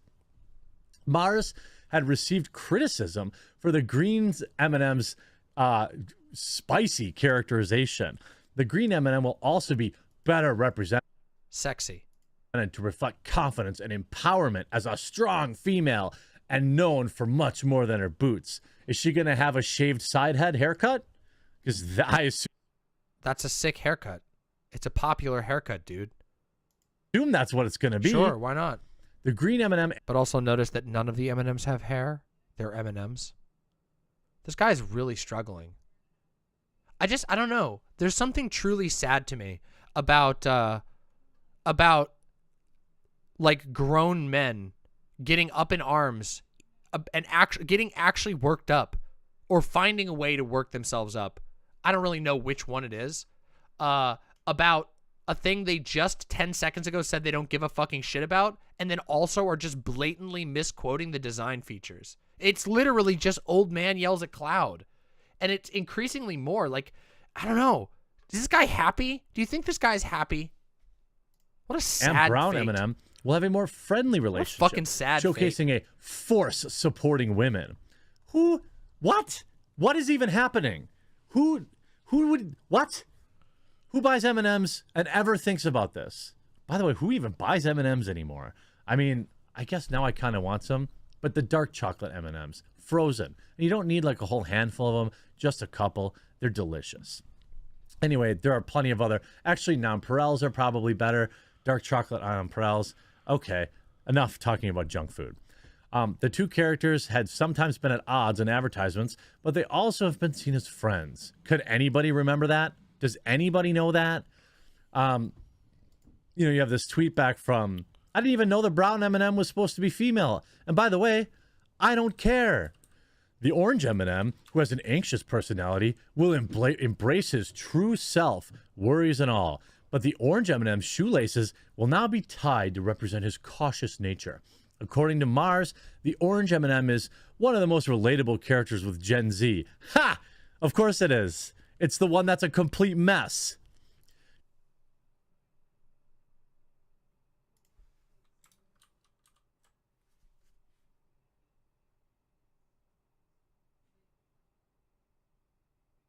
Yeah, we're done with this one. This is just sad. Now we'll move on to the next one. We've seen enough of the quarter pounders fucking shit. Video sucks. Literally said nothing. Read an article from 5 years ago. Whined about the M&Ms. Then dunked on Zoomers apparently for being sad because they have to live through a pandemic that people like the quartering made worse. Yeah, boring. Let's see what the next one is. This is Clownfish TV. M&M's Go Woke. Are you guys ready for this? Let's find out. I've never heard of this channel. Let's find out. Ooh, 254,000 subscribers. Let's find out. Let's see what they got.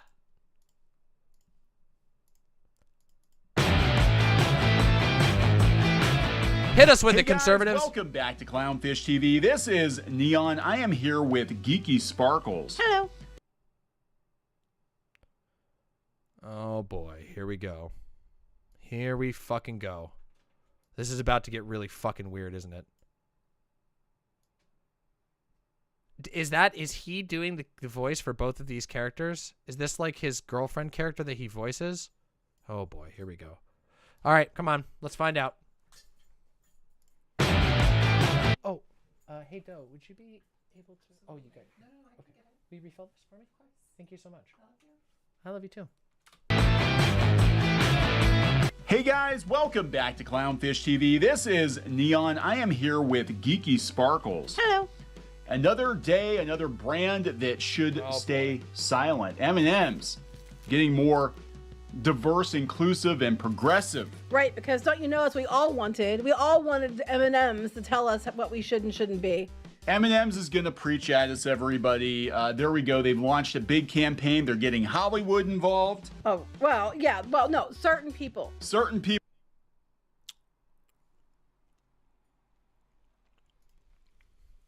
They're getting Hollywood involved.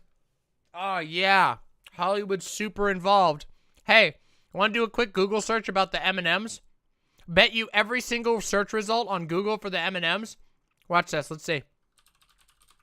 Let's fucking do it. Let's type in. Ready? Watch this. M and M. All right.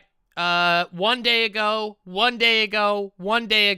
11 hours ago is the most recent thing. Dude, nobody's fucking talking about this. Tweets from M&Ms. Nobody gives a shit. 14 hours ago. This is not some exploding thing. Why would I turn safe search on? I'm searching for M&Ms. People in Hollywood involved. We'll talk more about that. But yeah, this is absolutely. Is this for real? What? What's wrong? Oh no, what happened? What did I do wrong? You didn't do anything wrong. Is it because did I scream fuck the M&Ms too loud? Did the neighbors get scared? No. Until the Let's find out.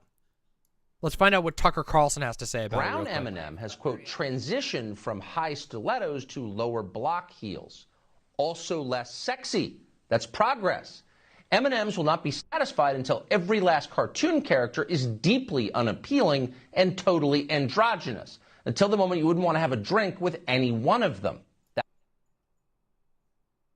What? That's the goal. When you're totally turned off. Wait, they look. Wait, she looks the same. They're both an M&M. They look identical. The design is the fucking same. We've achieved equity. They've won. Okay, hold on. Hot take time. Hot take time, everybody. Hot take time. I think I figured it out. Guys, I think I fucking figured it out. Remember, all of these motherfuckers grew up before the internet, okay? And so, because statistically they probably grew up in like white Christian families, they probably didn't have any access to porn. They didn't have a cool uncle who would give them a porn mag. You know? Ooh, careful. Oh, no. Oh, come here. I'm sorry. Oh, hold on, everybody. Come here, come here. Oh, my goodness. Doe just bumped its foot. Oh, are you okay? I'm okay. Oh, my God. Oh, that was a hard hit. That was a hard hit. Oh, I hope it doesn't get. I hope it didn't hurt your nail. No, I'm okay. All right, I love you. Thank you for the drink. Yeah, you know where this is going. They beat their dicks to the commercials. Yeah, that's right. That's what I'm telling you right now. All these fucking. When did Doe begin living with me? About a month and a week ago or so. Yeah, pretty relatively recently. Anyway, none of that is relevant here. What we're talking about here is what was I talking about here? Fuck, what the fuck was I talking about? Why do we even care? They beat off to the fucking M&Ms. They didn't have anything. They didn't have a cool uncle to bring them porn. They didn't have the internet, so they beat off to the M&Ms. So now what's happening is when the M&M design changes, they're really, really mad because it's basically like getting rid of their only form of porn. It's like, haven't you ever had like a piece of porn that you revisit all the time? Haven't you ever gone and been like, oh, this is the one, and then one day somebody deletes it? Well, you shouldn't let that happen to you. You should back up things that you love for your own personal use, as is your legal right under the law. But barring that, this is what's happening to our poor conservatives.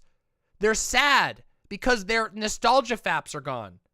How is this the state of online discourse? Because the world is on a terrible trajectory where nerd crew-esque morons, misogynists and racists run the algorithms of these websites by pure brute force of fucking capital.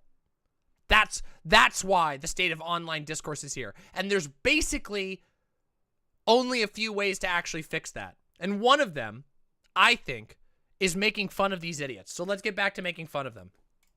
Ridiculous. This couldn't possibly backfire.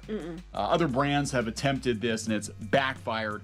Why M&M's, after watching other brands attempt to get political and preachy to their own detriment, decides now? How is changing their shoes political or preachy? I don't even, this is less political. Okay, do you guys remember? Okay, look. I know I'm pause Andying already, but what I'm going to say is, do you remember the fucking Mr. Potato Head situation? They weren't doing it to be woke. They were restructuring it so that they could have a single brand that was just called Potato Head that included the Baby Potato Head, the Mrs. Potato Head, and the Mr. Potato Head. Instead of calling them all Mr. Potato Head, they changed the overarching brand to Potato Head. And the conservatives lost their shit because they thought it was about being woke when it wasn't. Jesus fucking Christ.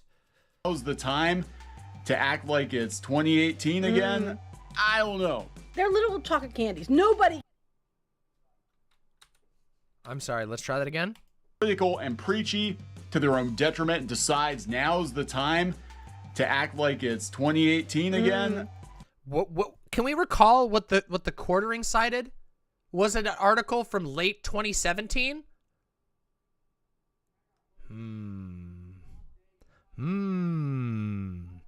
The time loop theory grows stronger.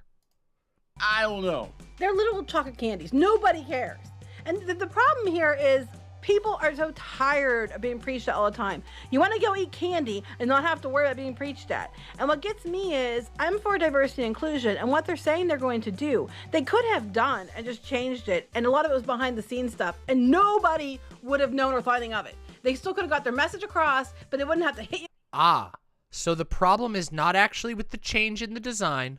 The problem is that they told you about it. These people don't even have the old man angry at cloud excuse. This is just angry at cloud. I'm angry that I found out that M&M's made a change to their character designs. Character designs that I apparently don't care about, but care enough about to make a 21-minute video about. Over the head with it, and people would have been like, oh, okay, that's cool. They wouldn't have thought twice. But no.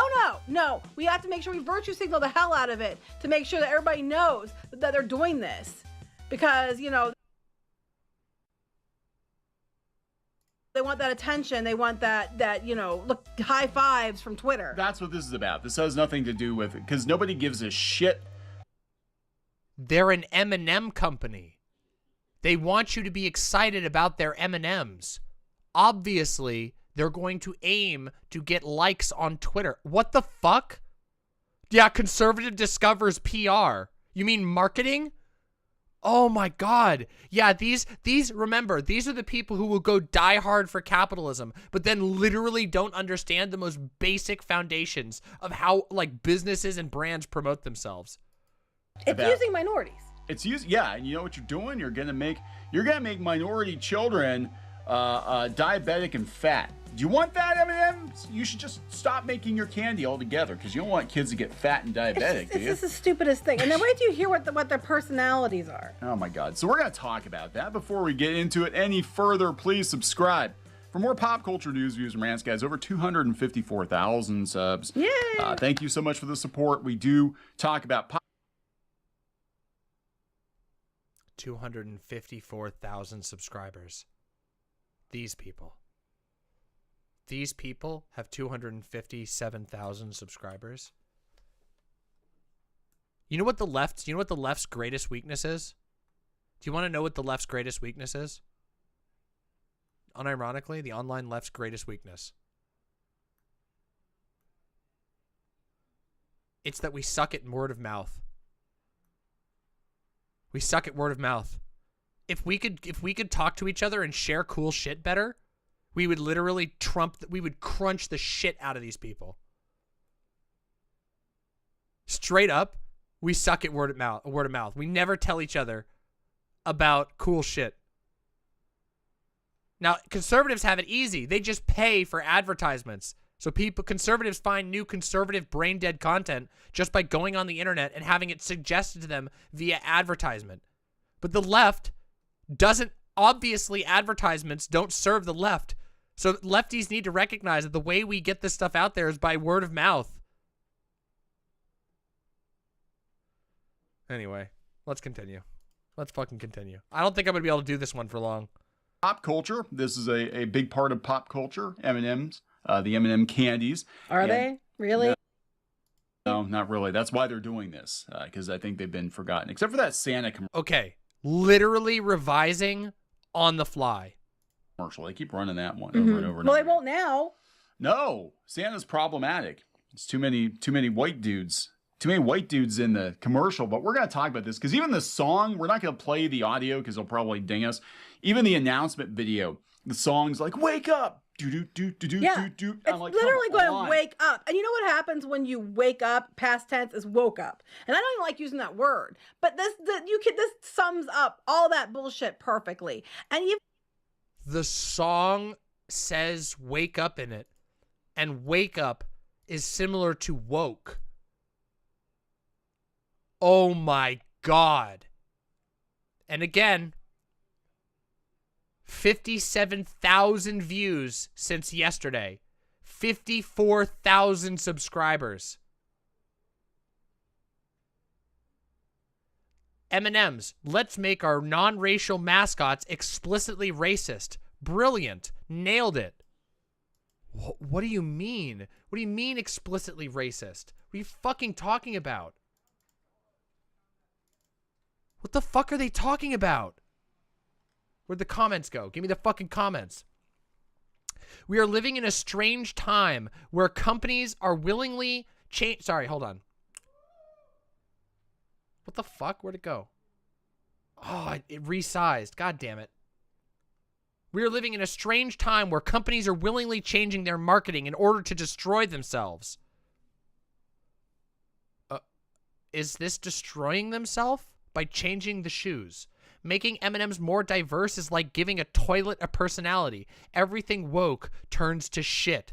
This is that thing this is that joke. Woke equals shit. M&M's are the perfect candy for the woke demographic. Hard on the outside while soft on the inside. What? I mean, they like talk big? Huh? The most entertaining part was Geeky laughing so hard she turned into a dolphin. Imagine worrying about characteristics of chocolate candy. I'll be waiting for the non-binary chocolate Easter bunnies. They already are non-binary. Last I checked, you can't sex a chocolate Easter bunny, you moron.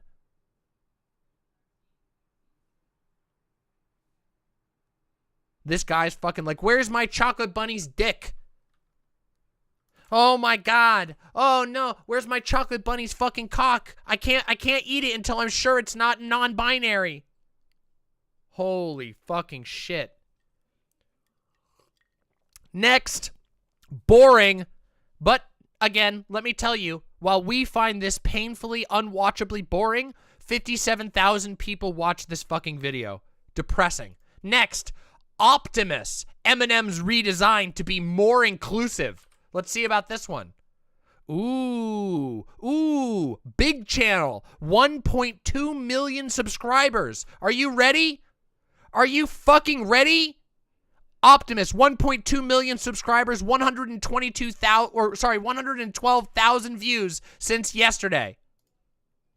Let's find out. All right, what's going on, everybody? Welcome back to another video here on the channel, and today we are going to be talking about M&M's because there's been a lot of controversy around some pretty recent news out of the company that they will be redesigning some of the animated M&M characters a little bit to be more quote-unquote progressive and inclusive for their consumers. This created controversy because obviously a lot of people were upset with the idea. They thought that it was just a marketing scheme. Is it going to be you? Are you going to be one of the people getting upset about it? Are you going to be the one? Basically to appeal to people for virtue signaling and acting as if they're more progressive than they actually are and things like that. And it seems like it sparked a little bit of a debate. In fact, M&M's actually started trending on Twitter because of this entire situation. There was, I think, 11,000 tweets last time that I looked. And a lot of media sources are also starting to pick up on it. In fact, the article we're about to be taking a look at and reading here is from Business Insider. So here in a second, we're going to take a look at the new M&M redesigns and see. By the way, this is a pretty good example of what we call manufacturing consent. The fact that right-wing think tanks can fund fuckloads of right-wing channels, that sponsors are willing to jump onto these right-wing channels like crazy, means that functionally, one or two right-wing figures can get mad about something and everyone has to deal with it and see it because they're literally memeing it into existence. When they say controversy, they mean other people literally exactly like them. A bunch of channels like The Quartering, like this guy, all of these big channels talk about the exact same thing that no one else cares about. They're the only ones who care about it. They're freaking out about the M&M, and then they cite a controversy that they created. Literally, just like, this is how it works. They do this over and over again. No, it's so ridiculous. And it's crazy because I wish that it limited itself online, but it doesn't. Because then they talk about it on Tucker Carlson. Then they talk about it on Fox News, which is piped into the ears of every boomer in the world.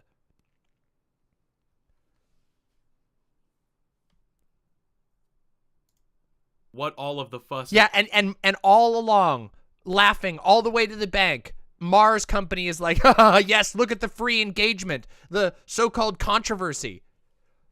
Oh, I'm announcing it. Demon Mama is going woke, everybody. I'm going woke. I'm going to be more inclusive going forward. I'm going to be inclusive. Please, please, everybody boycott my product. I'm going to be so inclusive. The woke mob has, I mean, the really, really good progressive have taught me that I'm not woke enough. I'm going woke.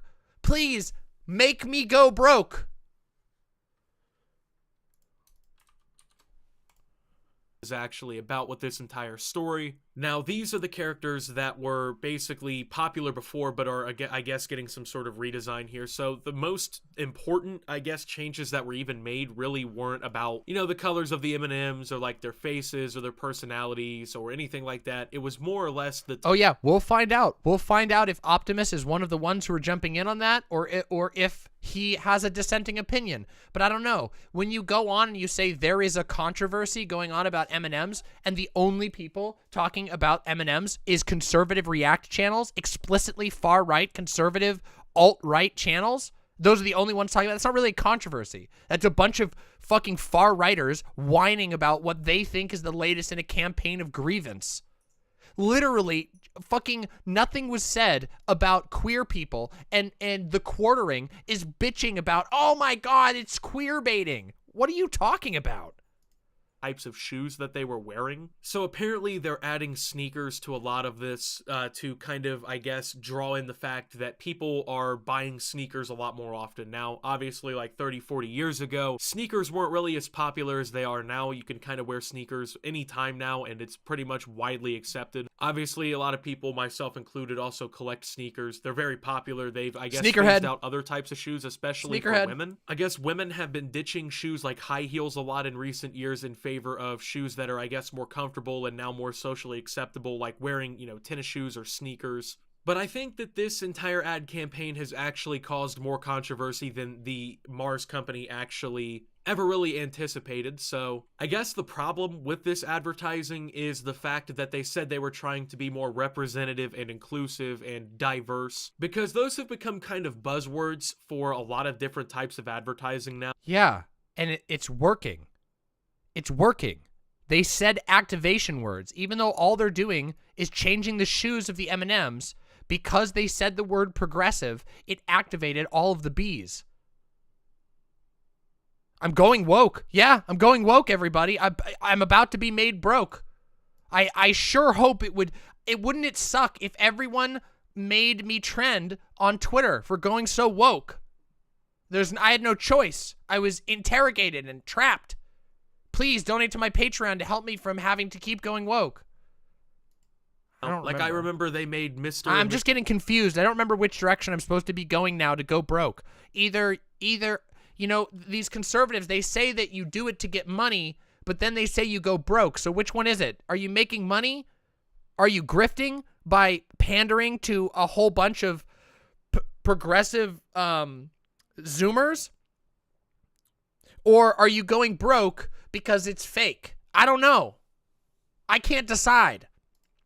Mrs. Potato Head like gender neutral or something like that, and a lot of people got upset about it, and there was a lot of it was a big subject of debate and everything, considering everything that happened. But this situation's a little bit different because I think the company actually overpromised in a way what they were doing. So if these are actually the final changes and these are the only things that have actually even been edited about these M&Ms, then there really isn't that big of a change. You know, when you hear something like, oh, we were changing these pieces of candy to be more representative and inclusive, it kind of plays on to the point that, like, I don't know, you're changing one of them to be gay or something like that, right? Because in a lot of movies, One of them already was gay. and in a lot of commercials and advertising recently, a big thing that a lot of companies do is they'll take like one of the characters that was originally like straight or something, and they change the character and they give them like this new identity and stuff like that. And this usually upsets a lot of people. Awake. Like I remember in the Ghostbusters franchise. All right, bored.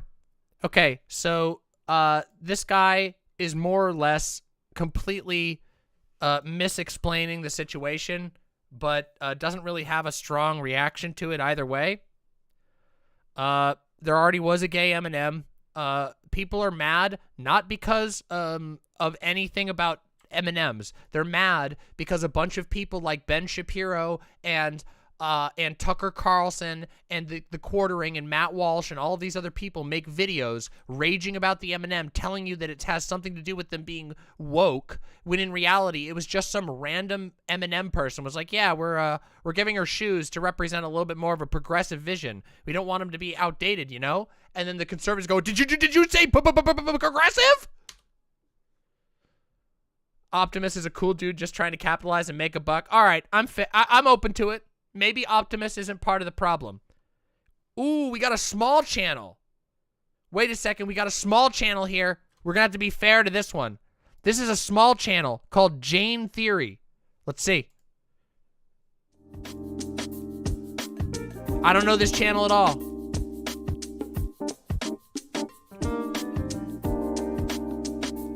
Small channel.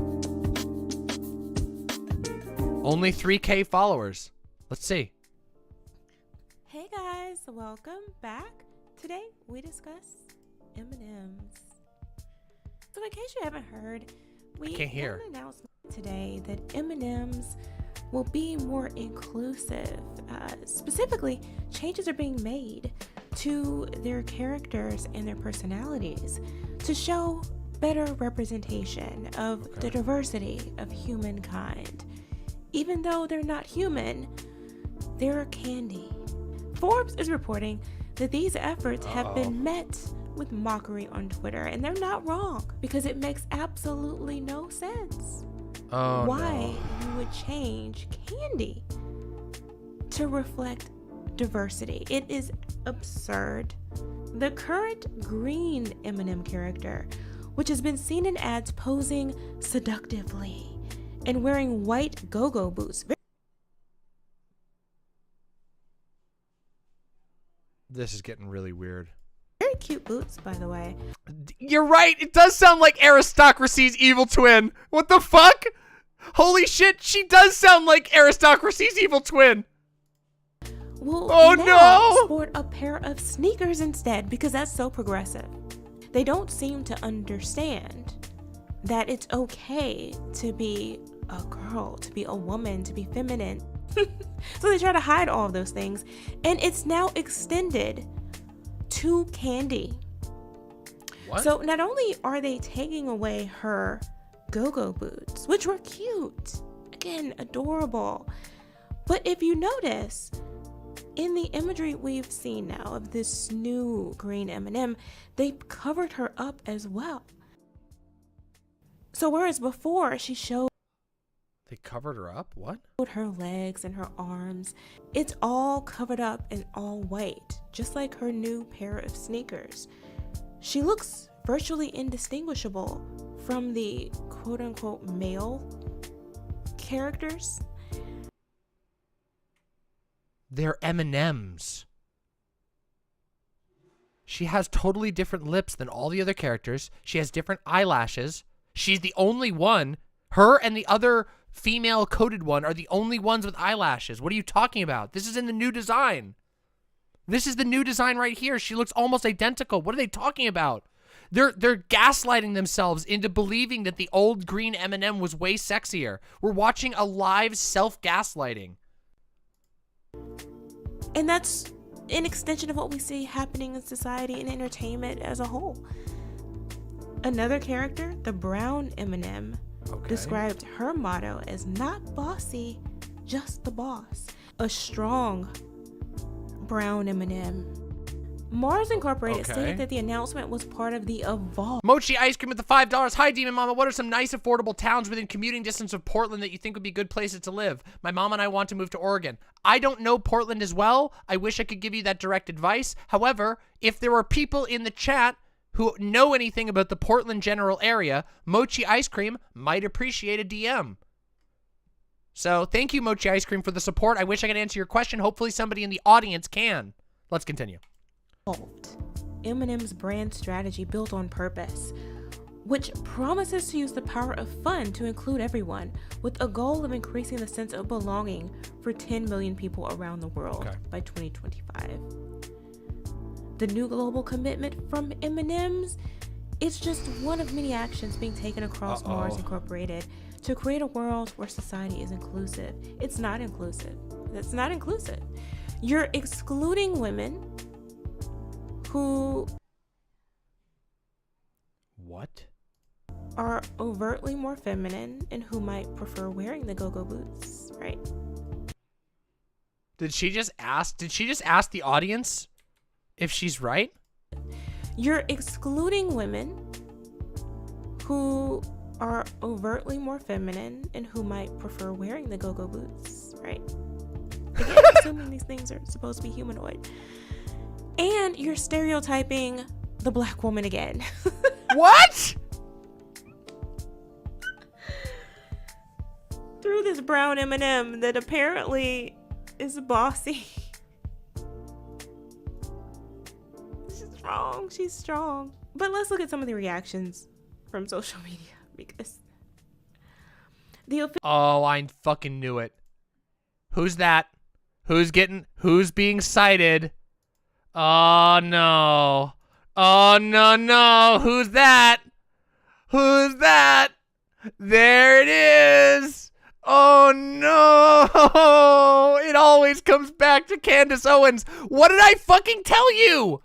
It's a giant echo chamber. The fucking 4 accounts at the top of conservative culture creation go Eminem bad, and then every other conservative on the planet goes Eminem bad, yes, Eminem bad, and it repeats until everybody else on the planet, by the way, there are a lot more people than conservatives. Conservatives are a fucking minority of the country, and they do this shit, and everybody has to fucking deal with it because they repeat it like fucking drones. Literal fucking NPCs.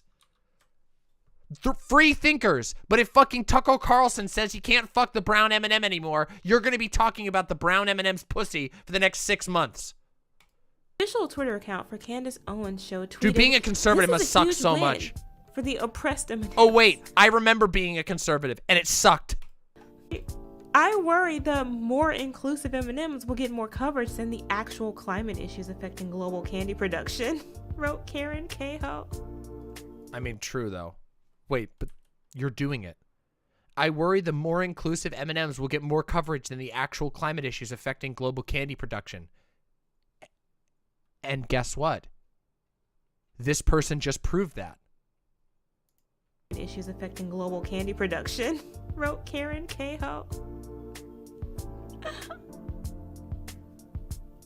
Jezebel.com editor Laura Bassett said, losing the voting rights bill and getting woke M&Ms instead feels about right.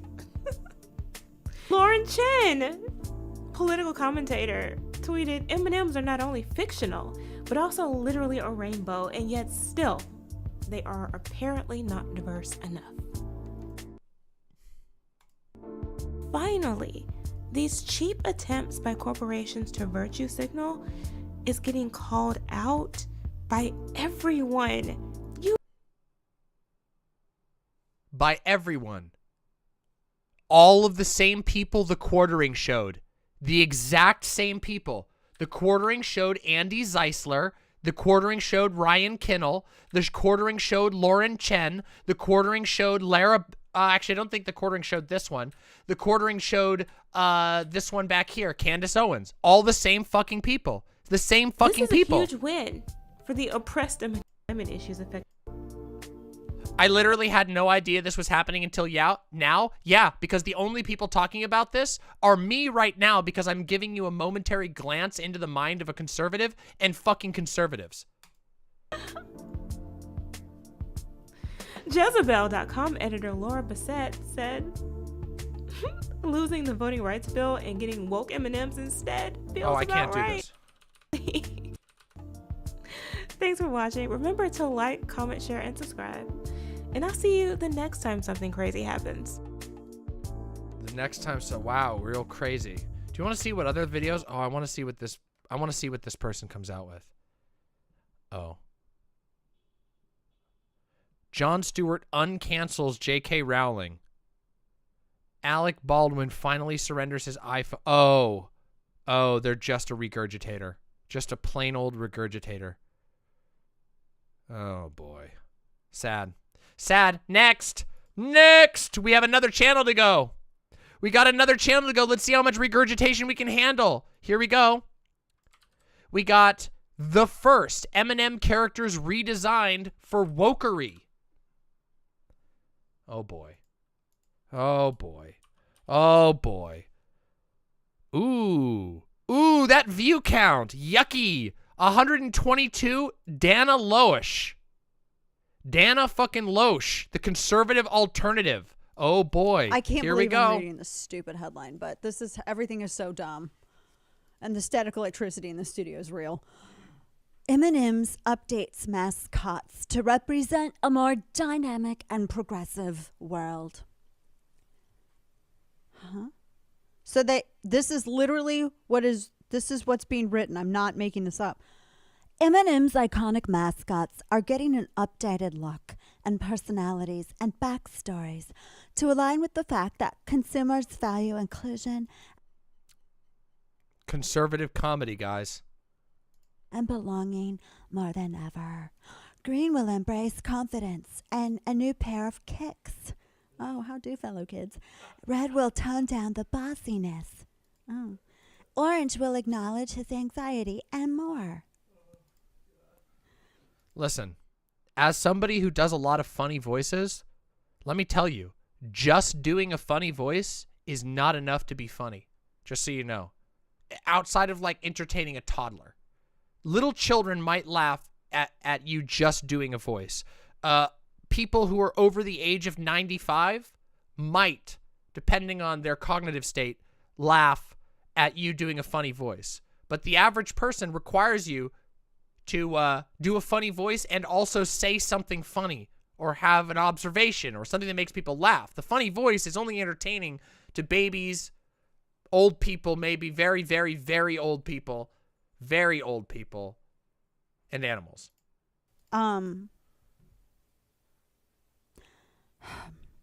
Is there going to be a gay lentil? Yeah. Did you see the tweet I put in the... Dr. Fauci, 1 mask, 2 mask. Hey, Mama, can you do the meatball voice real quick? Yeah, I can do the meatball voice. Dr. Fauci, 1 mask, 2 mask. Meatball. You know, it's really funny. I try to be nice to everybody I watch on this show, but I gotta say, I've never seen a show host that looks more like they're being held at gunpoint. I like me a gay lentil. I like me a gay anything, honestly. I'm meatball.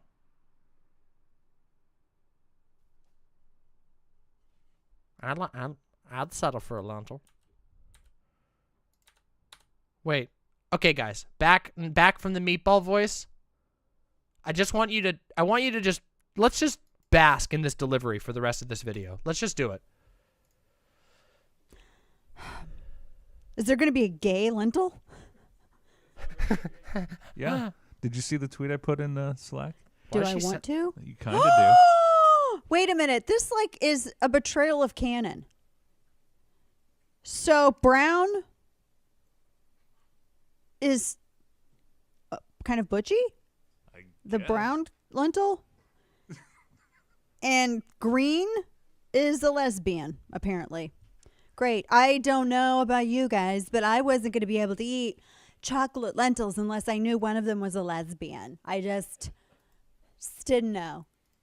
Oh my gosh, I just had the most un-PC thought, Kane. I'm not even going to be able to mute myself and say it. It's going to have to be on break. So, yeah, you better thank me for that. I'm thanking you right now. I mean, I better be like... I just came up... Yeah, guys, I just came up with the best joke. Can we hear it? No. No. I'll say it later when no one's around to hear it. It's too funny. You wouldn't be able to survive, you know? Yeah. Anyway. Just was thinking about that really funny joke I was going to tell you. The lentils that's what they're called. The M&M shape is called a lentil.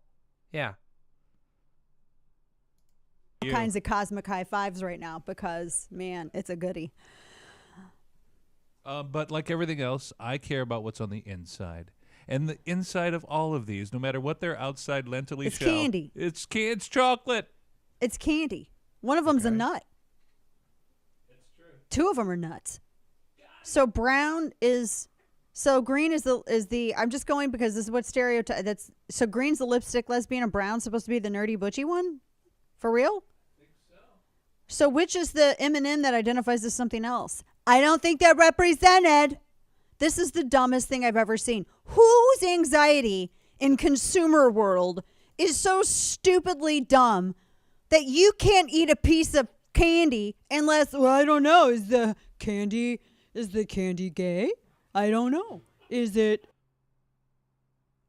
Holy shit. We don't need to watch. Do we need to watch any more of this? This is so bad. Can you hear? You guys can hear the audio, right? Like the dead audio in their studio with like the weird echoiness. Can you hear that? Have anxiety? Is it trans? Does it identify as something else? I don't know. I just can't eat my candy. Does it identify as a six-lip? For real. Like, what's going to happen to Mike and Ike's? Sexist. It should be named Mike and Karen's or something. Good one. The gang's all laughing, everybody.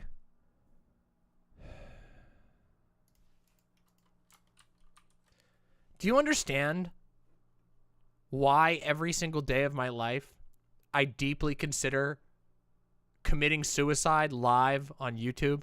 That's a joke. That's a joke, by the way. I don't ever think about that. It's a joke. It's because I go out here and I grind and I make funny jokes and I make you all laugh. And then I go and I see that channels like this one have 120,000 followers. That channels like fucking Steven Crowder have millions of followers.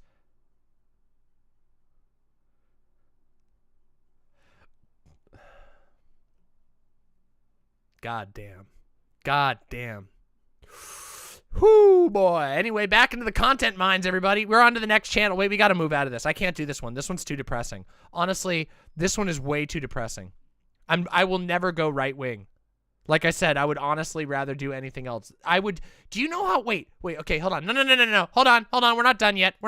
I lied. Shut the fuck up for 1 second, all of you fucking viewers. Listen to this room, listen to the tone of voice, and you tell me if you envy any of these people's position in life. Because I don't. I wouldn't trade anything to have to sit in an empty fucking studio laughing at painfully unfunny lines that I wrote the night before about M&Ms, pretending to give a shit about anything when I have nothing to fulfill me at home. All I have to look forward to is trudging out every day to talk about fucking M&Ms. Nope.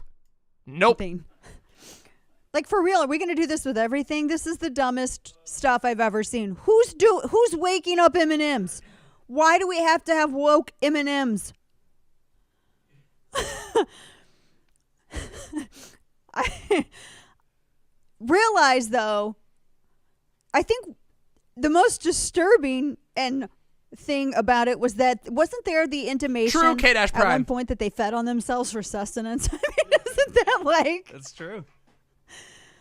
Oh, wow. What? Okay, so maybe they're not. Are they lesbians or not? I think they're suggesting it without... you guys have the brass to say whether or not they're lesbians. So this is here. So here's what it is. It says, the green M&M and the brown M&M will have a more friendly relationship, showcasing a force supporting women. Okay, the way they were sitting, like they have their. All right, next channel, everybody. I think we've seen enough of this channel. Next channel, City News. Let's see what City News is all about. Let's find out. Let's find out if they're mad about the M&Ms. What do we want to take money? All right, let's take a bet. City News. M&M characters redefined for progressive world. 1,800 views. 331,000 subscribers, but only 1,800 views. Oof. That's rough. I get 1,800 views on my videos. And I don't even have close to 331,000. Oof. What purpose could this possibly serve? Go woke, go broke. Boycott, don't buy it. Why the mixture of skin colors? I find this racist and disrespectful. Brown with yellow, yellow with black? What?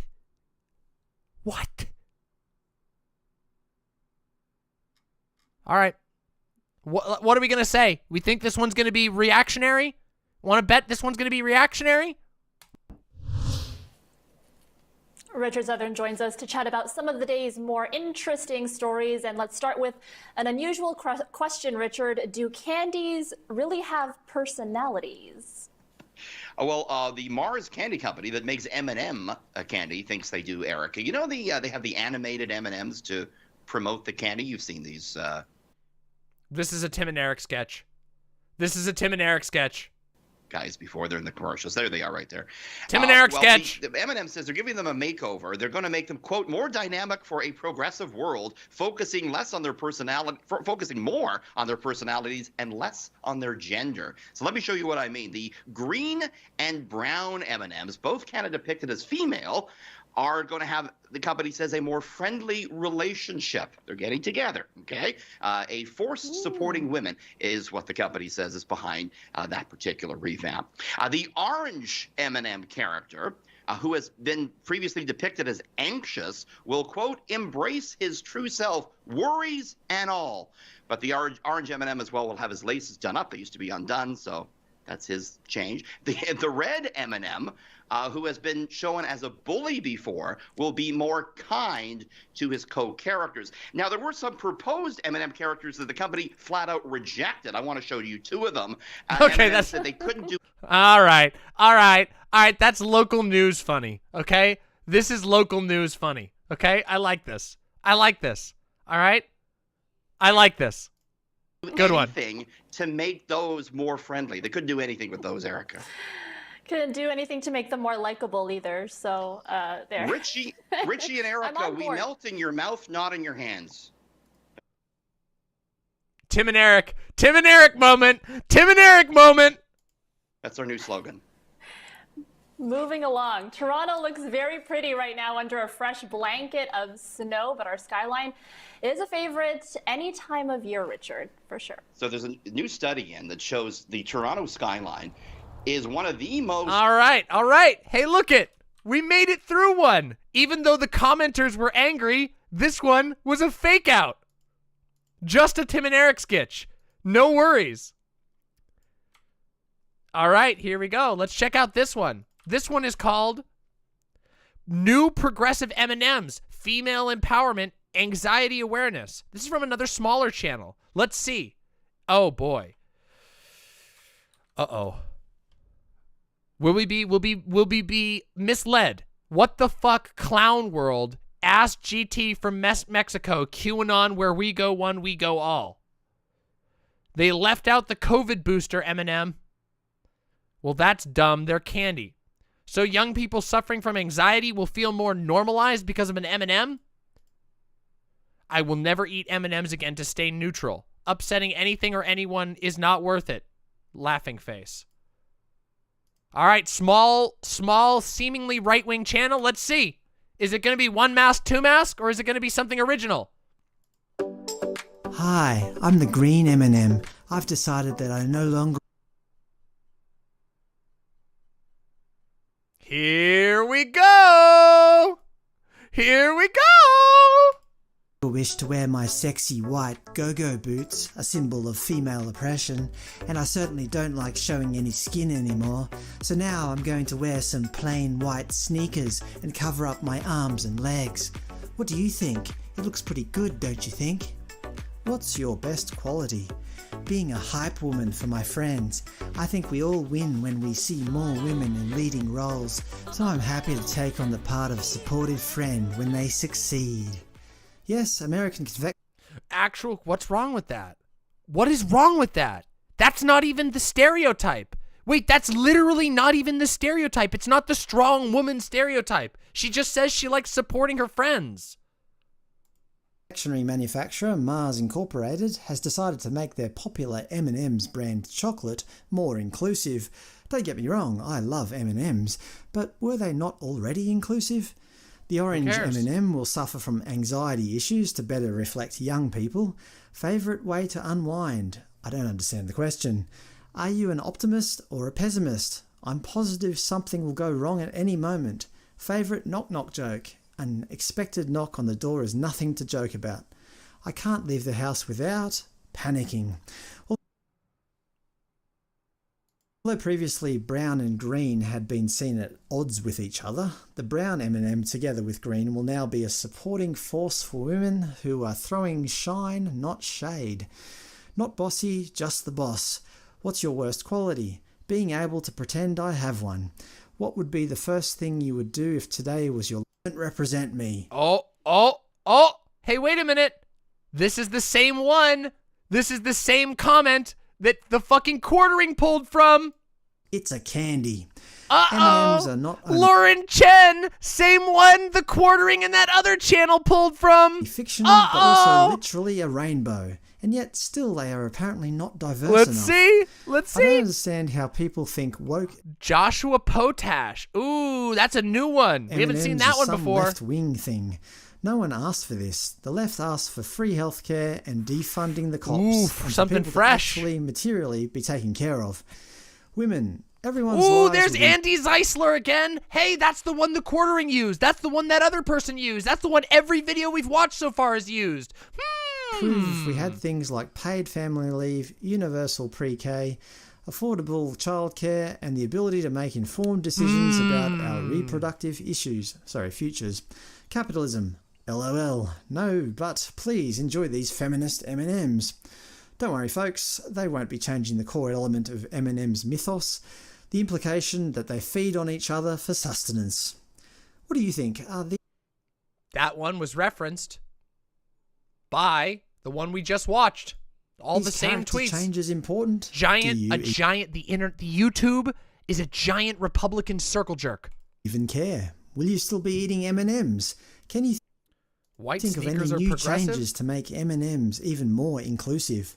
Personally, I just like chocolate and I don't really care. Is that bad of me? Incredible. Next. We have to move on to the next one. We have to find out what's next. The next one is from Black Angus Reviews. M&M's candy goes woke. You guys ready to find out? Let's see if M&M's candy has gone woke, everybody. Let's fucking find out. All right, let's see. Let's look at the comment section. Ooh, another small channel. 136 subscribers, 349 views. Hey, M&M's, woke doesn't go in your mouth. It broke on your hands.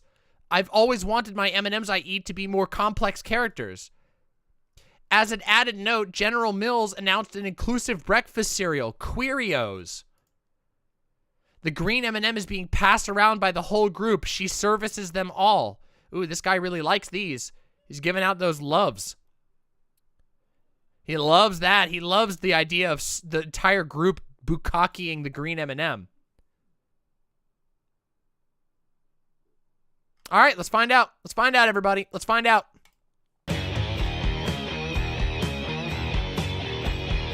Hello and welcome to Black Angus Reviews. I was scrolling Twitter. I saw this. I had to have a laugh at this. Of course, we've seen in the last couple years the pompous, self-congratulatory concessions these companies do to become good in the eyes of the woke mob that can't afford to buy these brands anyway with their gender studies degrees and whatnot. Oh no. Oh no. No. This was made today. This came out. No, this came out yesterday. Not 2016, everybody. You can't even buy M&Ms with your gender studies degree. Deployed. And yeah. They Never heard that destroyed, one before, I great bet. Iconography of the Washington Redskins, which is art was made by an Indian, mind you. They removed the Land O'Lakes Indian lady, which I think was tribally appropriate for the area. You know, it was reverential to that area, if I'm not mistaken. And Uncle Ben, Here we that's go. gone. Aunt Jemima. No, you can't have these positive stories and symbols. Wait. It was Mrs. Butterworth, wasn't it? Aunt Jemima hasn't gone anywhere, right? Isn't it Mrs. Butterworth that they got rid of? They get rid of They get rid of Aunt Vagina? No, it was Aunt Jemima? Wait, it was Aunt Jemima they got rid of? Oh.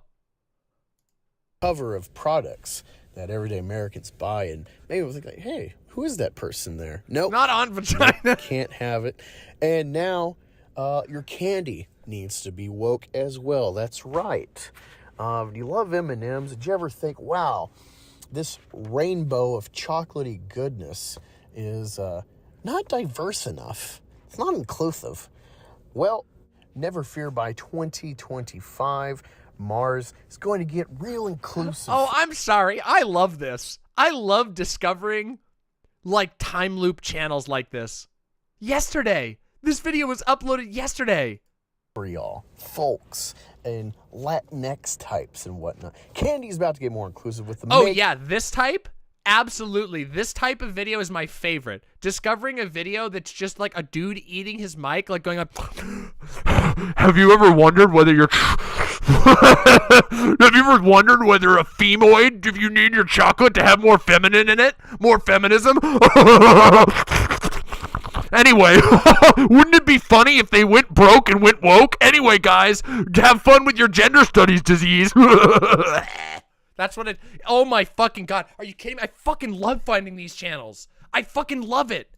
It's a treasure. M&M's announcing its famed characters are getting modern makeovers and will have more nuanced personalities. Oh, yippee. Mars Incorporated, the company behind the colorful candy-coated chocolates, announced Thursday a global commitment to create a world where everyone feels they belong and society is inclusive. As part of the new mission to... We got another one-mask, two-mask Dr. Fauci. He's doing the funny voice. You see how I did a funny voice but also told a joke in the funny voice? And how this guy just read a thing in a funny voice? Listen, I'm not casting any shade on funny voices, okay? Funny voices can be fucking great. You guys ever seen Donkey? You all ever seen fucking Donkey? What about... Who else does funny voices? I don't know. The guy who plays Homer Simpson. Funny voices are great. But making a... Going... Nyeh, nyeh, nyeh, it's not a funny voice, first of all. And secondly, it's not funny if you don't tell a joke.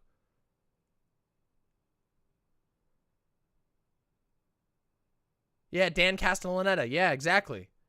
Isn't this some Overlord DVD shit? I don't even know what the fuck this is. Increase the sense of belonging. 10 million people around the world by 2025. R said the M&M's characters who serve as mascots of sorts for the brand would be receiving fresh new looks. The green M&M, previously seen in ads posing seductively and strutting her stuff in white go-go boots, will now sport a pair of sneakers. A description for the green candy on the M&M's website says she enjoys being a hype woman for my friends. I think we all win when we see more women in leading roles, so I'm happy to take on the part of supportive friend where they succeed. The green M&M said on the promotional site.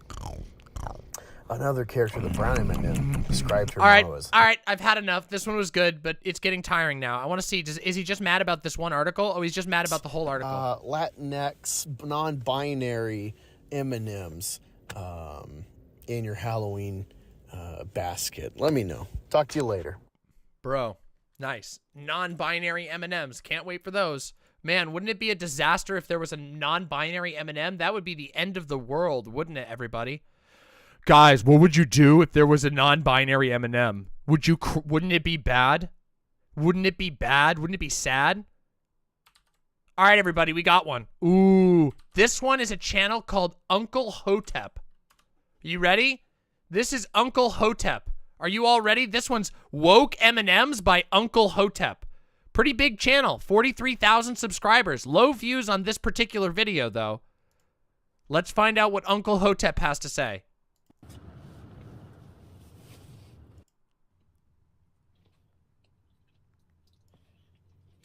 But never mind the fact, like, nobody's, like, looking at J. Cole lyrics and, like, yo, we got to put this in, yo, we use this in a courtroom. Like, thanks for the donation, Big Poppy. Wait, does he have a timestamp in here? You know what I'm saying? No timestamps, dude? Like, Hove and Meek Mill, that's not the problem.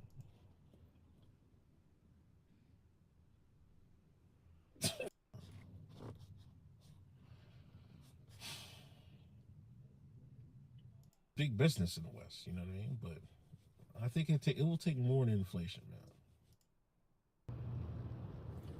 All the Nigerians and stuff like that, they break their necks again, you know. But we crying with the white about the white man.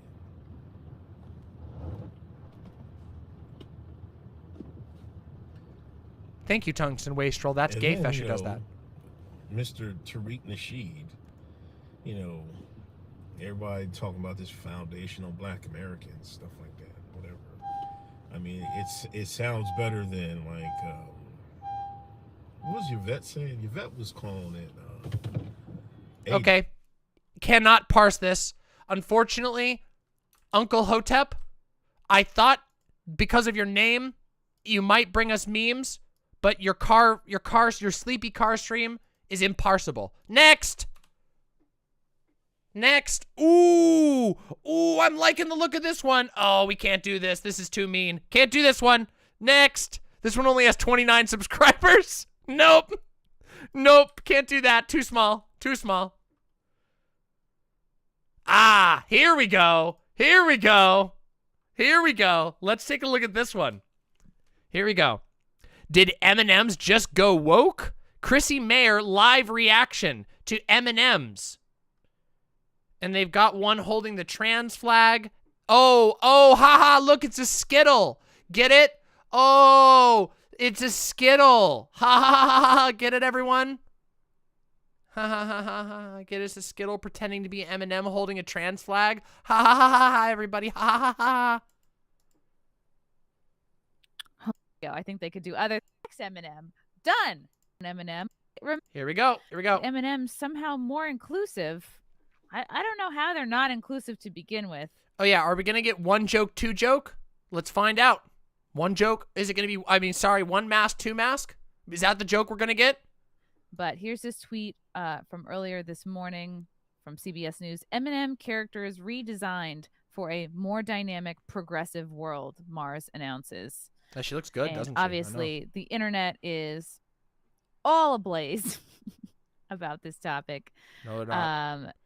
Yeah, no, as long as the green M&M is hot, I'll be happy. Right? Remember how it used to be? Like, I thought our M&Ms were diverse enough.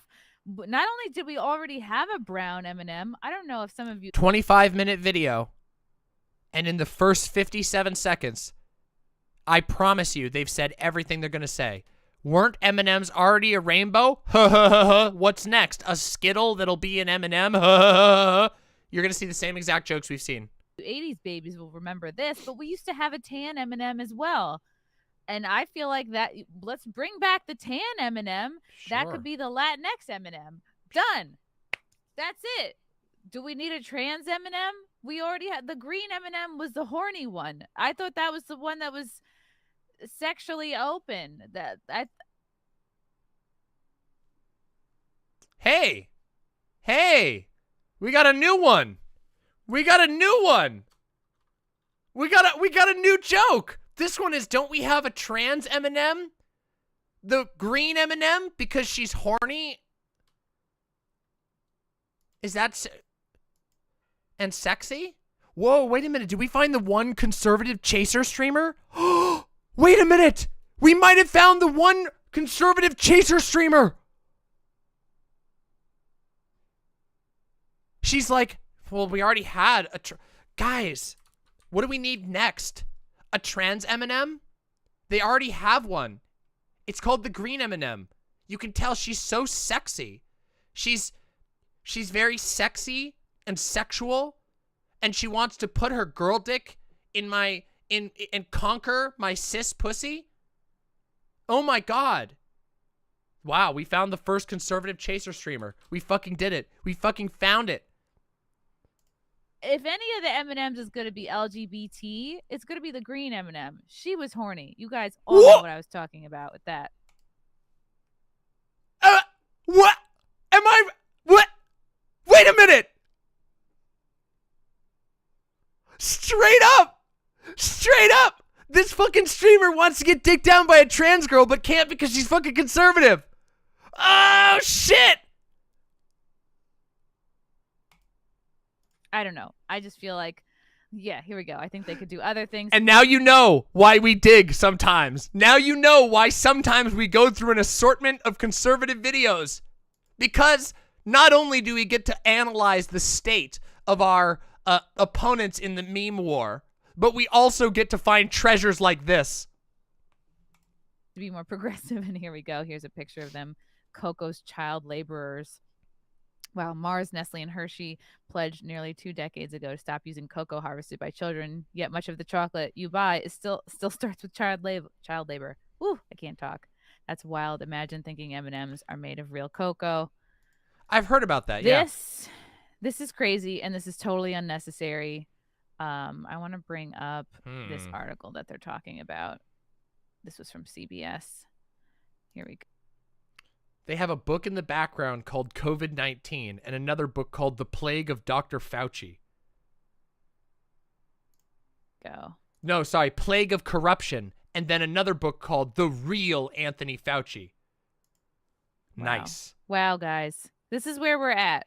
This is where we're at in society, that we need to worry about the diversity of our candy. Here we go. M&M characters redesigned from... I mean, nobody was worrying about it. They just made a change to their design. More dynamic, progressive world, Mars announced. M&M's iconic characters, 6 different lentils. Who's calling them lentils? Each with their own personality have gotten a modern makeover for a more dynamic, progressive world, Mars said Thursday. The redesign is focused on creating a sense of belonging and community, as well as spotlighting the characters' personalities rather than their gender. For cool, laid-back sneakers to reflect her effortless confidence? Are you kidding me? There's nothing more confident than a woman in heels. Going from heels to sneakers, if you're a woman who goes from wearing high heels to wearing sneakers, that signifies that you've given up. Damn. Nice. You know what I mean? You're like, eh.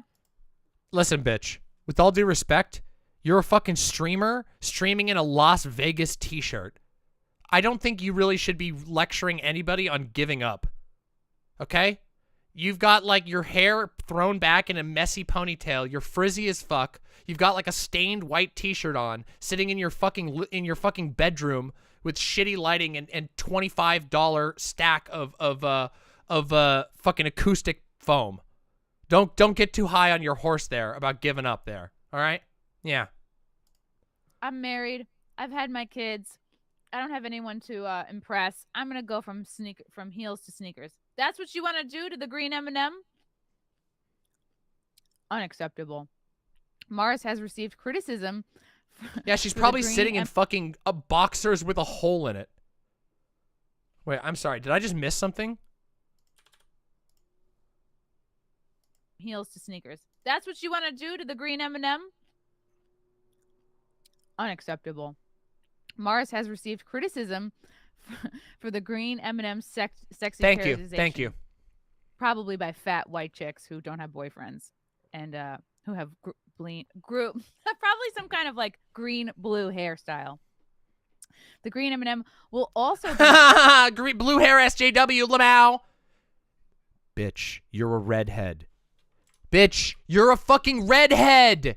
What are you fucking doing? You can't make fun of anybody else's hair color. Conservatives hate redheads. They only like blonde girls, you idiot. You're gonna make fun of somebody who has colored hair when you're a redhead? Do you know what people treated? You know what conservatives said about redheads 10 years ago? They keep it on the down low now. For real. What the fuck? better represented to reflect. I'm not fucking kidding either. Look, she's over here. Look at her. Strong female and known for much more than her boots. She's not known for her boots. In fact, no one even knows the M&Ms as a he or she. Then why do you care? If they don't know, then why do you care?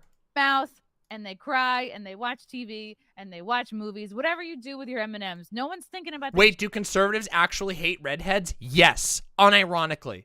Conservatives, unironically, in America, conservatives in America literally believe that redheads were like genetically inferior. I'm not fucking kidding you. It's ridiculous. And guess what? That has barely even stopped being a thing. When I was a kid, that was a thing. Gender or the personality of the M&Ms, just like you're not thinking about the gender or the personality of any of your food. This is insane. This is like completely unnecessary. This is so insane. The green M&M and the brown M&M. Here we go. Guess what's coming for the brown M&M? You're not going to guess. No, you will totally guess. The green and brown M&M will have a more friendly relationship. Are you kidding me? Guess what's coming for the brown M&M? The same thing you want? You want that green M&M girl dick? Is that what you want? You want that? You want what the brown M&M's getting? Do I sense some envy? I sense some fucking envy? I sense some motherfucking envy. Miss Envy over here shit talking all of the other people when her hair looking frizzy. She's fucking envious of the green M&M for having a big dick. Now she's envious of the brown M&M for getting dicked down by the green M&M. Oh, this is so beautiful. Showing a force supporting women. This is actually hilarious. This is actually hilarious. The two characters dynamic will have them throwing together shine and not shade, the company said. So now our M&Ms have to be friends. It's not enough that they have to have genders and personalities. They have to be able to get along. Because, you know, you just said you don't know anything about and don't care anything about the M&Ms. How does anyone sit here and how is anyone convinced by this? How are there conservatives that watch this and are convinced by this when she just said, I don't fucking give a shit about M&Ms. I don't know. What the fuck? I didn't even know they had characters. Anyway, you should be offended. You're going to be in the same bag together. Yeah, you redheads can't are have any pog. cat fights. The two characters have sometimes been at odds in advertisements. Yeah, this is a 25-minute video, by the way. They have also been seen as friends or more than friends in others, like this viral tweet from 2015 showing the two holding hands on a beach. See, they've already made them gay. This is a picture in 2015. You're late. Your outrage is late. It's been since 2015. You're late by almost a decade. A fucking decade. You're all... You fucking idiots. Literally time looped. How many of you guys knew about this? This is collapsed together, and you can see clearly the orange M&M is anxious about everything that's going on. I'm jumping I think ahead. The orange M&M reflects all of us because he's kind of just like, what is happening? I thought we were just candy. Now we have to... Good one, lady. That was funny. I thought we were all candy. Good joke. Really funny. Go down on each other. No wonder he has an anxious personality.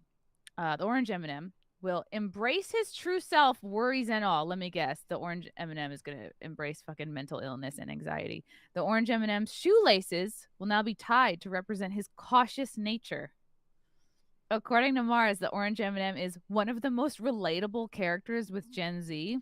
Here comes the joke. Of course they are. Gen Z anxious. Watch. Which is the most anxious generation. Is that true? Gen Zers watching this? I'm a millennial. Do we agree? Me and Frank are both millennials, although I don't really identify. I think I'm an old millennial. I'm 83, so I don't really like identify, but I get it. I feel like I have like Let's see. Let's see. Is it coming? Wait, is it coming? Or was I wrong? Is this lady not going to dunk on the Zoomers? I feel like I'm generationally homeless. No, Ah. I think we're all fucking anxious right now. Oh. We are all the orange. Huh? We don't know what's going on. We might have discovered a sentient conservative. We may have discovered, at long last, our search can end. We've discovered a sentient conservative who didn't insult the Zoomers with the exact same joke that all the other ones did.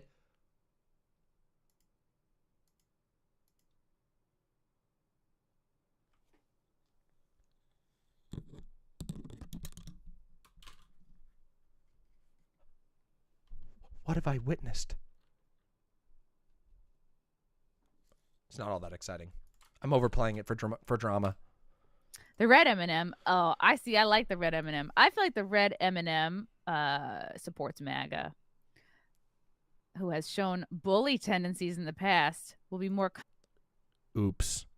kind to his co-characters. Isn't that interesting? The red M&M, which we all know is the color of MAGA, is a bully. Interesting. Take note, guys.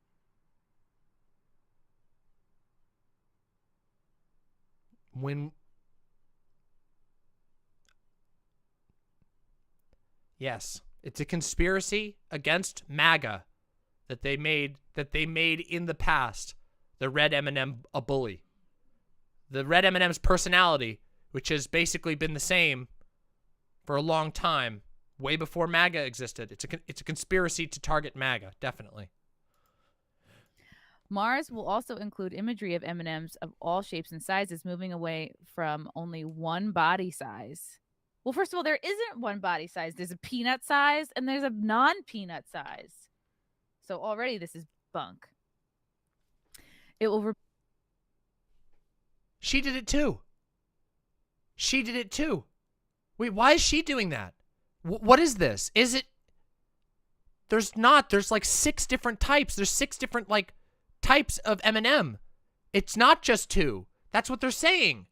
There's like 6 different sizes. The pretzel ones and the caramel ones aren't the same size as the peanut one or the normal one or the mini ones. What the fuck? Remove the prefixes from the characters' names in order to focus Yeah, on their thanks, Gentlefish, personalities exactly. rather than their gender. Oh my god, literally only you dumb fucking advertising people are the only ones who are even aware of the personalities of the M&Ms.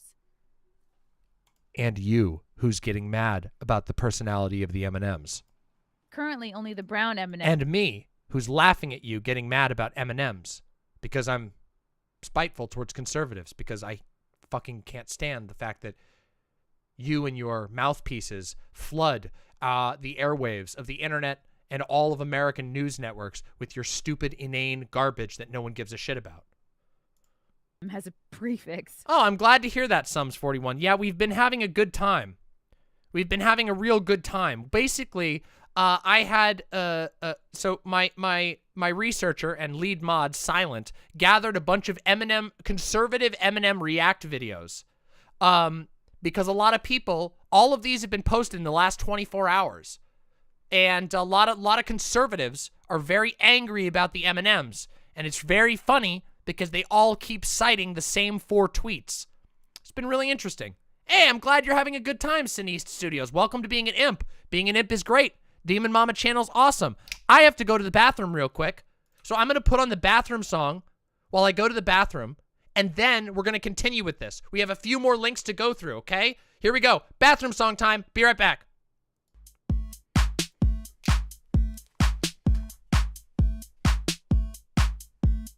Hey chat, Demon Mama has to go to the bathroom, so listen to the Demon Mama bathroom song. She streams 20-hour days and 9 days a week, so let's give her and her bladder a little fucking break.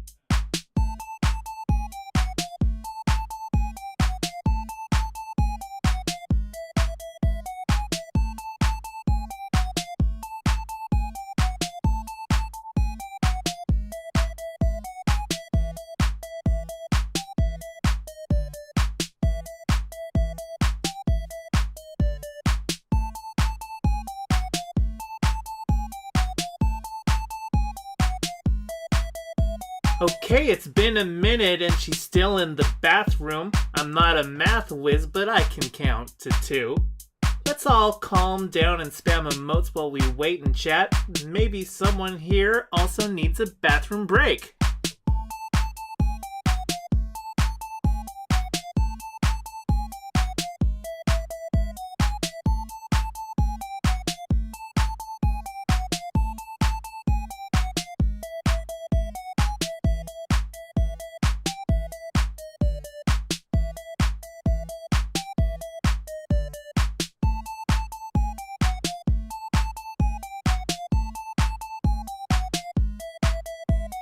Been a bit since Demon Mama went to the bathroom. Not like I'm counting, but this track's at 142. So don't you fret, my little lips, cause I wrote this track down to give you something boppin' while she's taking a break.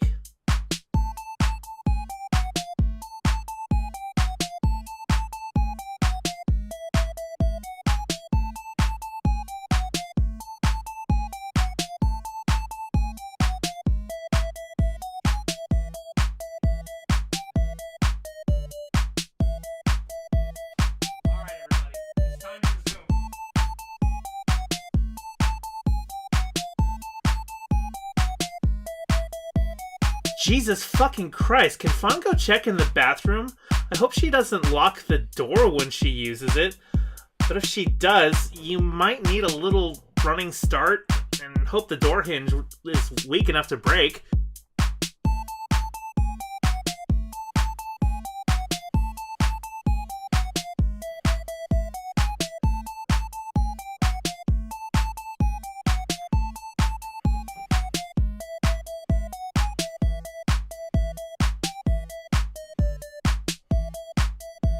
The bathroom song is a bop. I agree.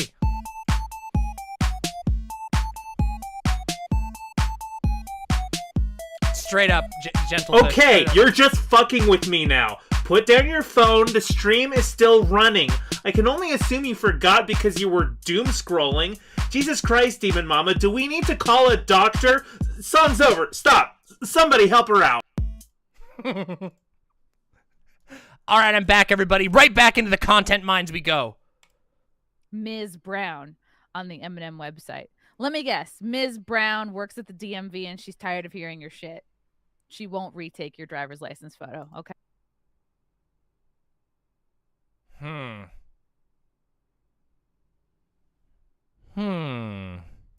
Okay. You get one shot. The company hopes their changes will show the importance of self-expression and power of community. You gotta be fucking kidding me with this. Oh, I'm so mad about the power of community. I'm so angry that the M&Ms want to communicate the power of community. Oh, I'm a very serious political person. Come on, let's see. What else you got? Let's see that Eminem. Ooh. Uh-oh. Oh, we got a super chat. If you're doing this sarcastically, then I do applaud you. Then we better see a trans Eminem, an Eminem who's like chop their tits off for no reason. Let's see that Eminem. Ooh.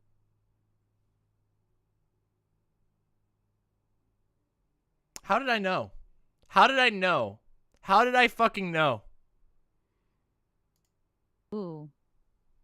Oh, we got a super chat. Gentleman bystander, the ultimate probably this, maybe this weekend, Izote. If not, it'll be Monday. Takeaway from this is ad campaigns have become Tumblr fan fictions. Yes, you are correct. It's almost unbelievable. Divested Queen, what's wrong with woke? White people are delusional. Okay.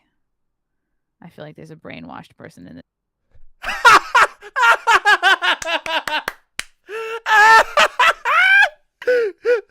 What's wrong with woke? White people are delusional. Okay, all right, get out of here, Joker. Get out of here.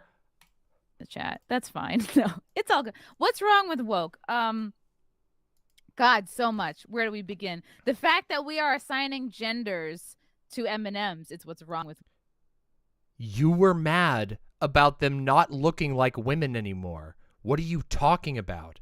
No one's assigning. They specifically said they're not assigning a gender to the M&Ms, you fucking moron. Woke. It's because it has led us to this point in history. In 2022, that we are even discussing the personalities or genders of M&Ms. And it You are. M&M's has a fucking mascot character. Mascot characters have been around forever. They're just adjusting the internal lore of their mascot character, and you're melting down around it. Yo, Divested Queen, shout out to Divested Queen calling white people delusional. Yeah, this fucking bitch is delusional. She's fucking sitting here saying, oh, we've reached a point in history where you consider the gender of the M&M. Fucking Miss Brown, the M&M has existed for fucking 30 years. You're late, you idiot. You're fucking late. it's not that they're personifying the M&Ms that I have a problem with. Again, I'm all for... You don't have a problem with any of it. You're doing this just because you heard the activation word and you're acting out your dialogue tree. You were told by fucking Fox News or OANN that you have to hate the woke. And so because you heard the word progressive in an article about M&Ms, and because the Quartering and Steven Crowder and Candace Owens all said that you should care about the M&Ms, this morning you suddenly started caring about M&Ms. Just like every other conservative who didn't even remember what an M&M was because you don't know what a fucking letter is. Sense of humor. I'm all for like fun advertising, but it's when these companies use words like inclusivity and sustainability. All right, done with this bitch. We're done. That was funny. It was funny to see her get roasted. Is there anything else that's commented on? Let's see here. Certain types of people have to get roles or else the movie can't be produced. Uh-oh. Management has to be a certain level of diverse or else what? Who knows? Who calculates the score? So who's going to benefit from all this? These third-party companies who specialize in calculating ESG scores. And then they just asking questions, I saw folks. Some crazy tweets responding to the vax mandates. Starbucks dropping the vax mandates. Like, I wish I had it, but it was somebody being like, you know, I will. This was yesterday. It was trending like Starbucks boycott, and it's all these fucking retarded liberals, leftists saying, we're not going to go to Starbucks anymore. You're putting your customers' health at risk by not requiring the employees to be vaccinated. And then somebody was like, think about who goes to Starbucks. Think about who the clientele is of Starbucks.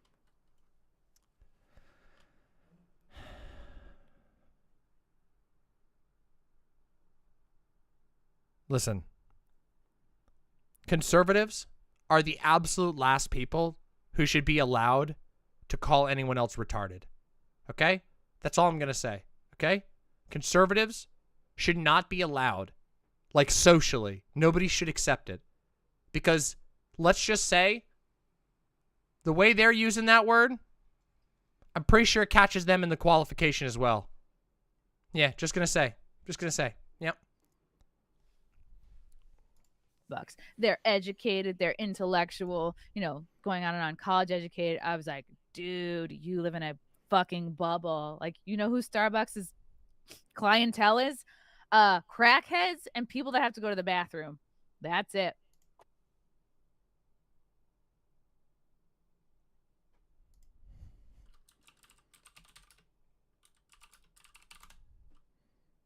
Hold on a second. Hold on. As of 2020, Starbucks's total assets were $29.37 billion. $29.7 billion in total assets at the end of 2020, during the pandemic. What are you fucking talking about? You say that other people live in a bubble, but it is incredibly obvious that you have never stepped outside your completely insulated conservative little cocoon. Like, I don't fucking like I fucking can't stand Starbucks, okay? But the idea that they're like struggling as a company is absurd. That's absurd. At least in New York City. From Guam Tech, do you feel like the pushback on all this crap the media has held up the past years is becoming mainstream? COVID, BLM, trans rights, etc. Ooh, here we go. Do I think the blowback or the backlash is becoming mainstream? Yeah, I think so. I think a little bit. right? Like change is so small and incremental. You got to think of the mainstream media and the mainstream news as the freaking Titanic.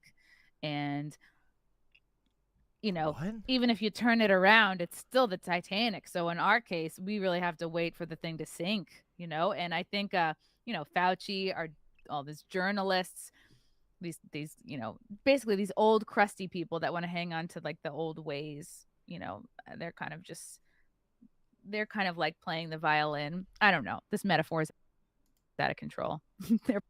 Remember, this is the woman that just called all of the liberals on the internet retarded. This woman who just barely made it through an analogy about the Titanic wants you to think that anybody else on the planet is retarded. What's that saying about fingers pointing? You point one finger and you got fucking 3 more pointing back at you? Whew. Playing their violin as the Titanic slowly sinks. But yeah, I'm here for it. I'm all for more people pushing back, and how can that not help, you know? From Craig Steinkamp, ESG scores are social credit scores for companies and corporations. See, that's what I was saying. You just put it a little bit more eloquently. It's an attempt to introduce that idea to the population level. Yes, of course, because yes, everything we know about the government, look at what happened with COVID. They trickled what they wanted to have happen down to the corporations, and then in hopes that that will trickle down to the people. And that's obviously what they're doing. Oh yeah, that's how it goes. ESG. Oh yeah, that totally reflects reality. Everybody knows that the government tells the corporations what to do, and then all of the corporations always obey Joe Biden. Always. It's never the other way around. It's never, you know, demonstrably nothing like how you're describing it. It's your guy your guy was the trickle-down economics guy also. God, this bitch is so dumb. Score as Holy well. Fuck. What do you guys think about? Listen, lady, I don't know who you are. You look like you're a conservative streamer. Not heard you around in this space. Let me just tell you, if you want to get dicked down by a girl with a dick as big as the green M&M, there's a lot of them. You don't gotta play like a sussy baka. You don't gotta be a tsundere about it. You can just go find those women. There are fuckloads of trans women with huge fucking cocks that would love to fuck you and make you happy. Just stop being a bigot. Just stop. This video is sad. You could be making videos about things you actually care about. You openly said in this video that you don't give a shit about the M&Ms, and yet here you are for 25 minutes tiredly talking about the M&Ms. Next! Conservative chaser done for. Next! Let's find out. Ooh. Uh-oh. This one might be a little wild, okay? This is our last one that we're going to do for now, okay? For now. By the blood of Jesus, the UK is free. Eminem goes woker by Spencer Smith. Oh, boy. You know, and he told me, he said, you know, oh, it's a Bible study, and oh, it's a Bible study. Oh, yes, it's a Bible study and political commentary. Oh, my God, yes. Let's do it. By the blood of Jesus, let's find out. Or just a bunch of nonsense, really, and everybody in the world is making fun of this. Matter of fact, let me just pull up our Twitter page here. Everybody in the world is making fun of M&Ms. Here we go. Ready? Are they going to show the same tweets? Let's see. Let's fucking see. Let's fucking see. Eminem updates mascot to represent a more dynamic and progressive world. Why, though? Oh, I'm so excited. Exactly. Can I just say something, Brother Johnny? Does everything have to be gay? They didn't make it gay. They didn't even say that. Do you see what I'm talking about when I say that they're an NPC? They haven't even read the article yet. They didn't make them gay. They didn't fucking do that. What are you talking about? And also, the answer is yes. The answer is yes, everything has to be gay. We demand that everything is gay going forward. That's the way that it's going to be, okay? It's just how it goes. Really? Y'all, come on. Does everything have to be this? Yes. Yes. I mean, like, yes. Because everything is gay. This fucking entire planet only turns because of gay people. If it wasn't for fucking faggots like me, you'd be bored out of your goddamn wits. It's like rainbows are throwing up all over everything all the time. Yeah. It's like you people are just like, I don't know who you're trying to appease. Yeah, bruh, you've got a rainbow on your shirt, you idiot. Thank you for pointing that out. This idiot's got a fucking rainbow on his shirt as he's complaining about the rainbow. It's just really weird. I don't get it. Eminem's iconic mascots are getting an updated look and personalities and backstories to align with the fact that consumers value inclusion and belonging more than ever. No, I don't care about, I don't sit there and walk. You don't, but everyone else does. You are a dinosaur. Consumers do care about inclusion and belonging. You are a dinosaur. Your fucking anti-social Christian republicanism is not attractive to people anymore. And you're getting outpaced. Walk through the candy rack at Lowe's and say, man, M&Ms are really inclusive. I'm going to buy some of those. I'm gonna buy those. You buy them because they taste good and they're amazing and they got that little peanut in there and it's just a M&Ms suck, by the way. This guy's a fraud. M&Ms blow. Great experience to have the candy shell and the chocolate and the peanut. It's just a great thing. I didn't buy it because of your stance on social justice issues. Who does what? I must live on a different universe than these people, because I don't get it. I don't sit there and say, these people are really trying to help the impoverished, LGB crowd. They're really trying. I need to buy some more of that. I don't care. No. Yeah, we know you're a Christian. You don't care about anybody. We fucking know. We know. I don't care that there's backstories for the characters there. Well, I don't care if they supported Trump. I don't care if they supported Biden. I just want a good candy. Yeah, does candy, everything have to be political? Does the phrase "get woke, go broke" mean anything to you people? No, it doesn't, dude. It doesn't mean anything to anyone. You're the one who watches the quartering videos. No one else watches those things, okay? There's like a bubble of conservatives that will watch the same video 46 times from their favorite fucking person, and it'll be a video where they cite the same 4 fucking tweets over and over again, just like we've watched tonight. Okay, I've been watching movies. I'm always a student in pop culture, Brother Johnny. The Marvel stuff is going woke. No, yeah. I mean, we need to have a black gay woman as the next super. Nobody cares. No. I bet a black gay woman would care. Very easy for you to say as a fucking balding white thumb guy. I bet a gay black woman would care. How about this? How about we ban all white males from appearing on the fucking silver screen? I bet you'd feel sad about that, wouldn't you? I didn't watch the movie because there was a black gay. I wanted to see Thanos. That's why I watched the movie. Okay, nobody cares about this stuff. There's only like a fringe, maybe 5,000 people on this planet, and they don't work jobs because they can't handle anything. So all they do is sit around and cause screaming matches on the internet, in between getting tattoos and dyeing their hair pink. I mean, these people. The time loop has restarted. Please exit the time chamber and enter once again into 2016. The time loop will continue shortly. People they're crazy. They are crazy. Exactly. And by the way, this video was uploaded today. This one is from today, by the way. Today. They're crazy because they got caught up in the occult and their minds warped, and that's exactly right. And so, but like, look what it says here. Ooh, along with the fact that spicy. consumers value inclusion and belonging more than ever, Green will embrace confidence and a new pair of kicks. Okay. Like that green, you remember that green character, that green woman, Eminem? Yeah. She was not virtuous. No. That was kind of a little edgy there. But now she's embracing confidence. Yeah.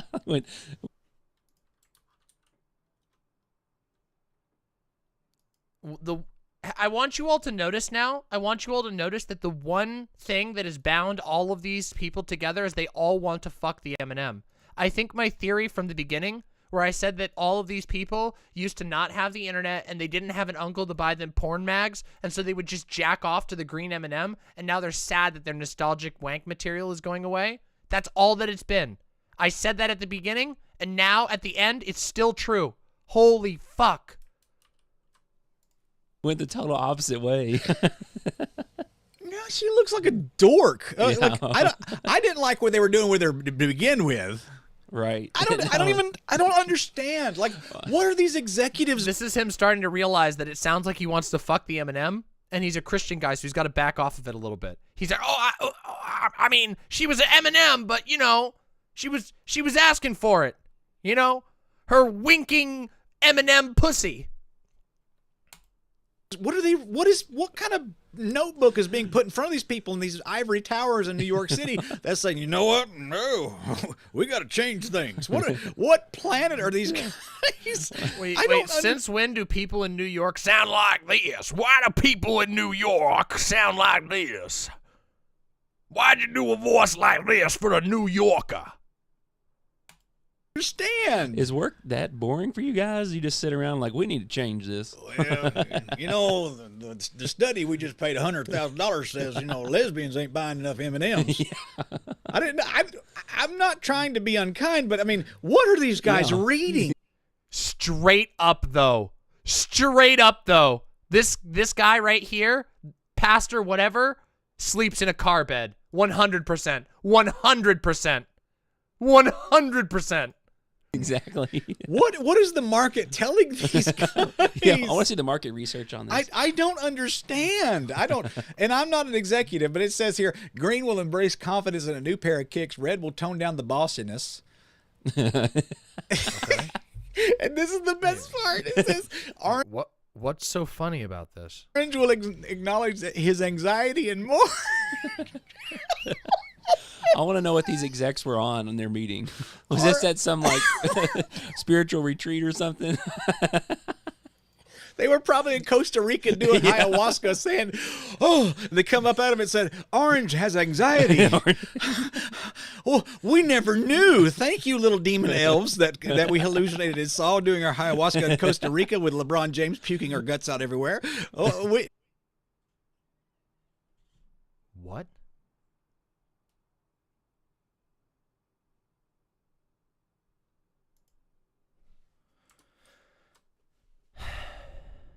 You all realize that this is what we're in for, right? 2022 is the year of the unhinged.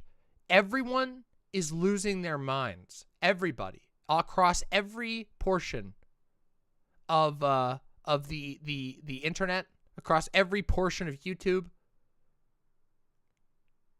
And this is what we have to deal with.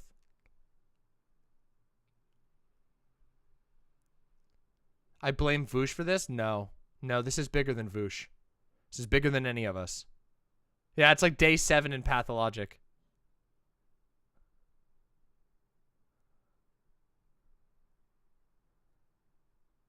He said that LeBron James was in Costa Rica with the M&M executives doing ayahuasca. Makes no sense. Just no sense. Just straight up, sweet! That's what it is in all moments. 22 is going to be, oh, sweet! Holy fuck. Let's continue. This is amazing. This is going to change our company. You know, where's the born-again King James only Bible-believing Christian M&M? Yeah, where's that one? You know, what is up with that? So, but they already tried vanilla M&Ms. They weren't popular. A more dynamic, progressive world. What is this? You sent me some articles. Let me read these articles before I get in trouble. M&M's iconic character, 6 different colored lentils. What is that? Are they called lentils now? I thought they were called M&Ms. Yeah, like it's an M&M. I'm so confused. Each with their own personality. I can't do it. Like, well, let's go back to the original question. Why are we gendering and putting things on M&Ms? Same joke. There already were genders on them. You guys are getting mad at hypocritical things. The conservatives simultaneously get mad that they're taking away the gender, and then they also get mad that they're giving them a gender, even though they already had a gender and they're not taking away. It's all turtles, all the way down, everybody. It's all fake, all the way down. Conservatives have no real grievances. They have no actual problems, so they invent them all the way down. All night, I have been taking you through loop after loop, the same jokes, the same articles, the same fucking tweets, the same commentary. The NPC, what I have showed you tonight, is the beer flight of conservative NPCs. And I want you to know that this is what an echo chamber actually really looks like. It is just every single conservative source repeating and saying the exact same thing, citing the exact same sources. It is a thought bubble that is so intense that it jellifies the participants' brains. It's ridiculous. And watch, it's going to keep happening. I mean, come on now. What are these people doing? What? They're bored. They have nothing else to do. What memos are floating around the Mars company saying that we have got to change this because of this? You know, I mean, like our sales aren't enough. We're making 400 million of these a day, but we need to bump these sales numbers up. We're really weak in that market. What were they thinking? Oh my God, this is reminding me of the Game Grumps segment.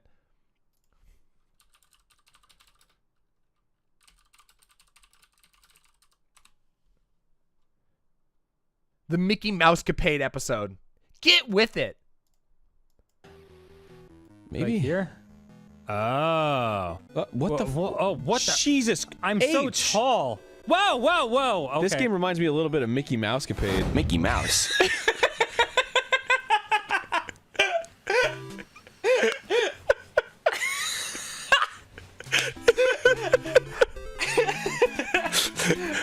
First of all,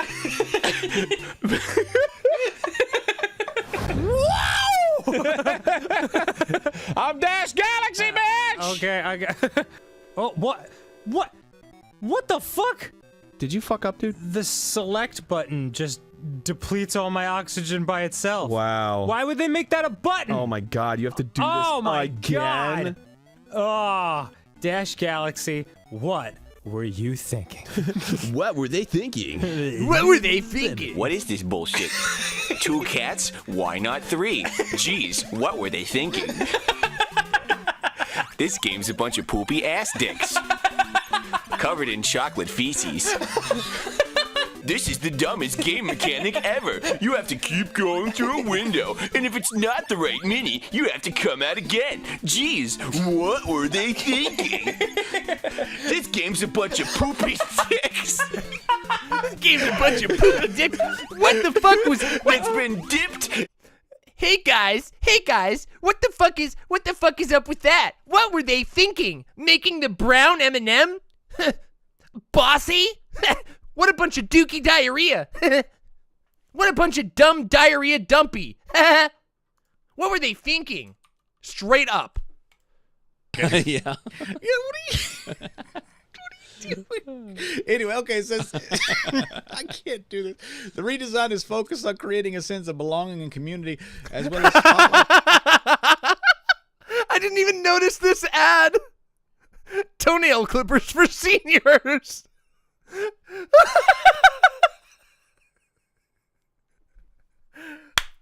Whew. The characters' personalities rather than their gender. Mm-hmm. Yeah, they're trying to take the spotlight away from that. I don't eat a green M&M and think I'm eating a female. Yeah. You know who? Yeah.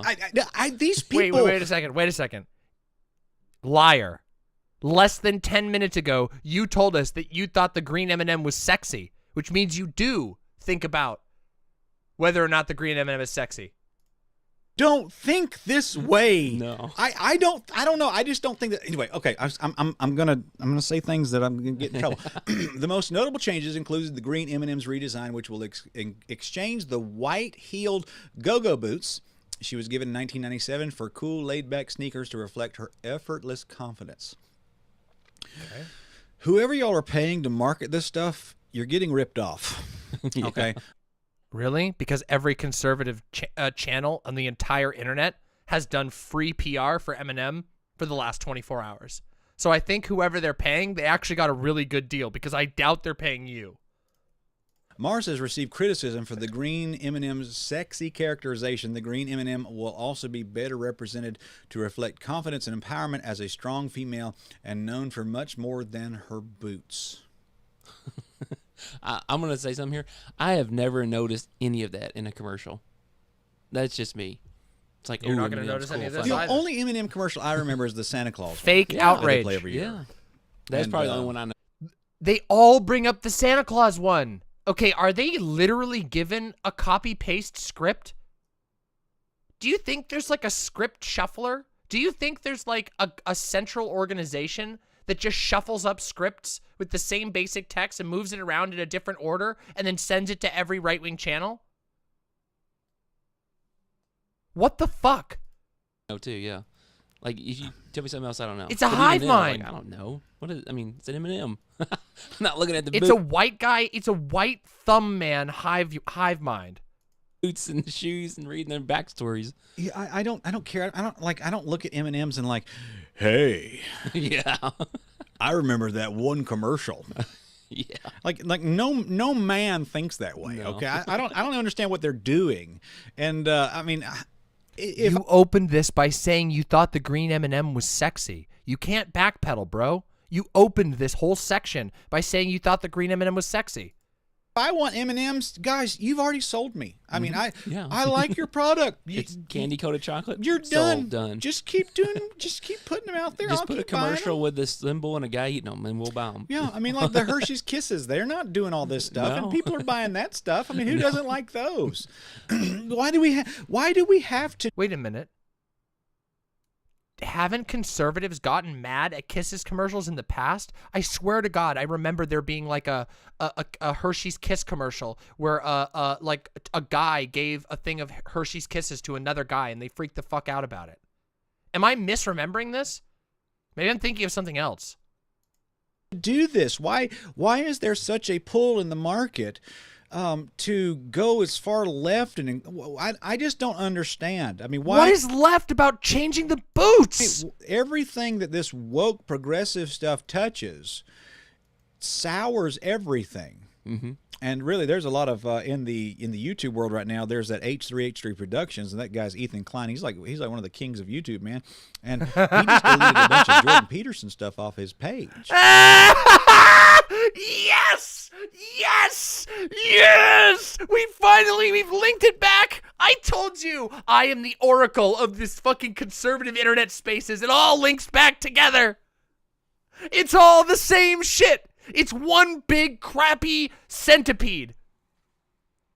Loops within loops. And you're all trapped in it as long as we keep having to deal with fucking conservatives.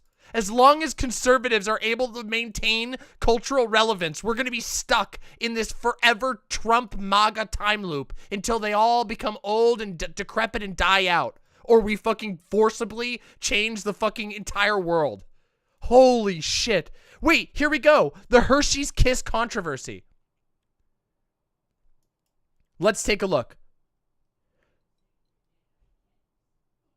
Wait, hold on. Here we go. They're mad. Why? Hold on. Why are they mad?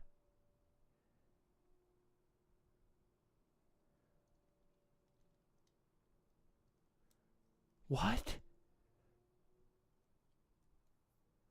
What did they do? They're mad at the conservatives are very mad. That Hershey Kisses commercial that comes on during the holidays was just on, and I got excited, and then a hand grabbed one of the kisses. What?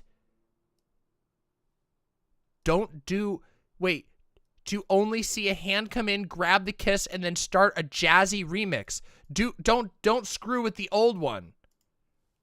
They're mad because they added jazz to it and changed the format. Brain rot. Really? Yeah, it's been up for years, and the reason is because the leftists are coming after him, and so he's trying to step to the left so that he can protect himself. And I think here's the Bible thing I want to get to. Okay, I want to show everybody this. All right. Oh boy, here we go. Please. When Lot went down to Sodom in Genesis chapter 13. Okay. Oh, this is gonna be bad, everybody. This is gonna be bad. Okay. If you remember, there was a mob, and so where's that Genesis chapter? Let's see here, Genesis chapter. There we go. That's not it. Where is that at? There, the angel. Maybe like 13. No, let's see if this is when he goes in. Yeah, hang on, I gotta find that there. Lot and went down to Sodom. 19. Genesis 19. That should be, I think so. Okay. Let's see here. Yeah, here we go. Genesis 19:5. Okay, all these angels went down to Lot's house in Genesis 19, and it says he called unto Lot and said unto him, "Where the angel of the Lord, these two angels went to Lot's house, and Lot pulled them in, said, come inside." Okay, Genesis 19:5. They called unto Lot and said unto him, "Where are the men which came in to thee this night? Bring them out to us that we may know them." This is how wicked these people were. Okay, now if you notice, the angel of the Lord, what did he do?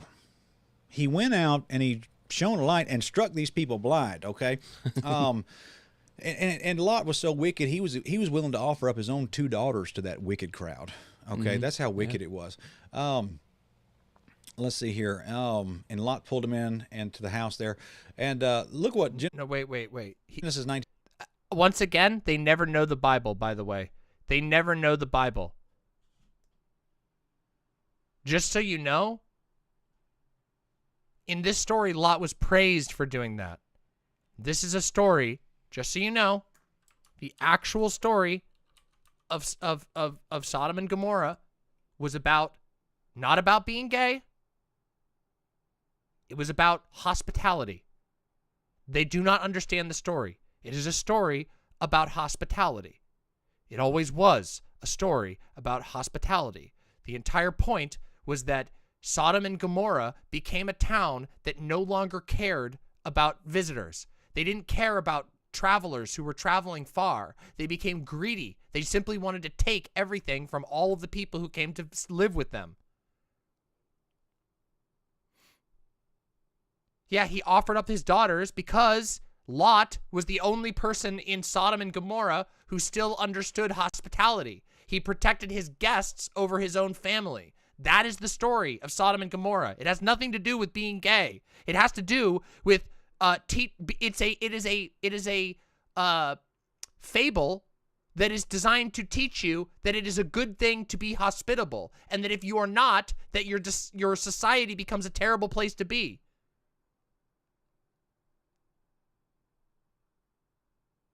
So stupid. These people never know their Bible. 11. This is what the angel of the Lord did. "And they smote the men that were at the door of the house with blindness, both small and great, so that they wearied themselves to find the door." Here's what I want you guys to know. When it comes to like the frenzy, the mob of this crowd, there is no appeasing this crowd.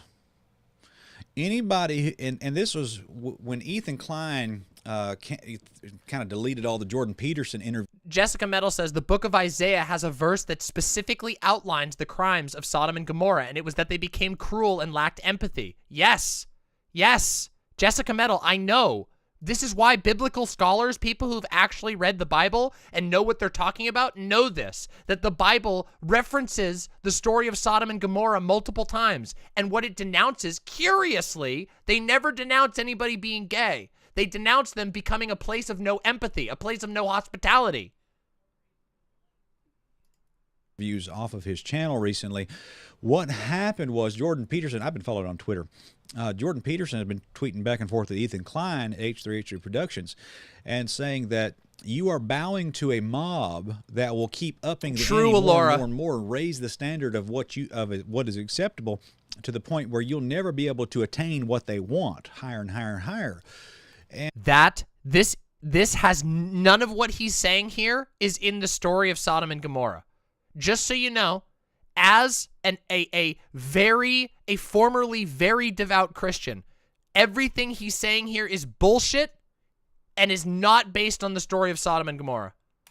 And all this woke stuff, what these corporations are doing is they are hearing these demands of Oh, these holy shit. mobs Wait, we're only 130 subscriptions away from 16K on YouTube? Holy fuck. If there's anybody here who hasn't subscribed to Demon Mama's YouTube channel, fucking click through and press that subscribe button. That's fucking sick.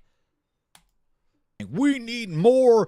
Thank you, Dan. This represented our candy. Now, look, I know what I am, but I never have looked at a candy company and think, I'm not being represented in their cartoon characters, and right. I'm oppressed by that, and that I never have felt that way. It was partly because I'm not a loser.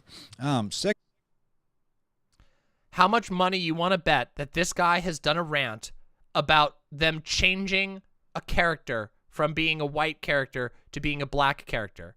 How many times do you think that this guy has freaked out on his channel, screaming about them trying to delete white men? How many times do you think this guy's had a meltdown about the Great Replacement, do you think? How much you want to bet? Secondly, because his shirt says, I can do all things through a Bible verse out of context, which is hilarious because what he's just done is given Bible verses out of context and lied on top of them.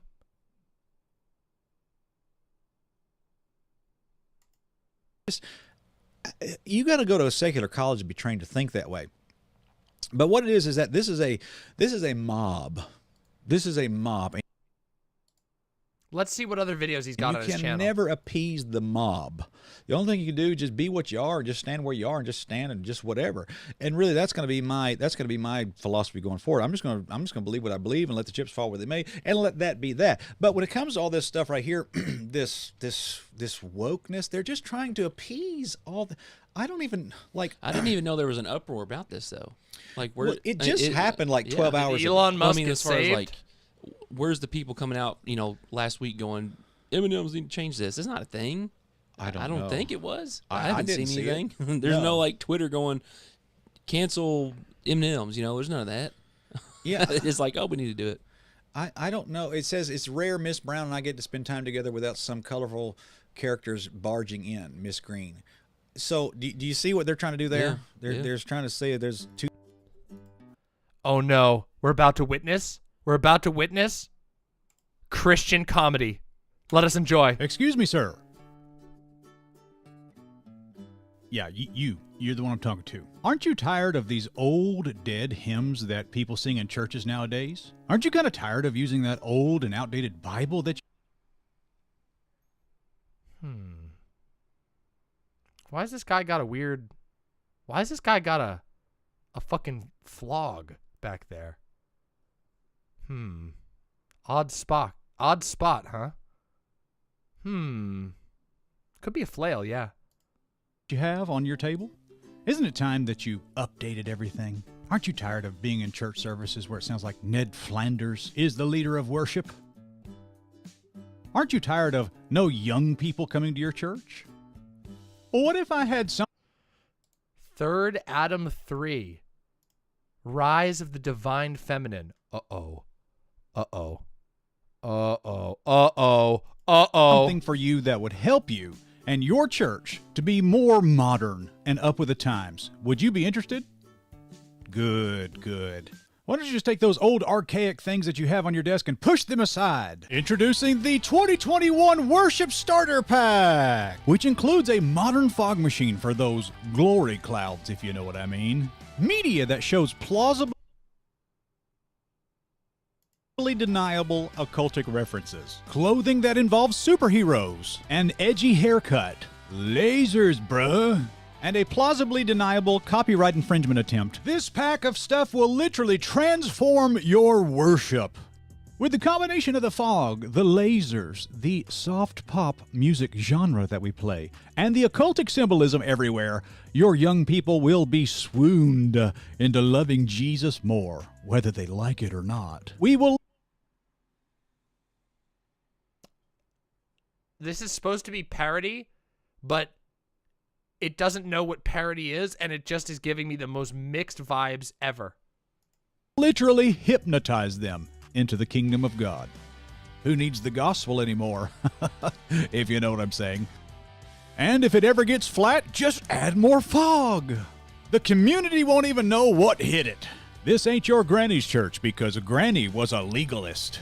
So throw away 2,000 years of Christian history and abandon all orthodoxy because this is what people want today.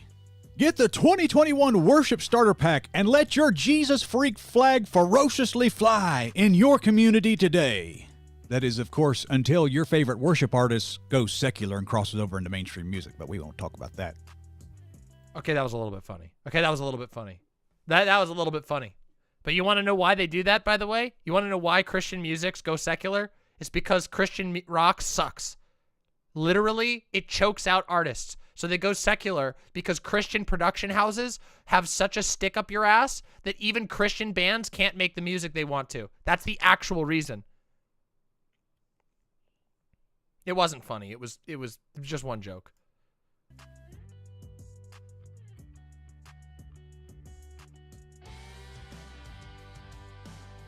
I really want to see this one about the hexing people. Third Adam 3. Oh boy. Oh boy. The secret of the Knights Templar. Now, the Knights Templar used the @bash cipher to, like, code their messages, and they would write things to each other. They would use the cipher. Uh-oh. It's actually a... Uh-oh, everybody. Uh-oh, everybody. Uh-oh, everybody. Very simple cipher. Basically, what it is like you take in the English alphabet the letters A, B, C, and you just kind of give them a number like 1, 2, 3. That's basically it. And then you take the alphabet and you flip it upside down, so you basically have like Z, Y, and then X. And basically you just run the whole alphabet across the board that way. And so, like, if you put the letter Z in a code, that Z would translate into A. And that's how they coded all their messages, was just flipping the alphabet upside down and then coding in a message, and once you run it through the cipher again, it would all make sense.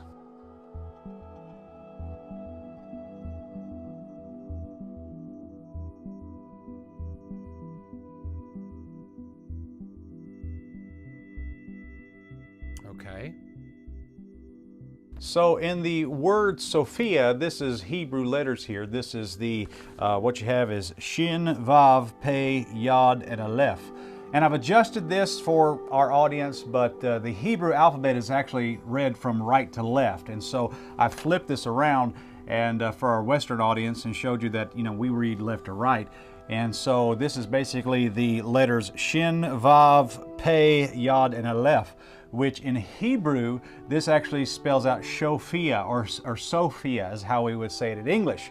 Well, if you take the @bash cipher and you take these letters and give them a number, and you give them the number in the Hebrew alphabet, and in the Hebrew alphabet there's only 22 letters, there's actually 26 in the English alphabet. You run this through and give the opposite numbers. And that's how the cipher works. You just basically flip the whole alphabet on its head. And this is what it comes up with when you give these numbers the correlating Hebrew letter. I don't know what we found. Spirit science is wacky. And so these letters right here in Hebrew end up being, we have Bat, we have Pei, O, Me, Tav. And so you have Sophia, which equals here in English. And then you have the Bat So Met. So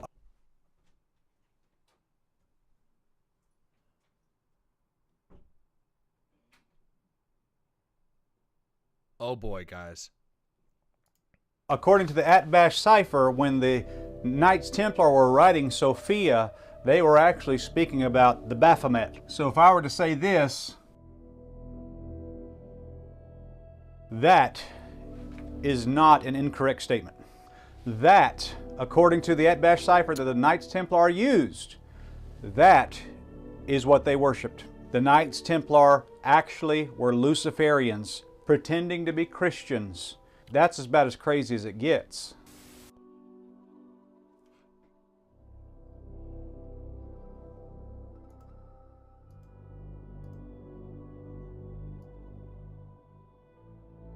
Oh my God. All of this, everyone, thanks to the M&Ms.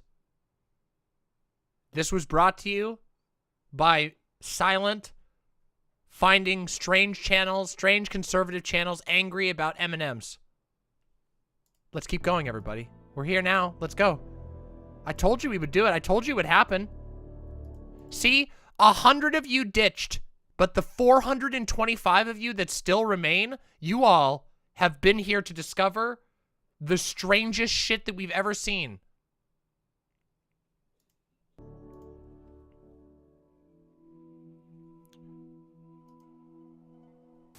So, towards the end of their existence, the Knights Templars, around 1300 or so, all these rumors were coming out about the things they were doing in private, like the secrets, initiation rituals that they had. And some of these rituals involved things like homosexuality and spitting on the cross of Jesus, and really just a my two favorite things. I do a little bit of that every single night. Every night before bed, I do a little bit of homosexuality and some spitting on the cross of Jesus. Sick. It's a great nightly ritual. Plethora of just insanity. And so there was a lot of talk in France about what these people were doing, and someone came forward to the King of France with the Atbash cipher and said, here, take a look at this. This is what they're talking about. They're talking about Sophia all the time. And when you run through the Atbash cipher, it ends up being the Baphomet. And so once all this evidence started piling... What happens if you run the rest of their letters through the Atbash? Were they... Do you think maybe when they were referencing Sophia, they were just referencing Sophia? Why would you choose just that word to put through? Why just that one? Is it because that conveniently ties to another word that you recognize? Is that because this is like free word association? Is this why? Is that why maybe? Do you think maybe you might just be kind of like connecting the dots randomly maybe? Just a little bit? Up, King Philip of France says, I want all of these guys arrested now. And so in October of 1307, on Friday the 13th, the French government raided the Knights Templars. All their stores, all their gold was seized. Everything that you could find that they had was seized. And that's where we get the phrase Friday the 13th from. There actually was a large storage of wealth that went missing that day. And to this day, nobody really knows where that money is. It's just lost in history. But Jacques de Molay was the leader of the Knights Templars at that time. And they went forth before the tribunal and were...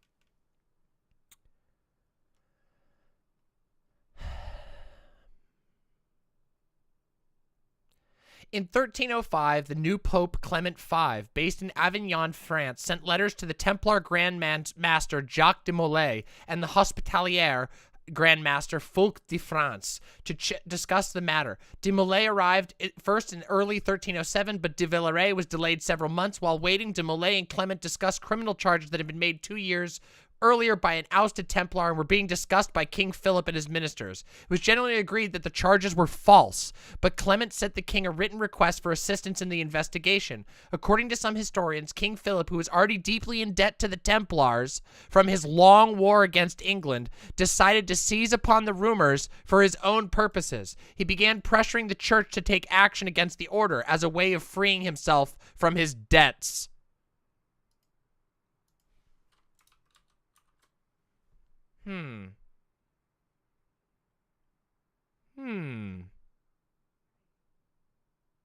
I wonder what could really be going on here. Is it perhaps economic and not magical? Ooh. Were given all these charges of homosexuality, of Satan worship, of heresy, and to everybody's shock, Jacques de Molay confessed to all of it. He confessed to every single charge, and the Pope actually... I wonder. Wait. Hold on a second real quick. Let's just see. I wonder. Let's take a look here. He confessed, huh? That's really interesting. Super interesting, huh? During forced interrogation by royal air agents at the University of Paris, Molay confessed that the Templar initiation ritual included denying Christ and trampling on the cross. He was also forced to write a letter asking every Templar to also admit these acts. Under pressure from the king, Pope Clement V ordered the arrest of all Templars through Christendom. The Pope still wanted to hear Molay's side of the story and dispatched 2 cardinals. In front of the cardinals, Molay retracted previous confessions. A power struggle then ensued between the king and the Pope.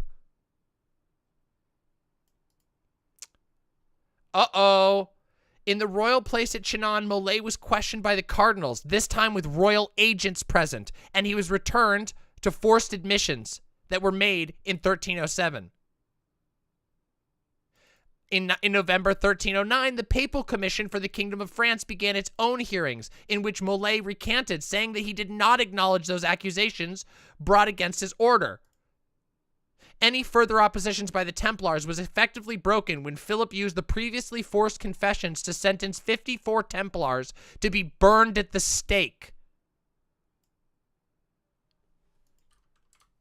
Yeah, it was because they were doing Satan worship, guys.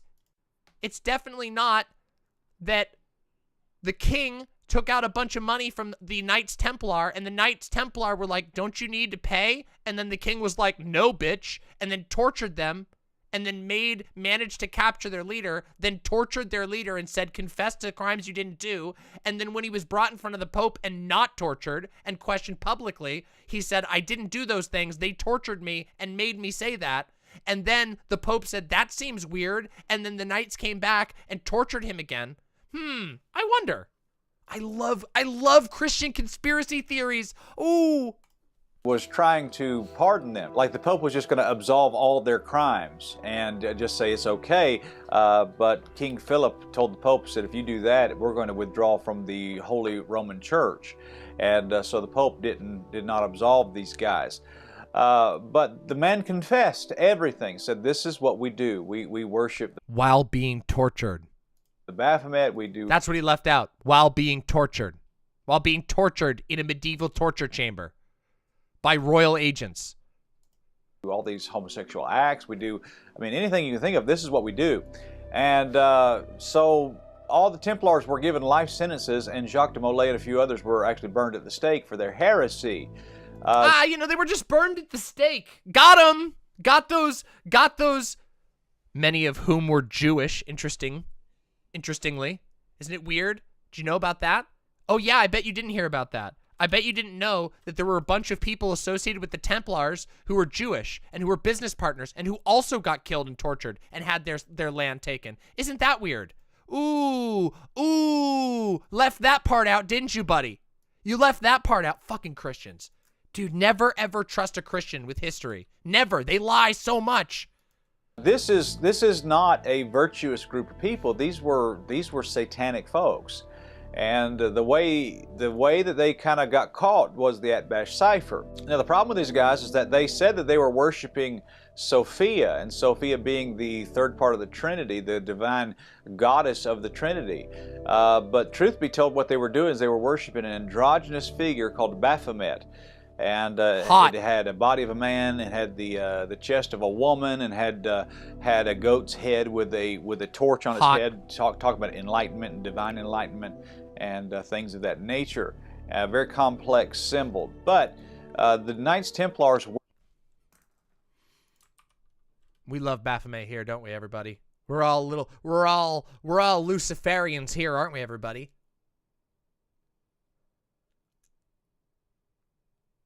Love ya. Mwah. Were Satan worshipers. These people were Luciferians. No, they were. I'm a Satan worshiper. Or rather, people worship me because I am Satan. Demonic in the things they believed and practiced.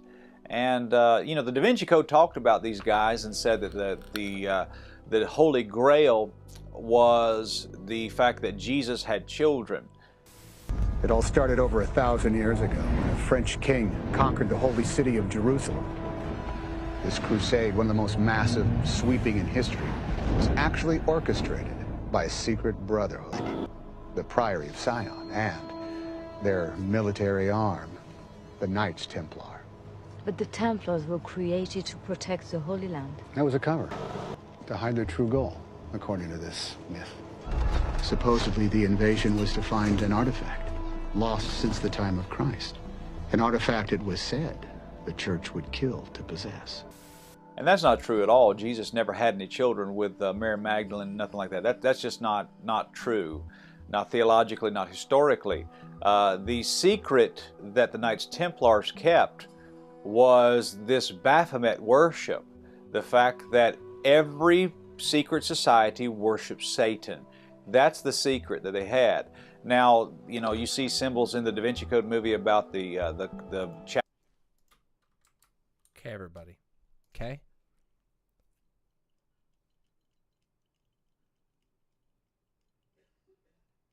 Do you see? I gotta take a break from all this. Like, it literally citing the Da Vinci Code, a fictional book. Not even citing the book, citing the movie dramatization of the book.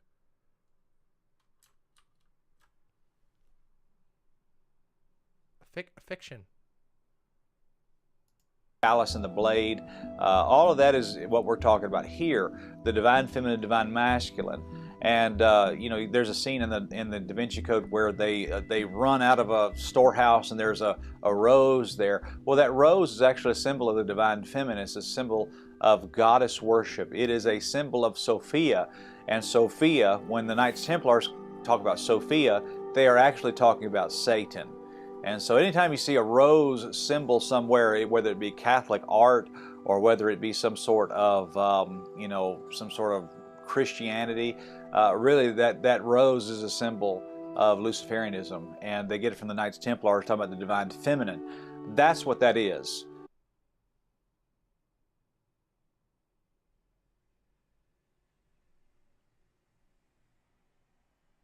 He's an anti-papist. He's an unironic anti-papist.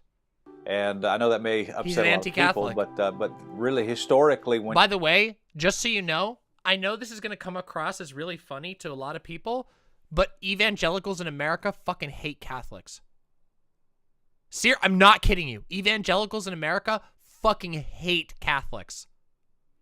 They fucking despise them. They don't say it all that openly. You only hear them talk about it if you go to their church. And fuck, why would you fucking go to their church? That's fucking terrible. But as someone who once went to lots of evangelical churches, they fucking hate Catholics.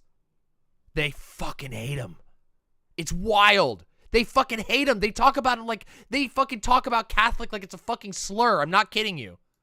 you see Sparkly Void, this is why we watch DM. Come for the fun time, stay for the crazy side quest into conspiracy channels. True! Thank you very much for the $5, Sparkly Void. I've melted your brain with this. Well, we got a little bit longer to go. the cross and you see the rose, that's another symbol of divine masculine, divine feminine. The divine feminine representing the rose and the divine masculine representing the cross. And nothing wrong with the cross symbol in itself, but when you merge that with the rose, you have a duality, and that's what the Knights Somniostatic believe. with the, holy shit, Somniostatic with the $100. S is for Satan, O is for Satan, M is for Satan. Hold on. N is for Satan, I is for Satan, O is for Satan, S is for Satan, T is for Satan, A is for Satan, T is for Satan, I is for Satan, C is for Satan. Thank you very much for your generosity. Truly, incredibly generous. The least I could do was sing out S is for Satan, O, and so on and so forth. And so on and so on. I read it very badly because my voice is very tired. Rebel Sandpaper, as someone who practices occultism and who's somewhat knowledgeable about these things, I'm losing my mind at how wrong this guy is. Yeah, I know. It's so wild. They could tell cool stories if they told the actual history, but the problem is they have to make everybody sound lame and stupid and evil and like a fucking orc. Because Christians literally cannot appreciate actual history because it's too complicated for them. They need everything to be orcs and angels and demons. Nothing else. Just good guys and bad guys. Everything else is just too messy. So very interesting group. They actually were one of the first international banking groups. You could sell all your stuff in France and go down to Jerusalem, and you could withdraw from their bank. Banks the same exact value. All you had to have was a promissory note. And a very interesting group, probably the first international. Thank you, Mountains of Chadness. Lord of the Rings is more realistic than the Bible. True, it literally is. Lord of the Rings is actually more entertaining and more useful as a moral text than the Bible in most cases. Corporation to ever existed. But the Knights Templar, at the very core of what they believed theologically, what these people believed was Luciferian worship. They were worshippers of the divine feminine. Frankly. They worshiped Sophia. But when you ran it through the Atbash cipher, it actually was the Baphomet. And that's too big a coincidence to ignore. These people worshipped Lucifer. And all secret societies have. That's mystery religion. Mystery religion is a worship of a goddess, and that goddess is Satan. And that could be all the things you told me not to be. You believe God is a woman. Hot. There's no question. But the Atbash cipher. Okay, guys. All right, we got to stop now. We have to stop. We have to. Wait, no, we can't. We got to see more. We have to see more. We have to see what other things he's got here. I want to see what his other theories are. Oh no. They're most of them are fucking paywalled.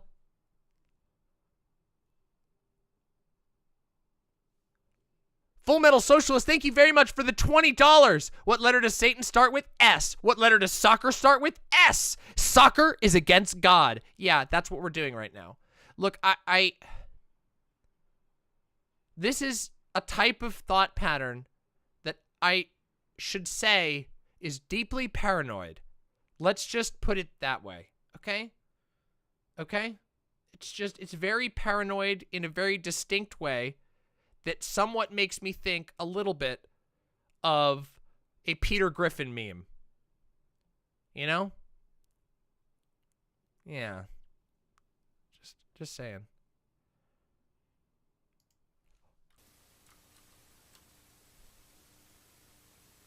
Here we go, guys. Here we go. There are people out there saying that what happened in the Garden of Eden was a good thing. Mystery religion is Satanism. It absolutely... It's not the man-made horrors. I've been locked inside your heart-shaped box for weeks.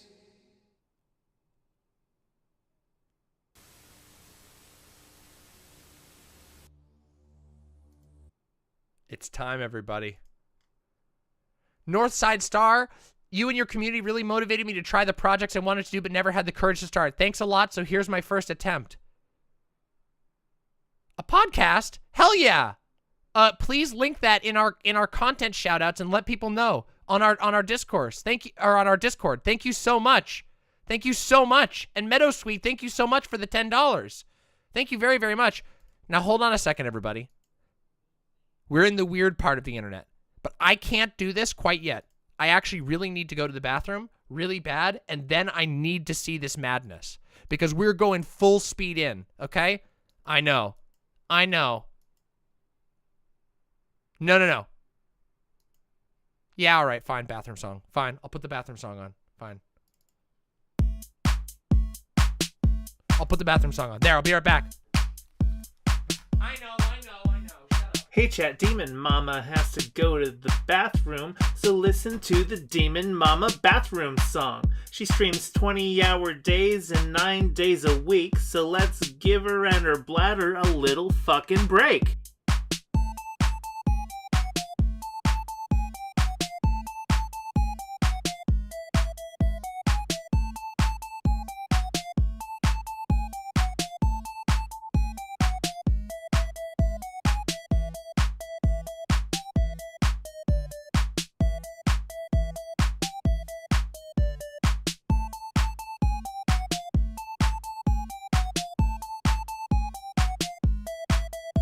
Okay, it's been a minute and she's still in the bathroom. I'm not a math whiz, but I can count to 2. Let's all calm down and spam emotes while we wait and chat. Maybe someone here also needs a bathroom break.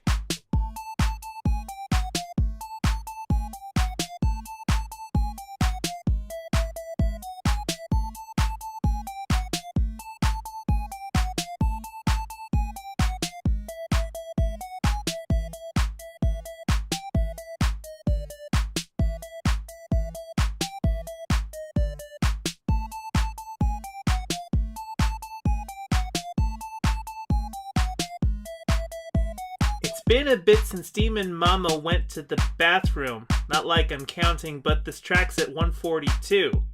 So don't you fret, my little lips, cause I wrote this track down to give you something boppin' while she's taking a break.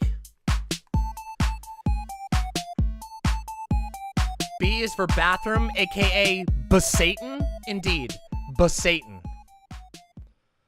All right, everybody, we have to continue, okay? Listen, what we've discovered. Let's start from the beginning, okay? Let's start over. Let's start over. We got to take it all in one go. Let's fucking go, everybody. I'm ready. I'm ready. Let's find out. There are people out there saying that what happened in the Garden of Eden was a good thing. Mystery religion is Satanism. It absolutely... I don't know why he cuts himself off there.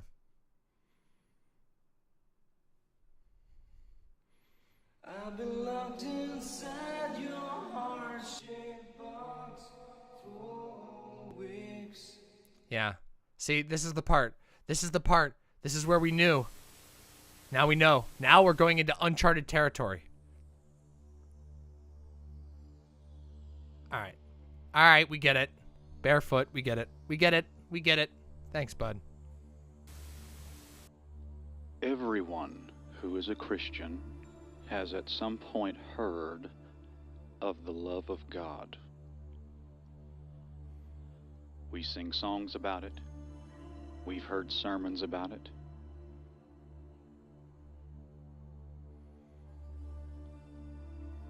And we've heard Sunday school lessons about it. But let me ask you a question, and this may give you some perspective. Alora, thank you very much. Thank you so much. Love too? Thank you very much, Laura.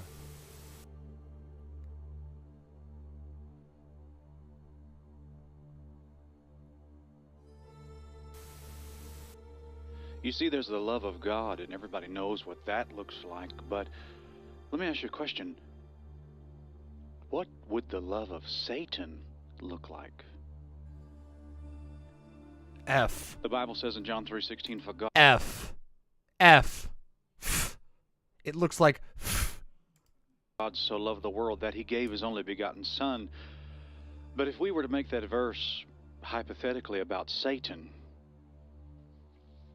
what would that verse say? What?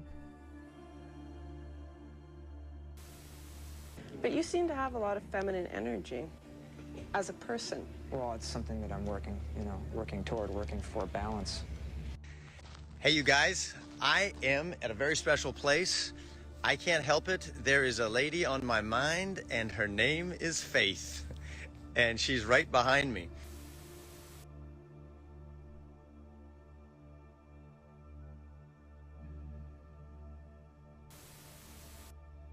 For Satan so loved the world that he did what? If you can answer that question, I think you can understand the world. If you can answer that question, I think everything will make sense.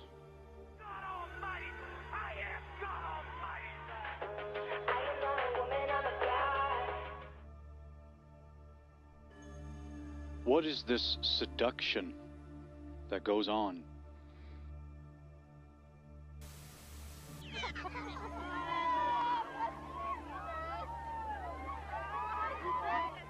You are feeling the shift, and the shift is happening now. It just started a couple days ago. I am not a woman, I'm a god. Well,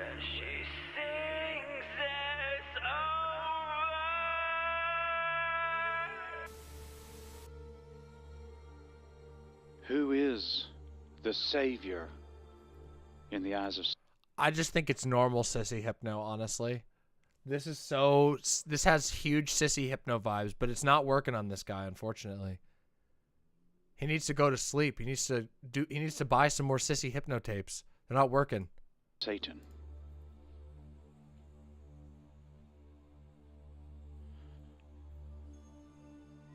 And what does all this mean to us? You have... I love this acting. I fucking love this acting so much. This is so amazing. Shinji breakdown vibes. I'm so fucked up. I'm so fucked up. No idea what you're messing with. No idea.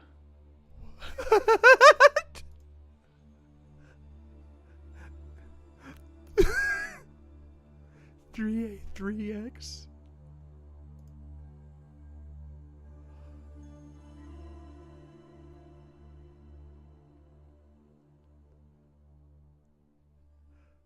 What if we discovered? Okay, guys, I can't go too much deeper tonight because I do need to go and do other things because I'm really fucking tired. But holy fucking shit. Oh no, he's got a whole documentary series. Uh-oh. The Rise. Oh my god, these are full documentaries. We should watch these. Holy fuck, these are like hour-long videos. We're totally... Okay, guys, everyone, next week, we're doing it. We're going to watch through these crazy conspiracy documentaries and talk about them. Holy fuck, everybody. We found it. Yes. Yes. The end of Fuck You, It's January is going to be amazing. Holy shit. We found a giant Christian conservative channel that's just churning out madness. Look at this. Hold on. Let's get a preview. Can we get a preview, everybody? What do we have to wait for? Adam 2, The Great Seduction. Not placed on Tammuz.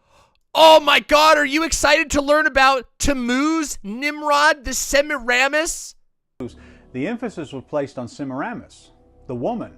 And what Semiramis was declared to be was and Tammuz was declared to be, and she was declared to be the queen of heaven.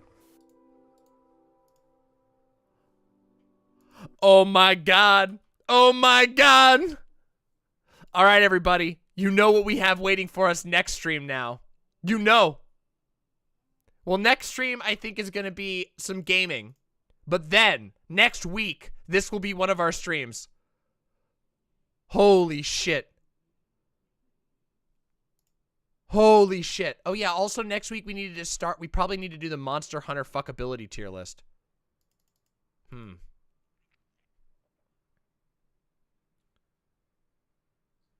We have to do that one too. The what? Yeah, the Monster Hunter fuckability tier list.